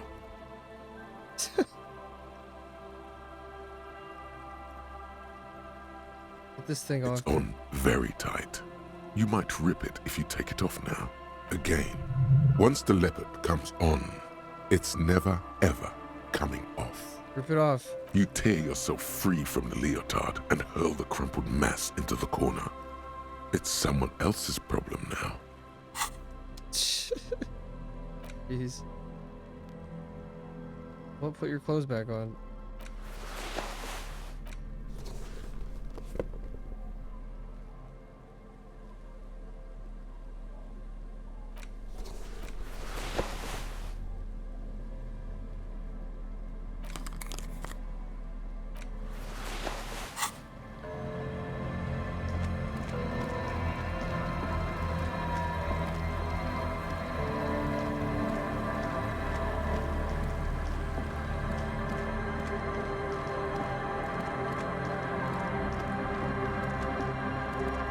I still haven't found that one chick.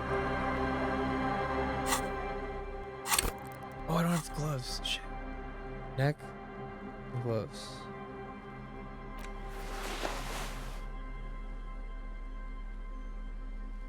Thought I put the tie on. Oh, there it is.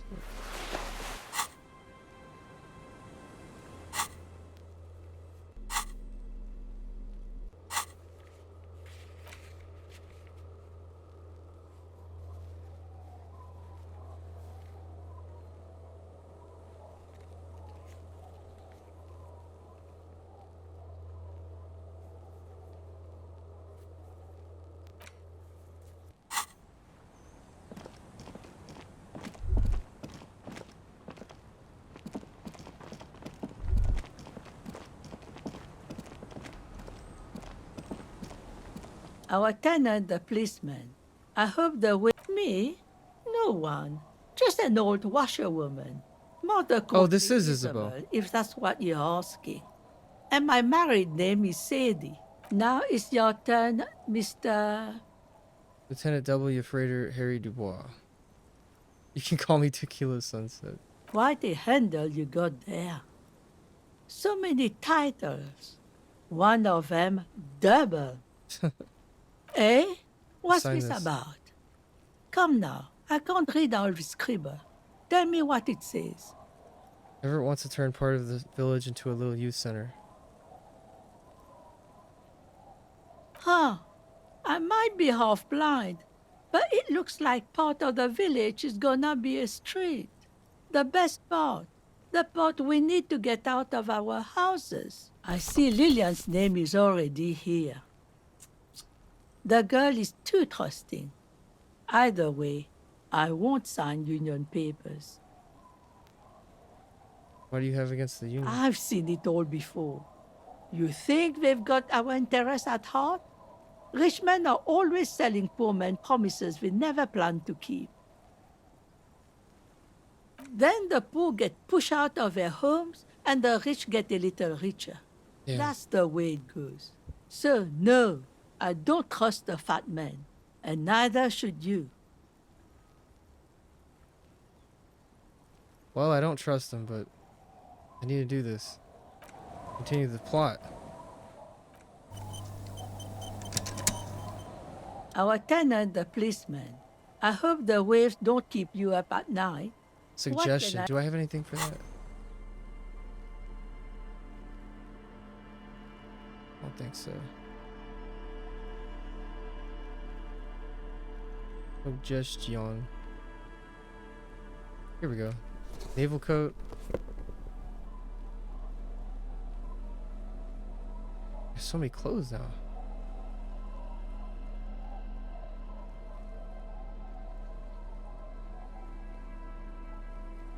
Try it.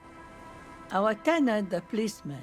I hope the... Logic and reason won't work on this old bat. Better go for shameless emotional manipulation. What's the grandmother's deepest vulnerability?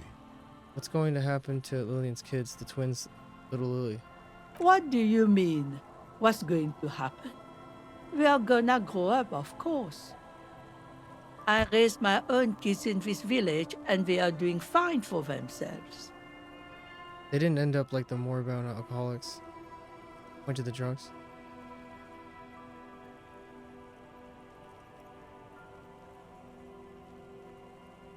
No, they are good kids. I brought them up the right way. No, they moved to Faubourg for work. What do you think Lillian's kids are gonna do when they grow up? Well, I imagine they'll grow up and leave too. You've got her. Now just reel her in. Then... You have her. Now twist the knife. Wait. Let her come to it herself. Say nothing. I don't believe the Fat Man's Youth Center is going to change anything. But what other choice do we have? It's not like the coalition government is coming to save us. I won't be around much longer anyway.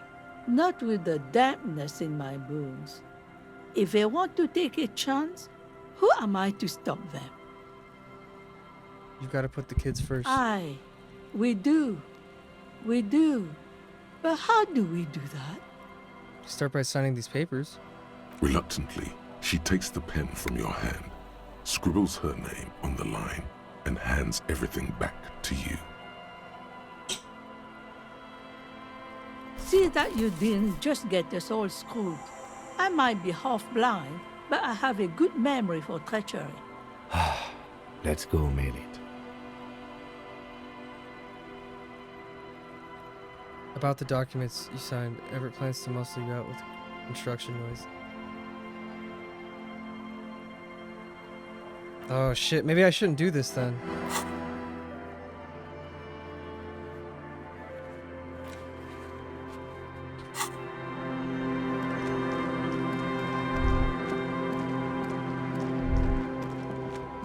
Well, it's too late to have them sign it, right?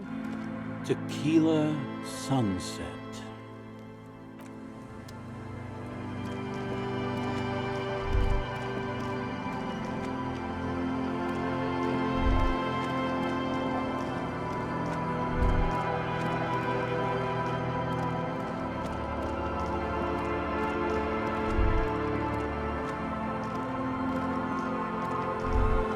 Fuck, I feel like I made the wrong move. Maybe I should go and... Shit.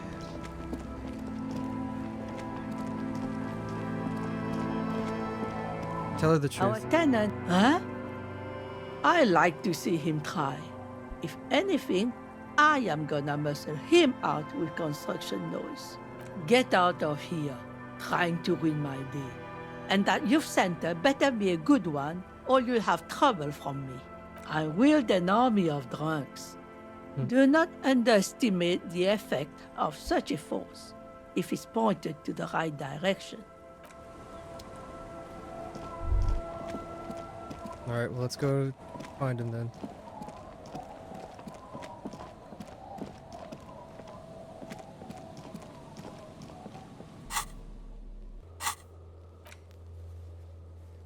Oh, I can't fast travel from here.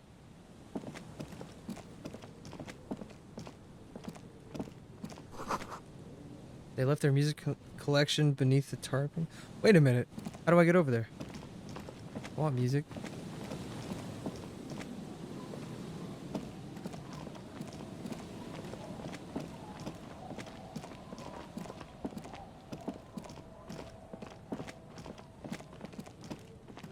Over here.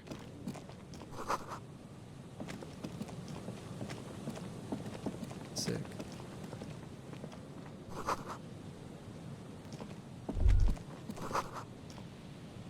Four-story buildings around the city.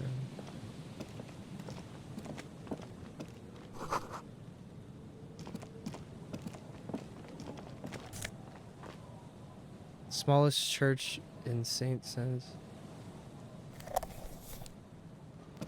Is that sad music? There's no way to listen to the tape without a working tape player or portal reel at hand. A pawn shop would have a tape player. Yep. It's expensive though.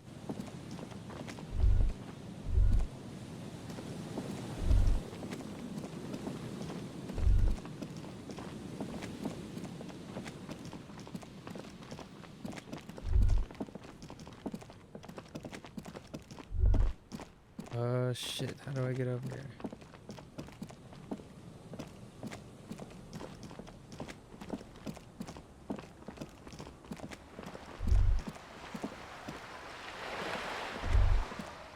This is it, the scene of the party. The fire pit. Cigarettes and empty bottles all evidence it. Looks like they were here a while, judging from all the bottles. The sunken motor carriage provided them a focal point, like a goose ice sculpture or a chocolate fountain. It's like we've had a couple partygoers here. Looks like it.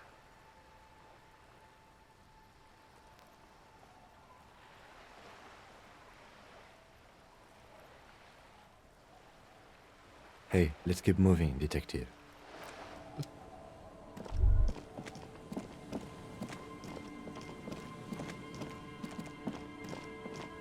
Dude, how do I cross the water?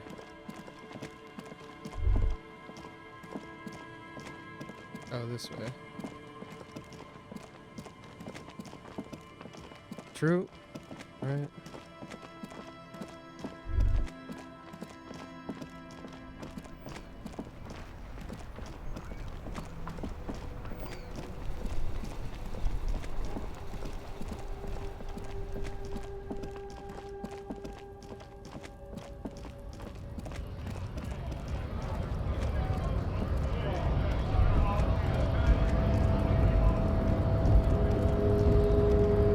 Wondering, man. How can I help? You know anything about the Hardy Boys? Those Hardys? They're an independent militant group. A bit too high-strung, but it comes with the responsibility. They're sort of like you. preserve the rule of law and all that. Except it's Eberhard's law. But really, they're just like you.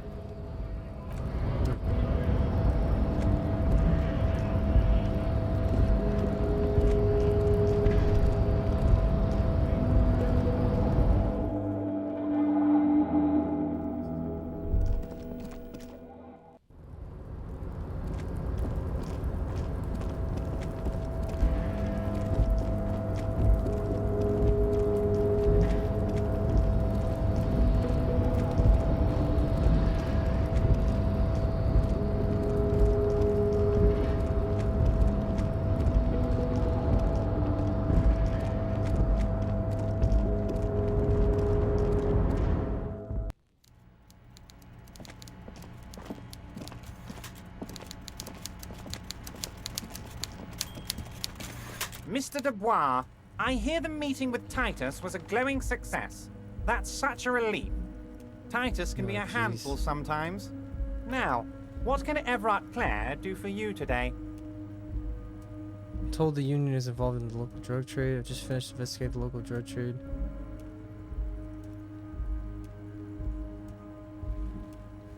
Oh, I didn't mail them yet. Oh shit, yeah, you're right.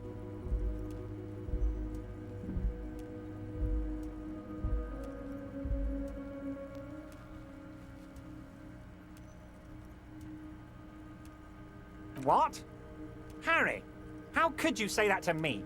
You know I appreciate a joke as much as any Johnny Fat Guy, but I can't take slander. Are you actually investigating this?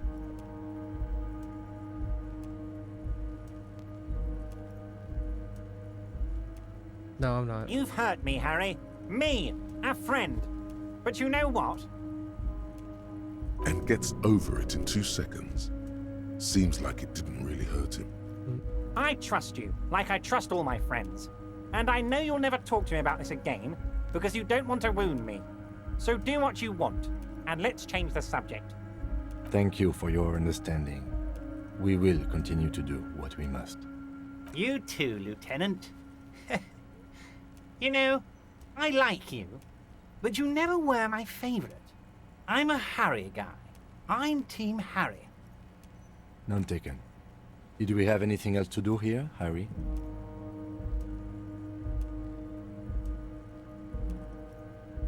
Met Joyce. Oh, that's very nice. I haven't gotten around to her yet. I'm very, very busy, you see. I hope you're getting along. One thing I want to make very clear, Harry, is that this is not some kind of union versus corporation situation. Everyone is just pals here. We're all trying to do what's best for Martinez. Don't feel like you can't cooperate with her because you and I are such good friends and I'm helping you find your lost gun. I'm not a jealous guy. Whoa, that's so nice of him. Suspiciously nice.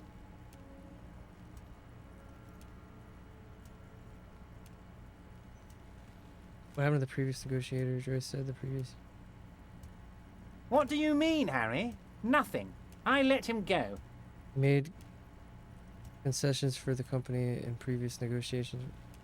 Why would you let an ally like that go? He's an old man, Harry. I wanted him to spend more time with his family. God knows how long he's got left. Call him a midget? Harry! I have little people in my organization. I would never call someone a midget. What is this? Honestly, I'm beginning to think you're a midget, Harry. I'm only kidding, Harry. You're not a midget. No one is. We're pals. It's hard to say if he really lost his temper, or if this is another one of his tricks. This man almost never angers visibly.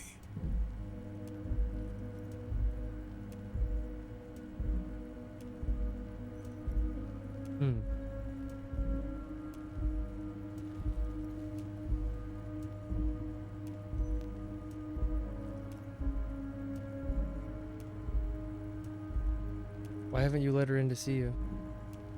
If she actually wants to see me, she will find a way. Any good negotiator would. And I just don't have anything to discuss with a bad negotiator. He doesn't want to see her. It's as simple as that. Of course, Harry. Let me just assure you one more time. It's perfectly okay to share anything we discuss here with this Joyce. This is a completely transparent organization. I have no interest in what she is doing, but I myself have nothing to hide. Your business is your business, and I respect your privacy. Just remember, none of this is secret. Tell her about all of it. My brother's picture, my singing swordfish clock. Tell her how overweight I am and how I'm helping you find your lost gun. Tell her about everything. Everett doesn't mind. This is weird. Not nice weird, but okay.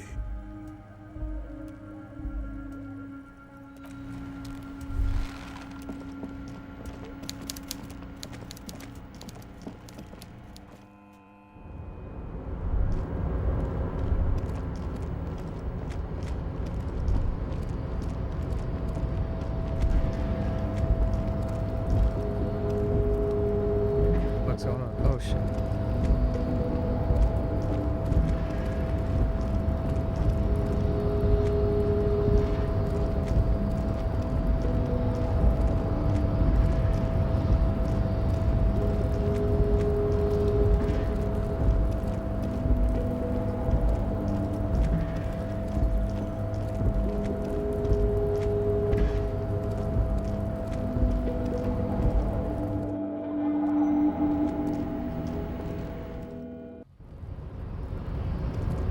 I really like that you see his shadow on the walls and shit, and he looks like a fucking detective now.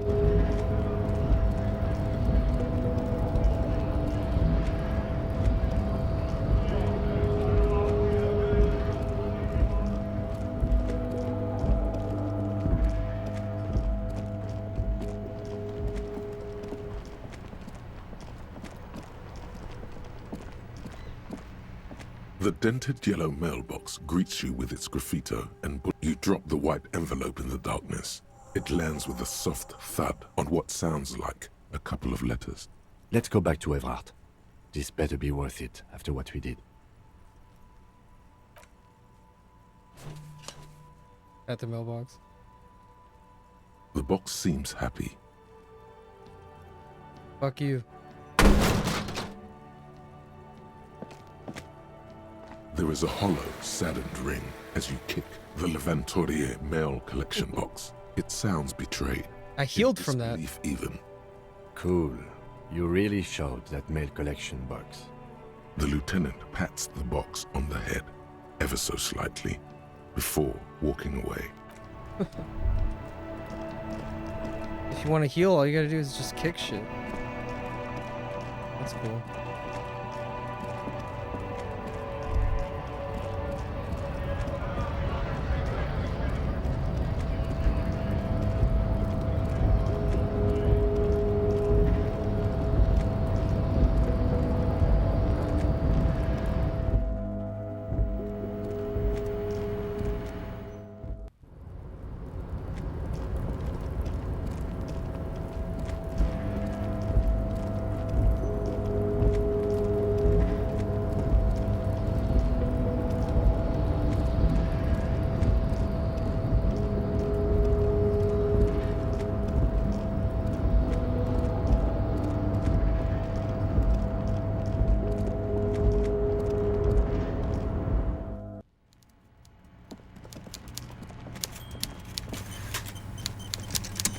Mr. Dubois, a pleasure as always.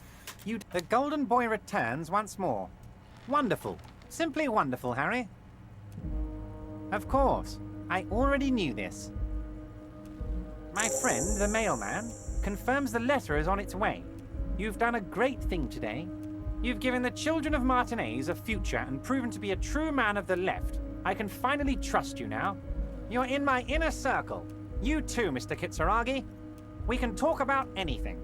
The strike, the murder, your lost gun, nothing is off the table. Hear that? You did it the honest way. You got the real signatures, and now he's happy. Finally, answers. Ask away, son. I know you plan to force them out with construction. Harry, by now you should know I would never do anything tricky like that. However, If the construction noise and limited street access makes some people consider moving, well, let's just say there'll be freshly renovated buildings near the roundabout where those poor people can finally enjoy a significant uptick in quality of life. I'm talking real affordable workers' palaces. So the village is doomed. You were there, you saw the place, a wasteland, there's nothing left. But mark my words, officers, we are going to reset it. Reset. I have big plans for Martinez, and they do not include humans living in those pig sheds on the coast. That land will be used for municipal buildings and commerce. What do you mean? Harry, imagine a youth centre supermarket church complex, employing hundreds, no, thousands of people. The coast will be lit up with enterprise and life. All those ruins out there turned into low-income housing. Harry, enough is enough. We're taking this district back. The war was 50 years ago, for God's sake. It's time to move on. You supermarket church complex. Do you really expect me to believe that?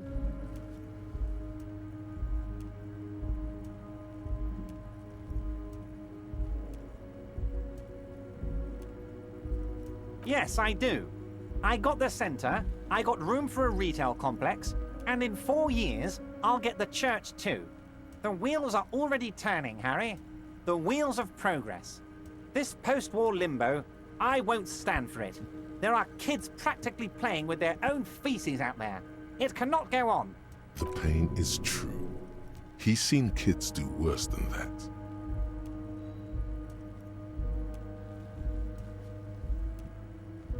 Joyce was right when she said you were up to something. Sounds like you got this. You can rely on my vote. I'm not a symbolist, Harry. I'm a realist. My statue will be Martinez rebuilt. 5-story building complexes, workers on welfare, and landowners in Azon hating me. That will be my statue. And yours. We're doing this together. Damn right I am, Harry. I'm gonna make the working man as rich as she is one day. That's my job. Just like yours is to keep the peace. A true flash of anger in him as he thinks of her. Did you order the hangman killed? I did not, Harry. Although I am very, very glad he's dead. What do you gain from him being dead? Why, a war, of course. And what do you have to gain from a war? Victory, Mr. Kitsuragi. I have victory to gain. We are going to start a war with the Wild Pines group and win before they even realize there is a war. They're trained military people. Aren't you afraid of your men? Harry, we Warrior outnumber them 1,500 to 1. And that's just Martinez. With all the unions in Revachol, and with public opinion on our side, we can hold off 2 men, or 15 men, or even 50 men. The more they send, the worse it's going to look for them. They made a huge mistake hiring those guys. No one likes foreign mercenaries. The leftists hate them, the fascists hate them, even the moralists think they're in bad taste. Everyone hates them except ultra-liberals, maybe, which happens to be me. You're not an ultra-liberal, Harry. Get the fuck out of here. Don't be a retard.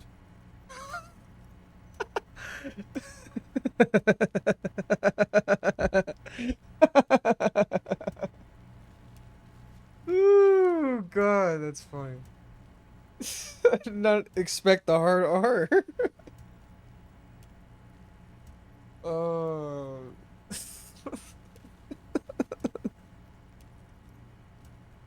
Funny. Harry, there is no strike, only war. What happened to my shoes? Class war. Or, in business terms, a dawn raid.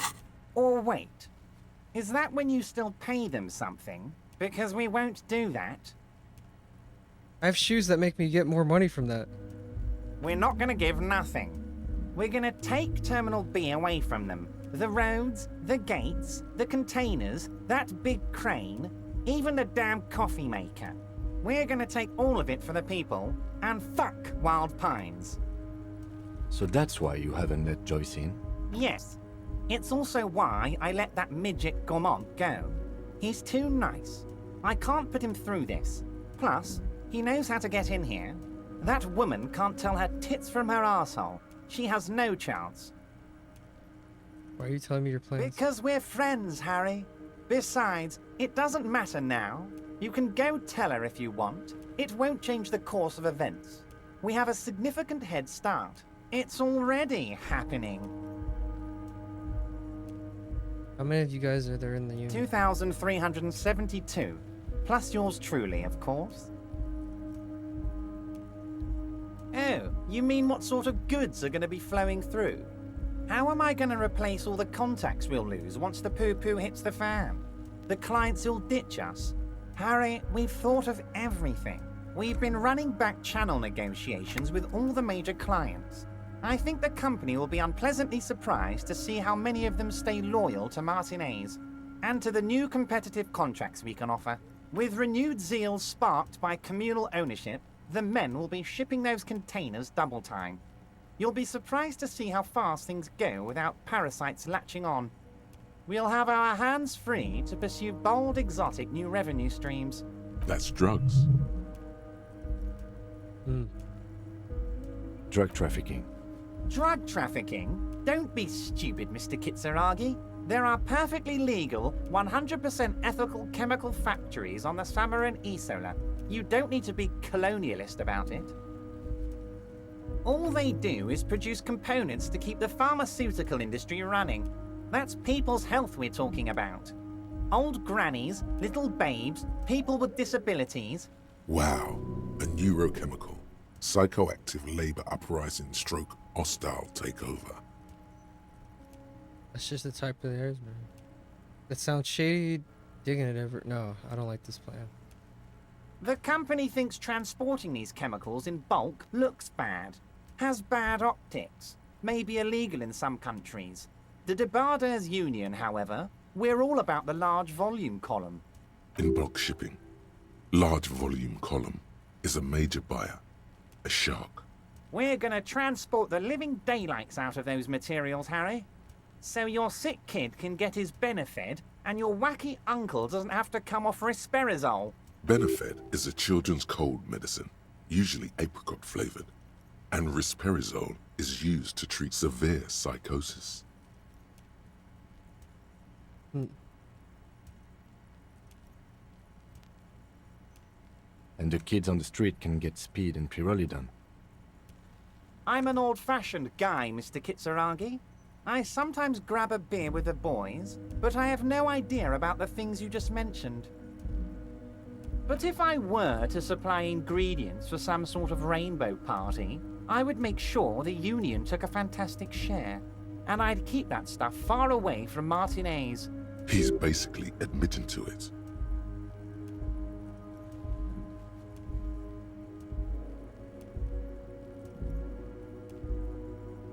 Makes sense to regulate the drug trade like this. Keeps it out of more dangerous hands.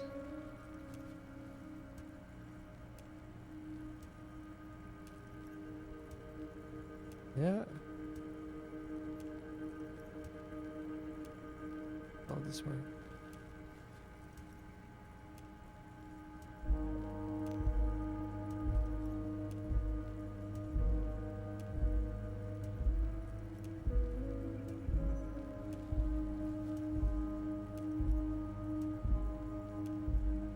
Oh, Harry, you've misunderstood. I have no drugs in my hands. It's all far removed from me, like some half-remembered dream. Anyway, let's not focus on the sensationalism of the drug trade. This hypothetical drug trade is all anyone ever seems to be interested in. It would only be a small part of the harbor's turnover, just like the harbor is, but a small part of Martinez. It would still be illegal.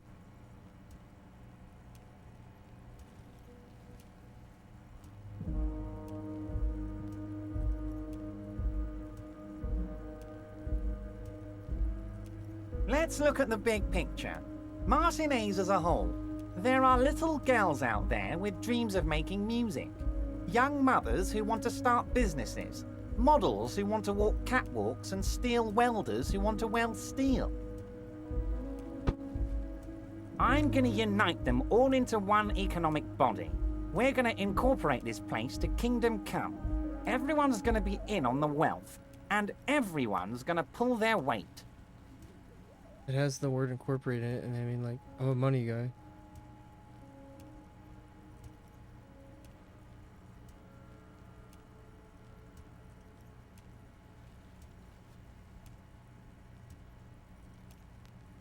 Yes, if you start thinking about it like that, the I get $1 socialist every time I municipal say that. body sort of is like a corporation, isn't it? It uses corporate law. We're incorporated. I like to think we're using the best parts of all the ideologies here, Harry. We're way past specific union members now. This is the big time. We're talking about the future of Revachol here, Harry. You can bother Leonard with that. He loves to run his mouth on such matters. But I'm in big-time mode, Harry. Harry, I've got to be honest with you. Your gun was found 2 days ago. Withholding this information weighed heavily on me. But it had to be done. Fine, where is it? An old woman has it, and let me tell you, Harry, word on the street is she's a character. So watch out. This must be the woman who bought the gun from Roy. The one he described as terrifying. Which woman? So, the gun's still with the woman who bought it from Roy? Yes, the same one. I see you've done your research. The pawn shop made the gun easy to track. Crazy stuff, Harry. Selling your gun like that? Wild. Anyway... Union Boy's gonna help you fix it. He winks at you. Don't worry, Harry. The neighbors of this old woman contacted my men because they trust me and the Debardeurs Union. Apparently, she was waving it around at the entrance to her building. Waving the gun around doesn't sound good. None of this does. Waving around at people? Who is this old woman? Unfortunately, I don't know anymore. You're gonna have to go in blind, Harry. But she's an old lady. How dangerous can she possibly be? Oh, and she calls herself the Pigs. There it is again. The pigs. Like Roy said, not good at all. I, for one, find it refreshing. Finally, someone calls themselves a pig. It actually sounds extremely bad, but let's not give him the satisfaction. As I said, she's a character. I didn't have time for details. It sounds like she's unstable, but don't worry. No one got hurt. We might be looking at someone with a medical history here. Watch out. I already have. Tonight, starting 10 o'clock, near the old fish market on the coast. The one on the boardwalk, a little past the fishing village. Be careful, Harry. I would never set you up for anything dangerous, but you did ask for this. Now, back to the fun stuff. She will be there from 2200 hours till 0200 hours. Oh, shit. More fun stuff. Seems like we already have fun stuff to do. That's it for now. Great, Harry, great. I think we have truly built a bridge between Martinez and Jamrock today. We have united the RCM and the Debardeurs Union. This has been so great. I'm sorry we don't have more fun things to do together, but if you ever feel like bouncing something off me, my door is always open. Okay. Well, don't tell him about the borscht thing.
The man ponders his cooking utensils. The man says a couple of sentences in that. Okay, so it's vodka. Of course, turning it up seems like a dangerous idea. Honestly, the place is a powder keg. The cook gives you a long, disappointed look, then turns the stove off and seems to wait for you to speak.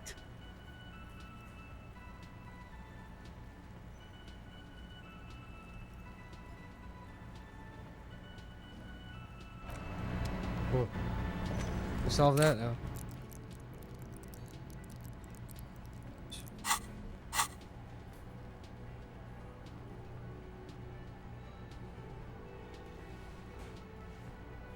Kingdom of Conscience. We could try that one. Yeah. I don't know about my precarious world.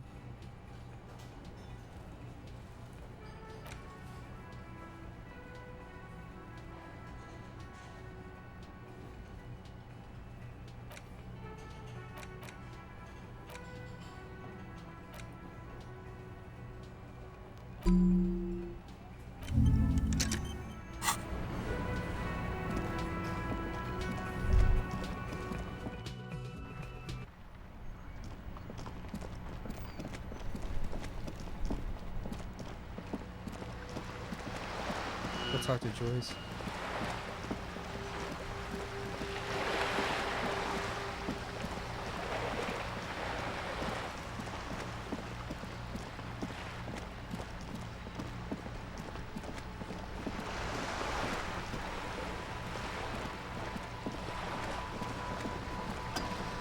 You're back.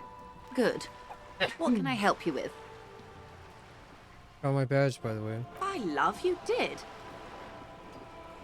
Pleased to meet you, Lieutenant W. Freighter Dubois. I am glad to see a man of high qualification. The situation is precarious. What can I help you with, Lieutenant Freighter?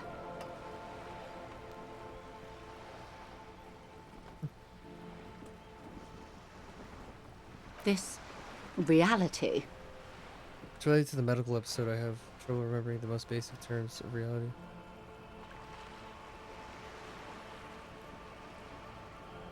Ah, yes, the episode. Sounds like an acute case of encephalopathy, now that I think of it. Don't be phased, madame. He functions perfectly well. He only needs a lowdown on all of reality. We may be here a while then. Ask away, officer. I'll help however I can. All right, we're in. I know these all look good, but begin with the first, okay? We're in Martinez, baby. A casual term of endearment popular among the 50-plus crowd. It's a disco holdover, pay it no heed. I'm a disco holdover myself. Aren't we all? What is Martinez? Martinez is a district of Revachol. A very small district tucked away near the industrial harbour, north of the 881 and Jamrock. You would be excused for not knowing about it. Unimportant, they say. Forgotten, even. Shelled to smithereens during the Revolution. It has its charms, just not this time of year.